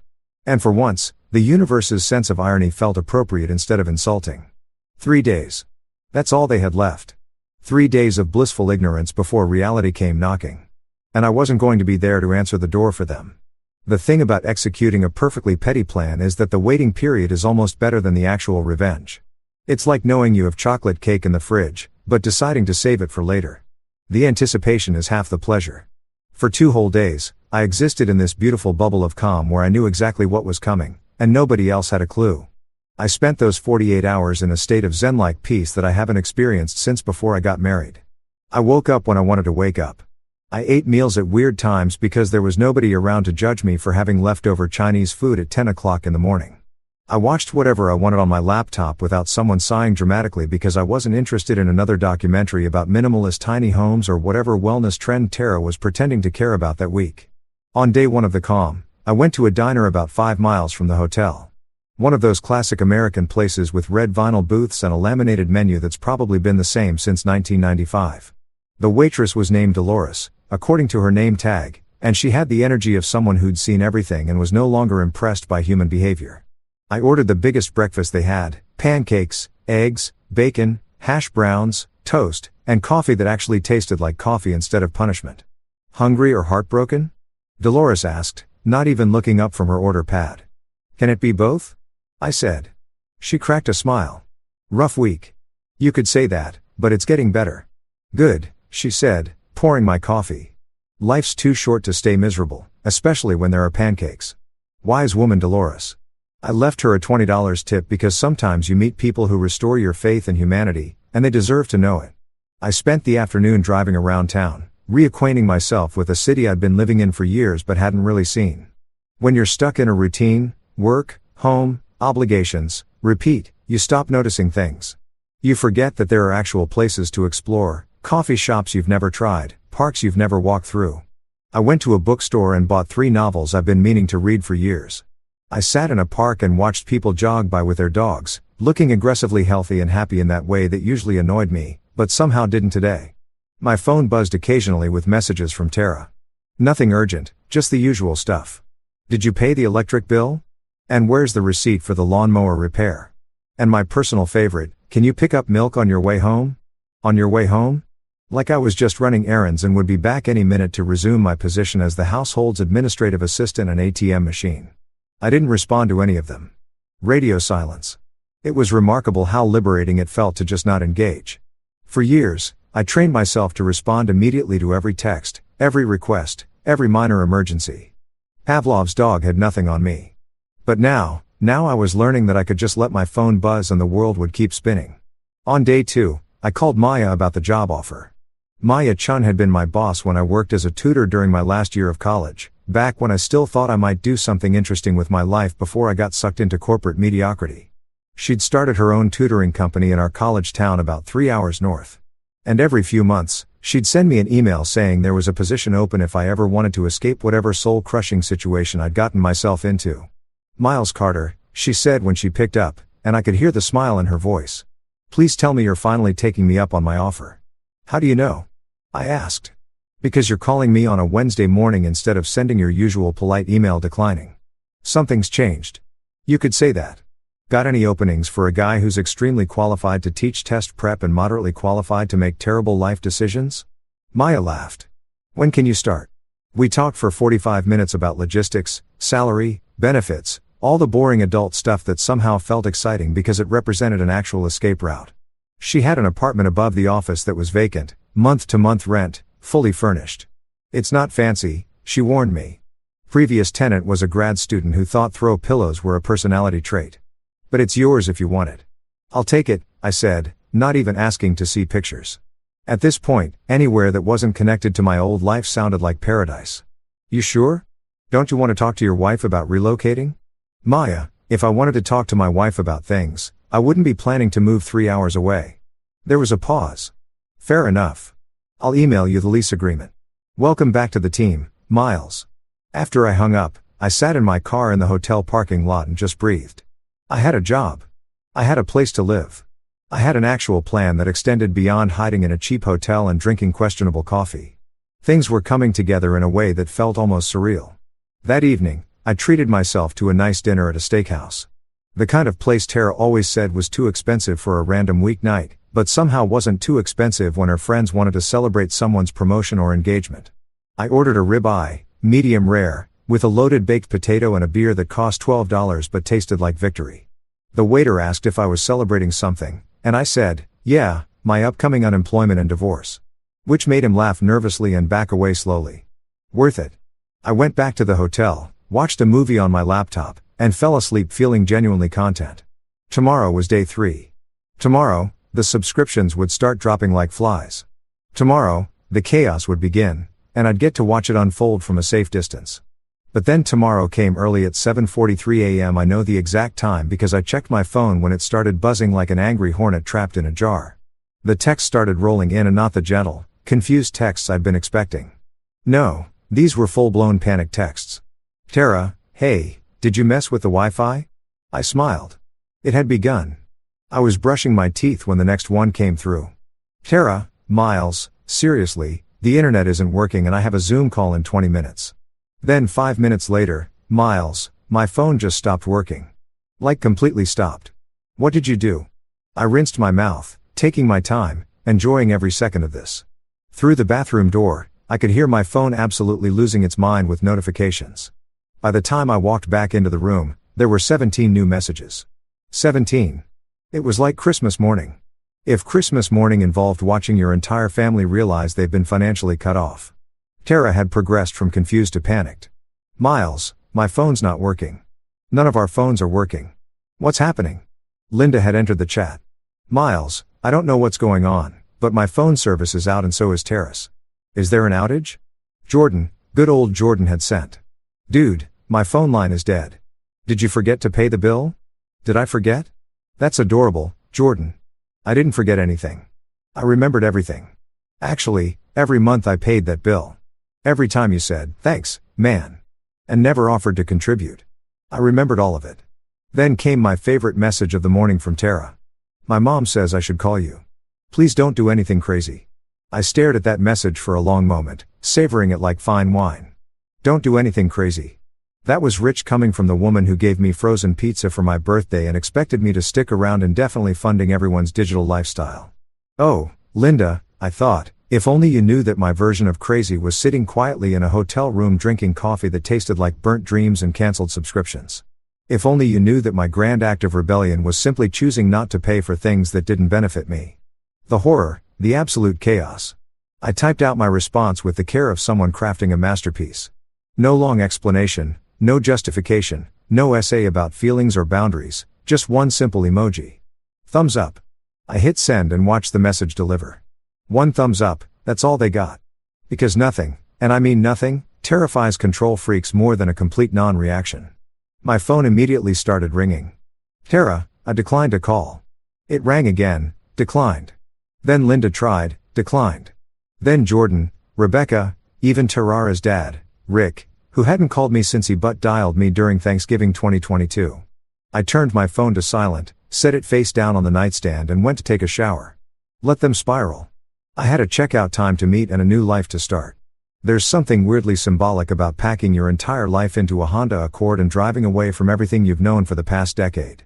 It's like being in one of those indie movies where the protagonist has a revelation and just hits the road, except instead of a cool vintage convertible and a carefully curated soundtrack, you've got a car that makes a weird rattling noise above 50 miles per hour and a playlist that keeps shuffling to break up songs like your phone is trying to make a point. I checked out of the Sunset Inn at exactly 11 a.m., which was checkout time, because even in the midst of a life crisis, I'm still the kind of person who follows hotel policies.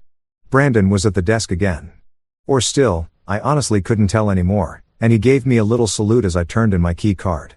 "Good luck out there, man," he said. "Hope you find whatever you're looking for." "Thanks, Brandon. Keep fighting the good fight with that waffle maker. It's a losing battle, but somebody's got to do it." I threw my duffel bag in the trunk, which also contained everything else I'd managed to pack in my hasty escape. A box of books, my laptop, 3 pairs of shoes, enough socks and underwear to last me until I either found a laundromat or gave up on society entirely. And a framed photo of my dog from childhood. Because apparently, even in the middle of a divorce, I'm still sentimental about a golden retriever who died in 2008. The drive north to my college town was supposed to take about 3 hours, but I was in no rush. For the first time in years, I had nowhere I needed to be at any specific time. No meetings, no obligations, no wife texting me a grocery list with 17 items that somehow all needed to be the organic version. Just me, the open road, and the distinct possibility that I was having either a breakthrough or a breakdown. The jury was still out. I merged onto the highway and immediately my phone started ringing through the car's Bluetooth system. Tara's name flashed on the dashboard screen like a warning light.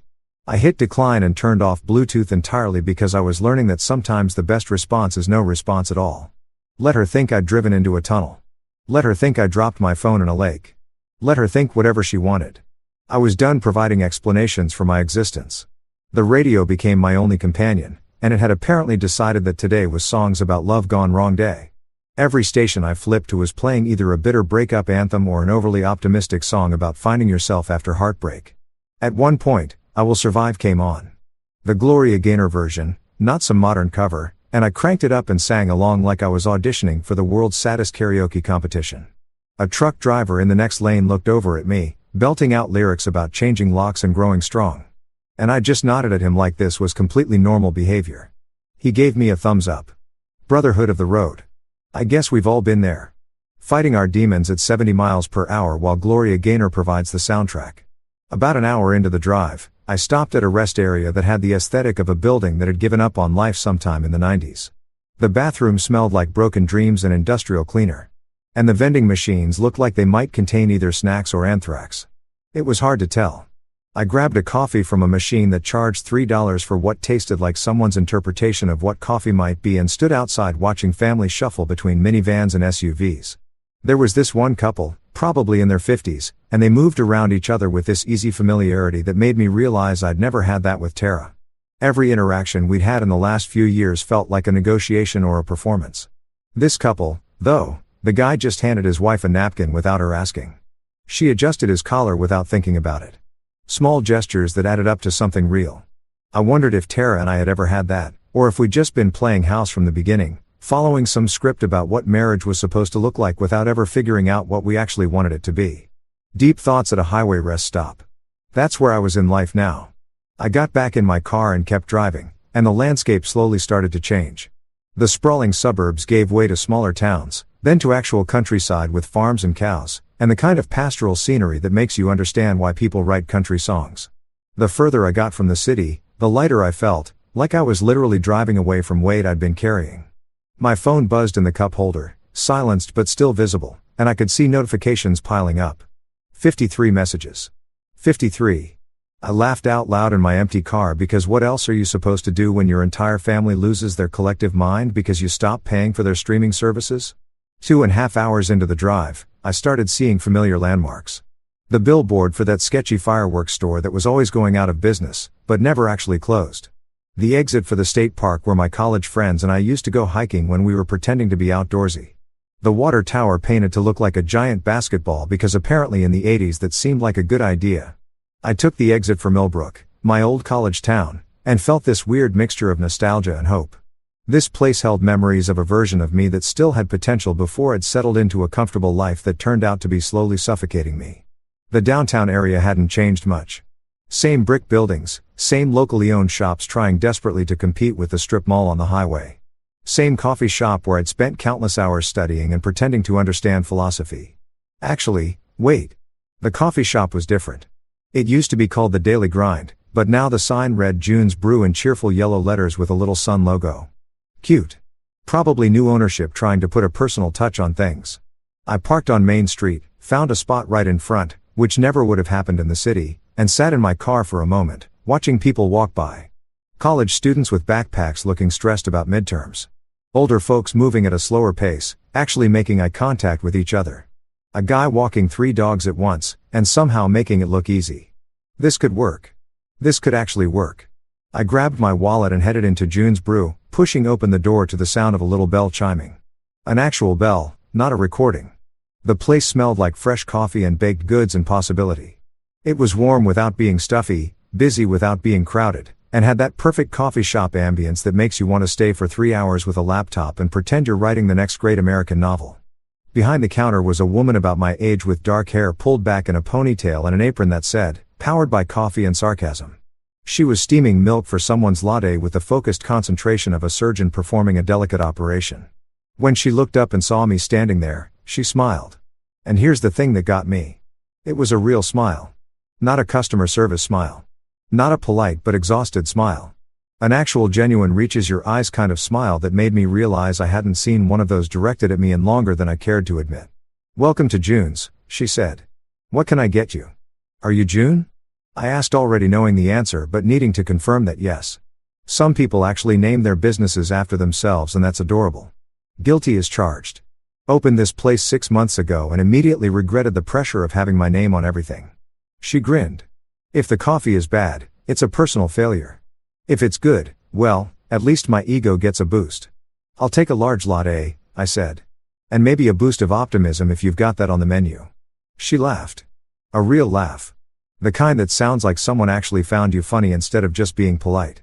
"Rough day, more like rough decade with a particularly terrible birthday as the grand finale," I said. "But I'm told coffee helps." June started making my latte and I watched her work with the kind of casual competence that comes from doing something you actually enjoy. "Birthday, huh? Let me guess. Someone forgot. Worse. Someone remembered but thought a frozen pizza still in its plastic wrap counted as a celebration." She stopped mid-pour and looked at me with this expression of genuine horror mixed with amusement. "You're joking. I wish I was frozen pizza. Not even preheated. Just sitting on the counter like a sad monument to low expectations." June finished my latte and slid it across the counter, and I noticed she'd done one of those fancy leaf designs in the foam.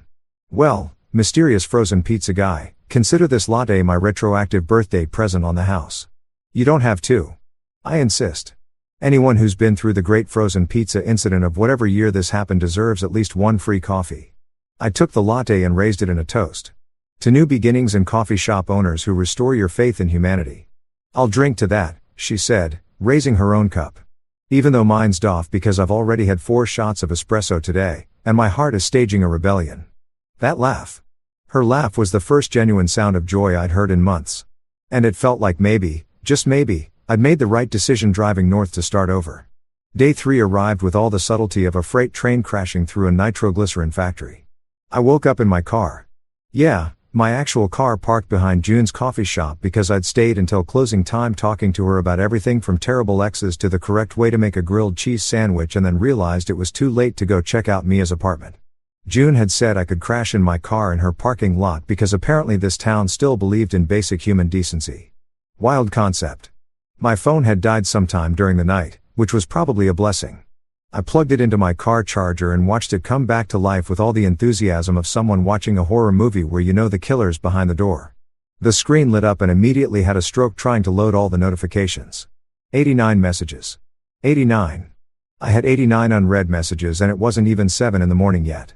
I scrolled through them with the detached fascination of someone watching a reality show about people who hoard exotic animals. The progression was beautiful, a perfect arc from confusion to panic to anger to desperation. It was like watching the 5 stages of grief, except instead of accepting death, they were accepting the death of their unlimited streaming capabilities. The messages had started around midnight, which tracked. That's when Netflix does its thing where it boots you out and makes you sign back in. Except this time, there was no account to sign back into because I cancelled it at exactly 11:47 p.m. the previous night while eating leftover pad thai in my hotel room. Tara 12:03 a.m. Netflix won't load. Tara 12:15 a.m. Seriously, Netflix is broken. Did you change the password? Tara 12:47 a.m. Miles, nothing is working. Not Netflix, not Hulu, nothing. Then Linda entered the chat at 1:23 a.m., which meant she'd been up late binge watching something and got the shock of her entitled life. Linda, Miles, I don't know what's going on with the streaming services, but they're all saying the account is closed. There must be some kind of error. Can you call customer service in the morning? Can I call customer service? That's adorable, Linda. Sure. Let me just call them up and explain that I intentionally canceled everything because your daughter gave me frozen pizza for my birthday and I finally grew a spine. I'm sure they'll fix it right up. The messages continued through the early morning hours. Each one more panic than the last. It was like watching dominoes fall, except the dominoes were pampered adults realizing they actually had to pay for their own stuff. Jordan, 3:47 a.m. Yo, my phone's completely dead. Like no service at all. What's happening, Rebecca? 4:15 a.m. Miles, Tara called me from a neighbor's phone, crying about the internet being out. What did you do? What did I do? What did I do? I stopped being a human ATM, Rebecca. I stopped funding a lifestyle for people who couldn't even remember my birthday. I stopped setting myself on fire to keep everyone else warm. That's what I did. But my absolute favorite, the crown jewel of this entire message thread came from Rick, Tarara's father, who hadn't spoken to me directly since Christmas 2023 when he cornered me by the eggnog and gave me a 20-minute lecture about providing for family while I stood there wondering if it was socially acceptable to fake a heart attack to escape a conversation. Rick, 6:42 a.m. A real man doesn't abandon his family. I stared at that message for a solid minute, letting it sink in. A real man doesn't abandon his family. This coming from the guy who went on a fishing trip during his daughter's college graduation because he needed to clear his head. This coming from Mr. I'll just put it on Miles's tab at every family dinner. This coming from someone who genuinely believed that masculinity was measured by how much emotional and financial abuse you could tolerate while maintaining a smile. I typed out about 17 different responses in my head, each one more scathing than the last. I wanted to explain to Rick that a real man knows his worth. That a real man doesn't let people treat him like a convenience store that's open 24 hours for their emergencies. That a real man can recognize when he's being used and actually do something about it instead of just complaining about kids these days and their entitlement while being the most entitled person in the room. But you know what? I actually sent nothing. Absolutely nothing. Because the thing about people like Rick is that they don't actually want a conversation. They want validation. They want you to engage so they can feel important and wise and like they've made some kind of point. And the most powerful thing you can do to someone who's trying to manipulate you through guilt is just not play the game. I did, however, screenshot his message and sent it to Maya with the caption, "My father-in-law's thoughts on masculinity." Also, he's been on my phone plan for 2 years without contributing a dime. Maya responded within minutes. "I've known you for an hour, and I already know you're more of a man than this dude. Want me to send him a strongly worded email about emotional intelligence?" God, I love Maya. The messages kept coming as I sat in my car, watching the sunrise paint the sky in shades of pink and orange that seemed way too cheerful for the chaos unfolding in my phone. It was like being inside the eye of a hurricane, watching the destruction from a safe distance while maintaining perfect calm. Tara had moved from anger to negotiation, which was a predictable stage. Tara, 7:03 a.m. Miles, I know you're mad, but this is affecting everyone. Can we at least talk about the phone plan? My mom needs her phone for work. Linda didn't work. Linda was retired and spent her days watching home improvement shows and texting unsolicited advice to people who didn't ask for it. But sure, let's pretend her phone was essential for her non-existent career. Then Jordan chimed in with what might be the most Jordan message ever sent. Jordan, 7:21 a.m. Bro, she's saying you hacked the Wi-Fi. I told her that's not how Wi-Fi works, but she's convinced you did something technical and malicious. Also, can you turn my phone back on? I have a date tonight. I had to laugh at that one. I actually laughed out loud in my car, probably looking like a crazy person to anyone passing by. Jordan's girlfriend, his date, needed to call him about their plans, and somehow this was my emergency to solve. The same Jordan who'd been on my phone plan since 2023 and had literally never once offered to contribute. The same Jordan who got fireworks and champagne fountains for his birthday while I got freezer burn disappointment. No, Jordan. No, you can't have your phone back. Go buy a prepaid phone at a gas station like the rest of US peasants did before family plans were invented. Experience the joy of limited minutes and paying your own way. Build some character. I scrolled further and found a message from Tarara's work friend, Melissa, who I'd met exactly twice and who apparently felt qualified to weigh in on my personal life. Melissa 7:44 a.m. Miles, I don't know what's going on between you and Tara, but punishing her like this is really immature. You're acting like a child. Punishing her. That's the word they kept using. Punishing. Like choosing not to pay for someone else's luxuries was some kind of vindictive attack instead of just normal boundaries that functioning adults should have. I wanted to respond to Melissa with a detailed breakdown of exactly how much money I'd spent over the years funding everyone else's comfort while my own needs were treated as optional. I wanted to calculate the exact dollar amount of frozen pizza versus Jordan's birthday party and send her a spreadsheet. I wanted to explain that sometimes punishment is just consequences wearing a different outfit. But again, I didn't respond because Melissa didn't actually matter. Her opinion was worth exactly as much as she'd contributed to my phone bill. Nothing. The final message that made me actually put my phone down and take a deep breath came from Linda at 8:02 a.m. Linda, I raised my daughter to be a good wife. This is breaking her heart. I hope you're proud of yourself. And there it was. The ultimate guilt trip. The nuclear option. The think of how this affects my daughter card. As if I hadn't spent 10 years thinking about exactly that while my own feelings were treated like they were optional features nobody ordered. I looked at that message sitting in my car behind a coffee shop in a town I'd fled to for a fresh start and I realized something profound. I actually was kind of proud of myself. Proud that I'd finally drawn a line. Proud that I'd stopped accepting crumbs and calling it a meal. Proud that when faced with the choice between maintaining peace and maintaining my dignity, I'd chosen myself for once. I turned my phone face down, grabbed my toiletry bag, and headed into June's coffee shop. She was just unlocking the front door, probably wondering why there was some random guy sitting in his car in her parking lot at 8 o'clock in the morning. Morning, she said, not even looking surprised. Rough night. You could say that. Any chance you know where a guy can find a shower and maybe some industrial strength coffee? She grinned.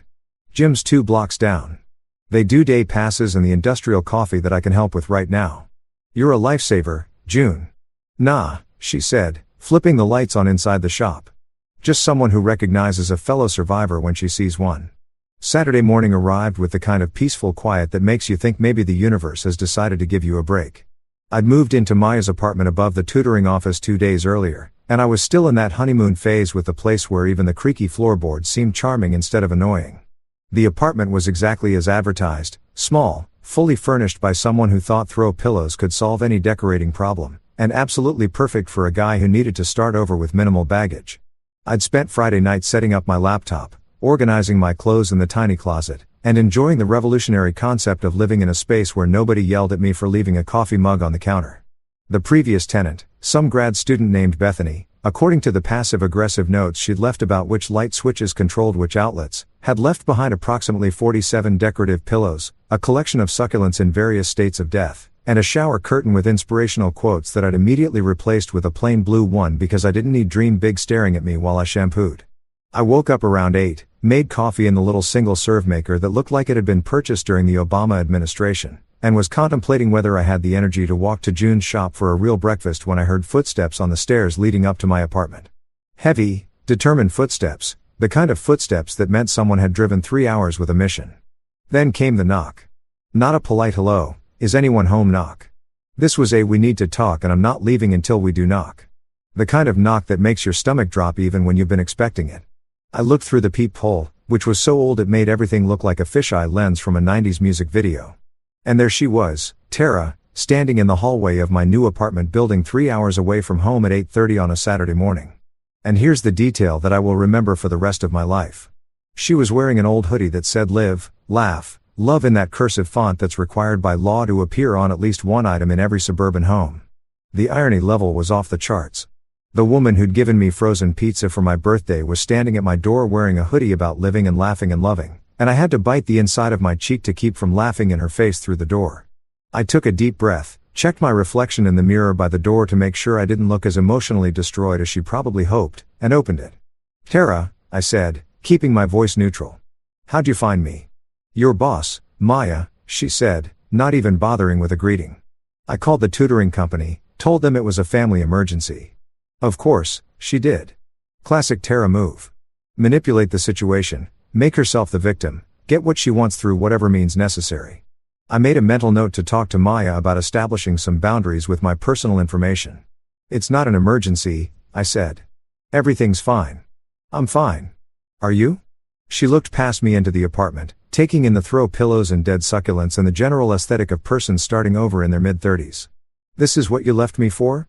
This place?" "I didn't leave you for a place, Tara. I left you because you treated me like an appliance that you occasionally remembered to maintain." Her eyes got that shiny look they always got when she was about to deploy tears as a tactical weapon. "You're really going to do this over a pizza?" And there it was. The reduction of 10 years of slow emotional erosion into one frozen pizza. Like that was the entire problem. Like I'd thrown away a marriage because of a grocery store purchase. "No," I said, and I felt this weird calm settle over me.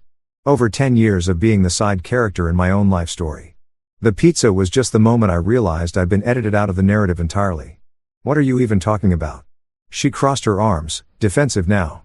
"I've always supported you. I've always been there. You threw Jordan a party with fireworks and a champagne fountain. You gave me a frozen pizza still in the wrapper. And when I asked you why, you said I wasn't the celebrating type." I leaned against the doorframe, blocking her view into my new life. "But the real issue isn't the pizza, Tara. It's that you genuinely don't see the problem." She wiped at her eyes, smearing mascara that she'd clearly applied in the car. "You've always been so dramatic, Miles. Always making everything into some big emotional production." I actually laughed at that. Couldn't help it. The absurdity was too perfect, and you've always been so. I paused, searching for the right word. "Undercooked. What does that even mean?" "It means you're like that pizza half finished. All potential, no follow through. You talk about love and partnership and building a life together, but when it comes time to actually show up, you're still frozen in the package." Her face went through several expressions: confusion, hurt, anger before landing on determination. "Fine. You want to talk about showing up?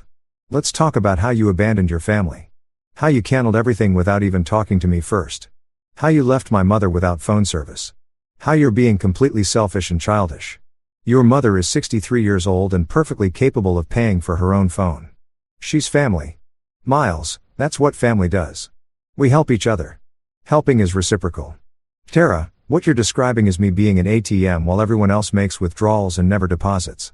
She shifted tactics and I could see it happening in real time. The softening of her posture, the slight head tilt, the voice that went from accusatory to pleading. "What about Jordan? He needs his phone for work. His girlfriend needs to call him about brunch plans. You're affecting other people's lives." I had to process that for a second. Jordan's girlfriend needs to call him about brunch. Yes. That's the emergency you're presenting to me right now. Brunch coordination. Don't be like that. You know what I mean? I really don't, Tara. Because what I'm hearing is that Jordan, a 34-year-old man with a college degree and a job, can't figure out how to get his own phone plan. So his girlfriend can call him about pancakes. And somehow that's my problem to solve. "You used to be so much kinder," she said, going for the guilt angle. "You used to care about people. I still care about people. I just don't care about being used anymore. There's a difference." We stood there in the doorway. This woman I'd been married to for 10 years, and I realized I was looking at a stranger.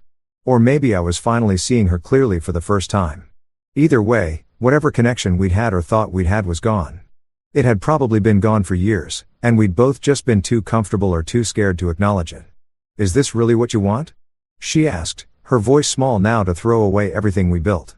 "What did we build, Tara? Honestly, what did we build?" Because from where I'm standing, I built a lot of things. I built a stable income that funded everyone else's lifestyle. I built patience for your family's endless demands. I built a tolerance for being treated like I didn't matter. But what did we build together? She didn't have an answer for that.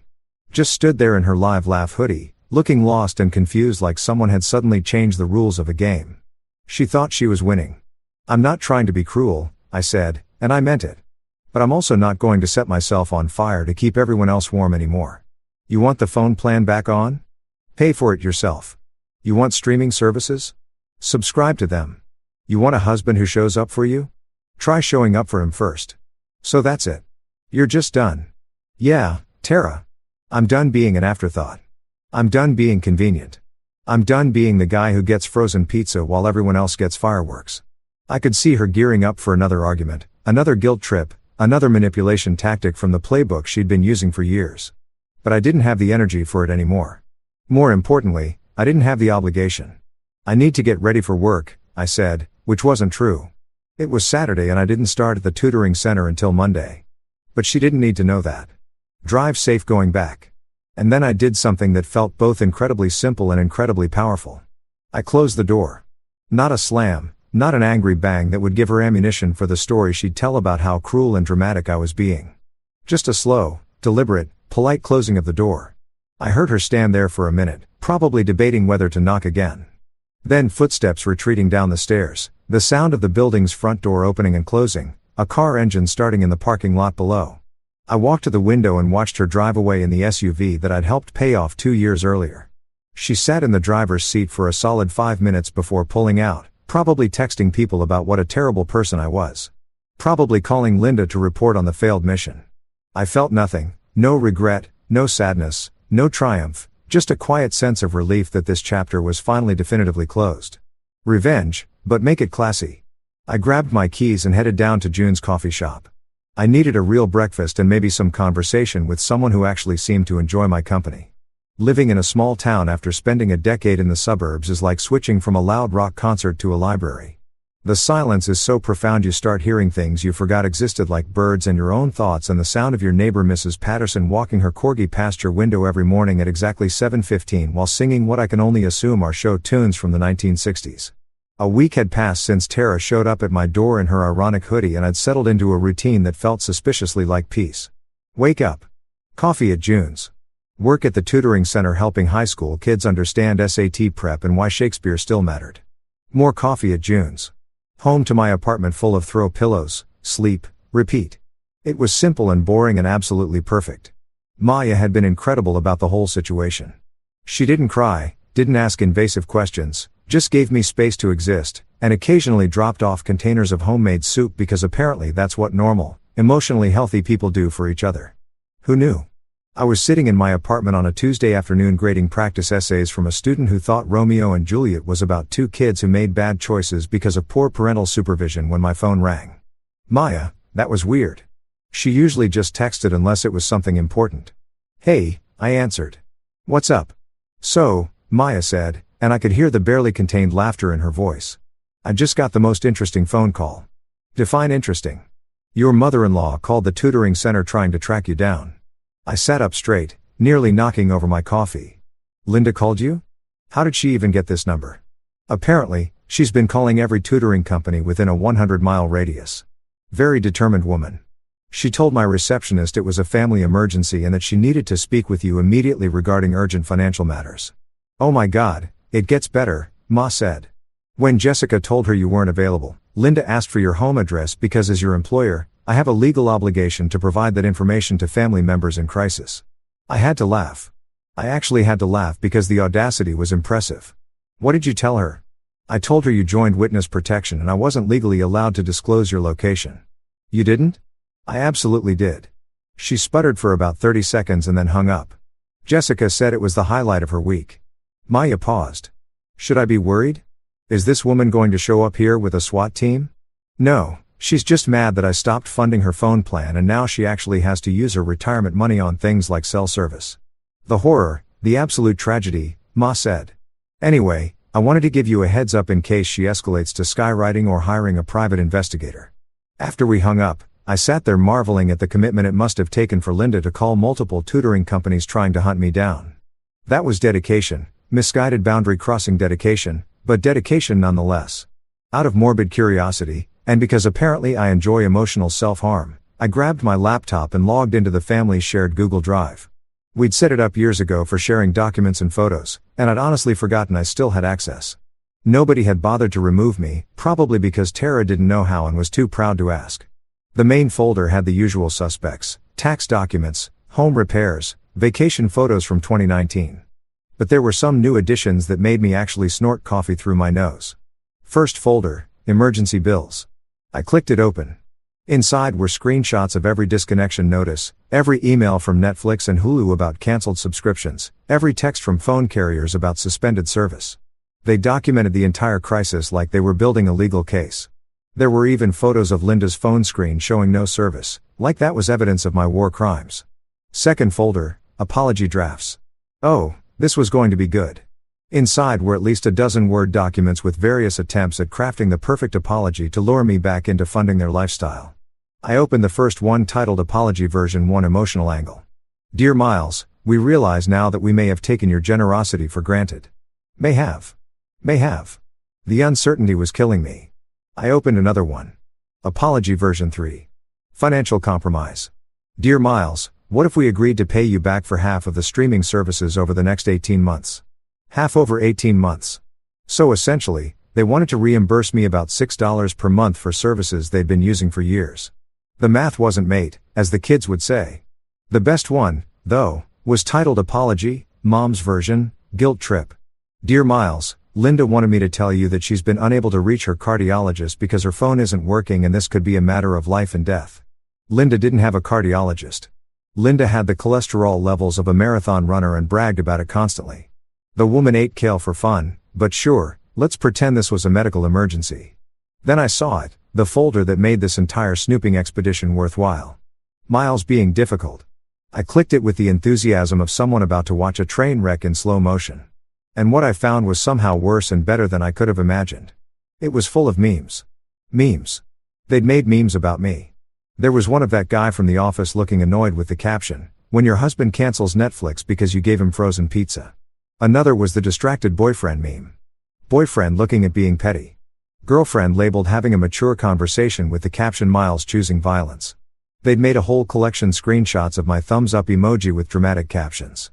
A compilation of text where I just didn't respond, labeled the silent treatment, a masterclass. Even a poorly edited image of me as a Disney villain with the caption, Miles destroys family Wi-Fi 2024 colorized. The commitment to documenting their victimhood was honestly impressive.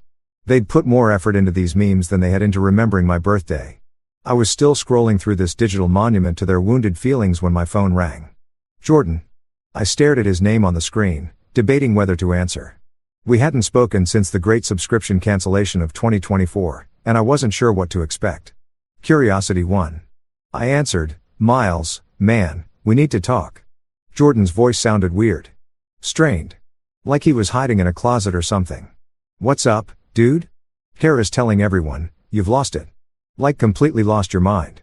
She's saying you had some kind of breakdown and fled to the wilderness. I'm in a college town, Jordan. There's a Starbucks on the corner.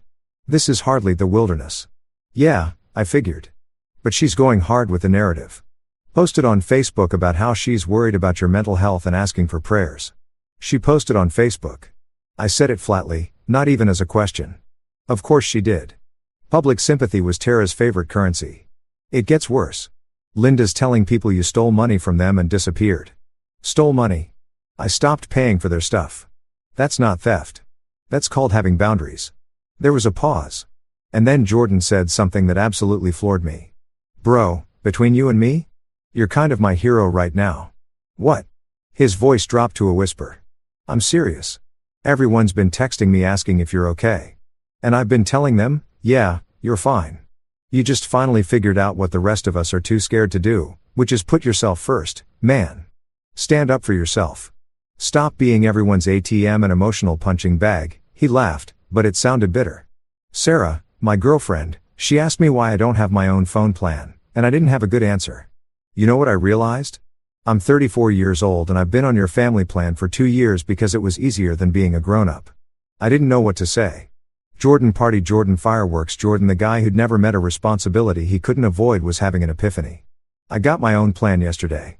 He continued, paid for 3 months up front, and man, it felt good, like I was finally acting my age. Jordan, I know, let me finish. What Tara did to you is messed up. The pizza thing, the way she treated you like you didn't matter, all of it. And everyone just went along with it because you never complained. You just kept paying and showing up and being the reliable guy. He paused. But you don't have to be that guy anymore. You can just be Miles. Tell her I found it. I said, found what? My mind. Tell her I found it. It was under a pile of unpaid bills and resentment. Silence on the other end. Then Jordan laughed. Really laugh. The kind of genuine sound I hadn't heard from him in years. "You're kind of my hero, bro," he whispered again, like he was afraid someone would hear him. I didn't expect that twist. There's something deeply weird about receiving handwritten letters in 2024. It's like getting a telegram or finding a pay phone that actually works. It exists in this space between nostalgic and vaguely threatening. So, when I came home from work on a Thursday afternoon and found a cream-colored envelope propped against my apartment door, my first thought was either someone had died or I was being served with divorce papers disguised as a Pinterest project. The envelope had my name written in Tarara's handwriting, which I recognized immediately because I'd seen it on countless grocery lists and passive-aggressive notes about leaving dishes in the sink. Her handwriting had this specific quality that I can only describe as regret mixed with bad eyeliner. Loopy and dramatic with inconsistent pressure, like she'd written it while crying, or at least trying to look like she was crying. I picked it up, held it for a second, and seriously considered just throwing it away without reading it. That would have been the healthy boundary move, right? Just toss it in the trash and move on with my life. But curiosity is a hell of a drug. And I'm apparently still addicted to bad decisions when it comes to my ex-wife. I made myself a cup of tea, actual tea, not coffee, because this felt like a tea-drinking moment, and sat down on my couch surrounded by Bethy's army of throw pillows. The envelope wasn't sealed properly. She'd used one of those little sticker things that said "with love" in gold script, which felt like either intentional irony or complete obliviousness. With Tara, it was genuinely 50-50. I opened it carefully, half expecting glitter to explode everywhere because that seemed like something she'd do. Inside was 3 pages of cream stationery, the fancy kind you buy at places like Home Goods when you're trying to convince yourself you're the type of person who writes letters. The paper even had a faint floral pattern in the corners. Very classy. Very. I'm having a moment of growth and reflection. "Dear Miles," it started, and I immediately noticed she'd written "dear" and then crossed it out and written it again darker. A false start, great beginning. "I've been doing a lot of thinking since you left, and I wanted to reach out to tell you how I'm feeling. I know things ended badly between us, and I didn't mean to make you feel that way." I stopped reading and had to take a breath. Didn't mean to make you feel that way. That phrase right there, that beautiful classic non-apology that takes zero responsibility while sounding like it's taking all the responsibility. She didn't mean to. It just happened accidentally. Like giving your husband frozen pizza for his birthday was some kind of cosmic accident that she had no control over. Translation: she absolutely meant to. Or at the very least, she didn't care enough to not do it, which is functionally the same thing. I kept reading, morbid fascination propelling me forward.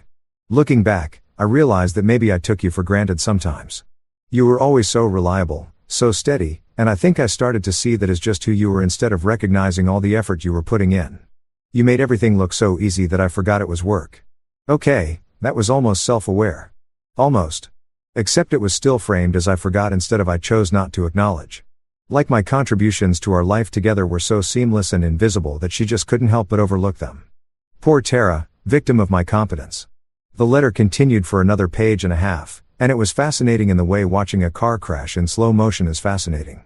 She talked about how hard the last few weeks had been for her, noticed the focus on her, and how she'd been really struggling without me there to handle things.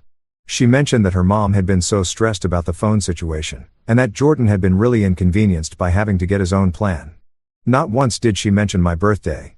Not once did she acknowledge that maybe, just maybe, the frozen pizza incident was emblematic of a larger pattern of behavior. Nope. This was all about how my absence was affecting everyone else. But then on page 3, she wrote something that made me actually laugh out loud in my apartment, probably concerning Mrs. Patterson next door, who was already suspicious of me. "I think part of the problem was that you were always so independent. You never really needed me for anything, and that made it hard to know how to show up for you. You've always been this way, too self-sufficient, too okay with being alone. Maybe if you'd asked for more, I would have known how to give it. Too independent, too self-sufficient, too okay with being alone." Translation: you were inconveniently self-aware and didn't need me to function, which made it harder for me to feel important without actually having to do anything important. She'd managed to turn my basic emotional maturity into a character flaw. That took skill, honestly. Olympic-level mental gymnastics. She'd stuck the landing on that rationalization. The letter ended with, "I hope you're doing okay wherever you are. I miss you even though I know things can't go back to how they were. Maybe someday we can be friends. Tara, maybe someday we can be friends." The universal closing line of people who want to feel better about themselves without actually changing anything. Sure, Tara. Maybe someday when I've undergone a full lobotomy and forgotten what boundaries are, We can grab coffee and pretend you didn't spend a decade treating me like a house plant that occasionally needed watering. I folded the letter carefully, put it back in its envelope, and walked over to my dresser. I opened the bottom drawer, the one where I'd been throwing random stuff I didn't know what to do with, and tucked the letter inside. Not to keep it forever, not to frame it as some kind of trophy, just to remind myself why peace tastes better than pizza, why a quiet apartment full of someone else's throw pillows was better than a house full of people who didn't see me. Physical evidence that I'd made the right choice. My phone buzzed. Text from June. Made too many muffins. Again, come save me from myself. I smiled. Over the past 2 weeks, June had developed this habit of accidentally making extra muffins and texting me to come get them. Yesterday it was blueberry. Tuesday was chocolate chip. Today, according to her follow-up text, was lemon poppy seed. I didn't correct her about the accidents. I didn't point out that she was clearly doing this on purpose. Some things you just let happen because they're nice and you deserve nice things. I grabbed my jacket and headed down to the coffee shop. The evening air was crisp and Main Street was doing that small town thing where everyone seemed to know each other. Mrs. Patterson was outside with her corgi chatting with the guy who owned the hardware store. A couple of college kids were sitting on a bench sharing earbuds and laughing about something on someone's phone. Normal life, simple life. June's shop was nearly empty when I walked in.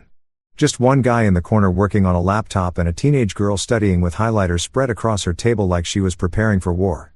Your timing is impeccable, June said, pulling a basket of muffins from the back.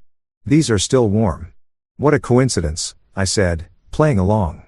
Me showing up right when you have extra muffins. What are the odds?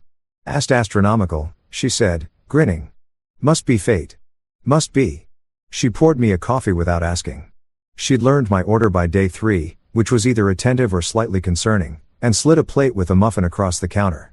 So, she said, leaning on the counter in that way that suggested she was settling in for conversation. You looked pretty serious when you walked in. Everything okay? Got a letter from my ex-wife, I said. 3 pages of almost apologies and creative blame-shifting. Ah, the classic, I'm sorry you feel that way genre of correspondence. Exactly that. She told me I was too independent and that's why she didn't know how to show up for me. June raised her eyebrows. That's a take, right? Like my ability to function as an adult was somehow a personal attack on her capacity to care. Did you write back? Nope. Filed it away in my drawer of reasons I made good decisions and came here for muffins instead. Smart man, June said. She grabbed a muffin for herself and took a bite. You know what I did when my ex tried to give me the maybe we can be friends speech? What? I told him, sure, we can be friends the same way I'm friends with my dentist. I'll see him twice a year. It'll be mildly uncomfortable and I'll leave feeling like I need to take better care of myself. I laughed so hard I almost choked on my muffin. That's perfect. He didn't think so. But then again, he also thought leaving me for his CrossFit instructor was a journey of self-discovery. So, his judgment was questionable. We sat there for a while eating muffins and trading stories about terrible exes and bad decisions and the weird freedom that comes from starting over. The teenage girl eventually packed up her highlighters and left. The laptop guy ordered another coffee and settled in for what looked like a long night. You seem different than when you first came in here, June said eventually. Lighter, maybe. I feel lighter, I admitted, like I've been carrying a backpack full of rocks and finally figured out I could just put it down. Good, she said. You deserve to travel light. I finished my muffin, drained my coffee, and stood to leave. Thanks for the accident, muffins. Anytime, she said. Same time tomorrow. I'm thinking banana knot. What a coincidence. That's my favorite fate, she said, smiling. Must be small wins. 6 months later, my 35th birthday rolled around and I woke up to the smell of something actually baking. June had borrowed my apartment key. We've been dating for 3 months, taking it slow, and made me a real cake. No plastic wrap, no frozen crust, just honest-to-God vanilla cake with chocolate frosting. My coworkers at the tutoring center sang off-key during lunch break, and Maya gave me a coffee mug that said, "World's okay, teacher." Perfect. That evening, a small package arrived with no return address. Inside, a framed photo of Tara and me from happier days back when we still smiled like we meant it. The note said, "I didn't know what you were carrying. I do now. I'm sorry." I didn't reply. Didn't throw it away either. Just set it in that drawer with her letter. Artifacts from a life I'd outgrown. Later, June and I sat on my couch eating leftover cake and I raised my glass. Happy birthday, Miles. You finally celebrated you. Somewhere between laughter and buttercream frosting, I realized I wasn't the husband who got frozen pizza anymore. I was the man who learned to leave the oven on for himself.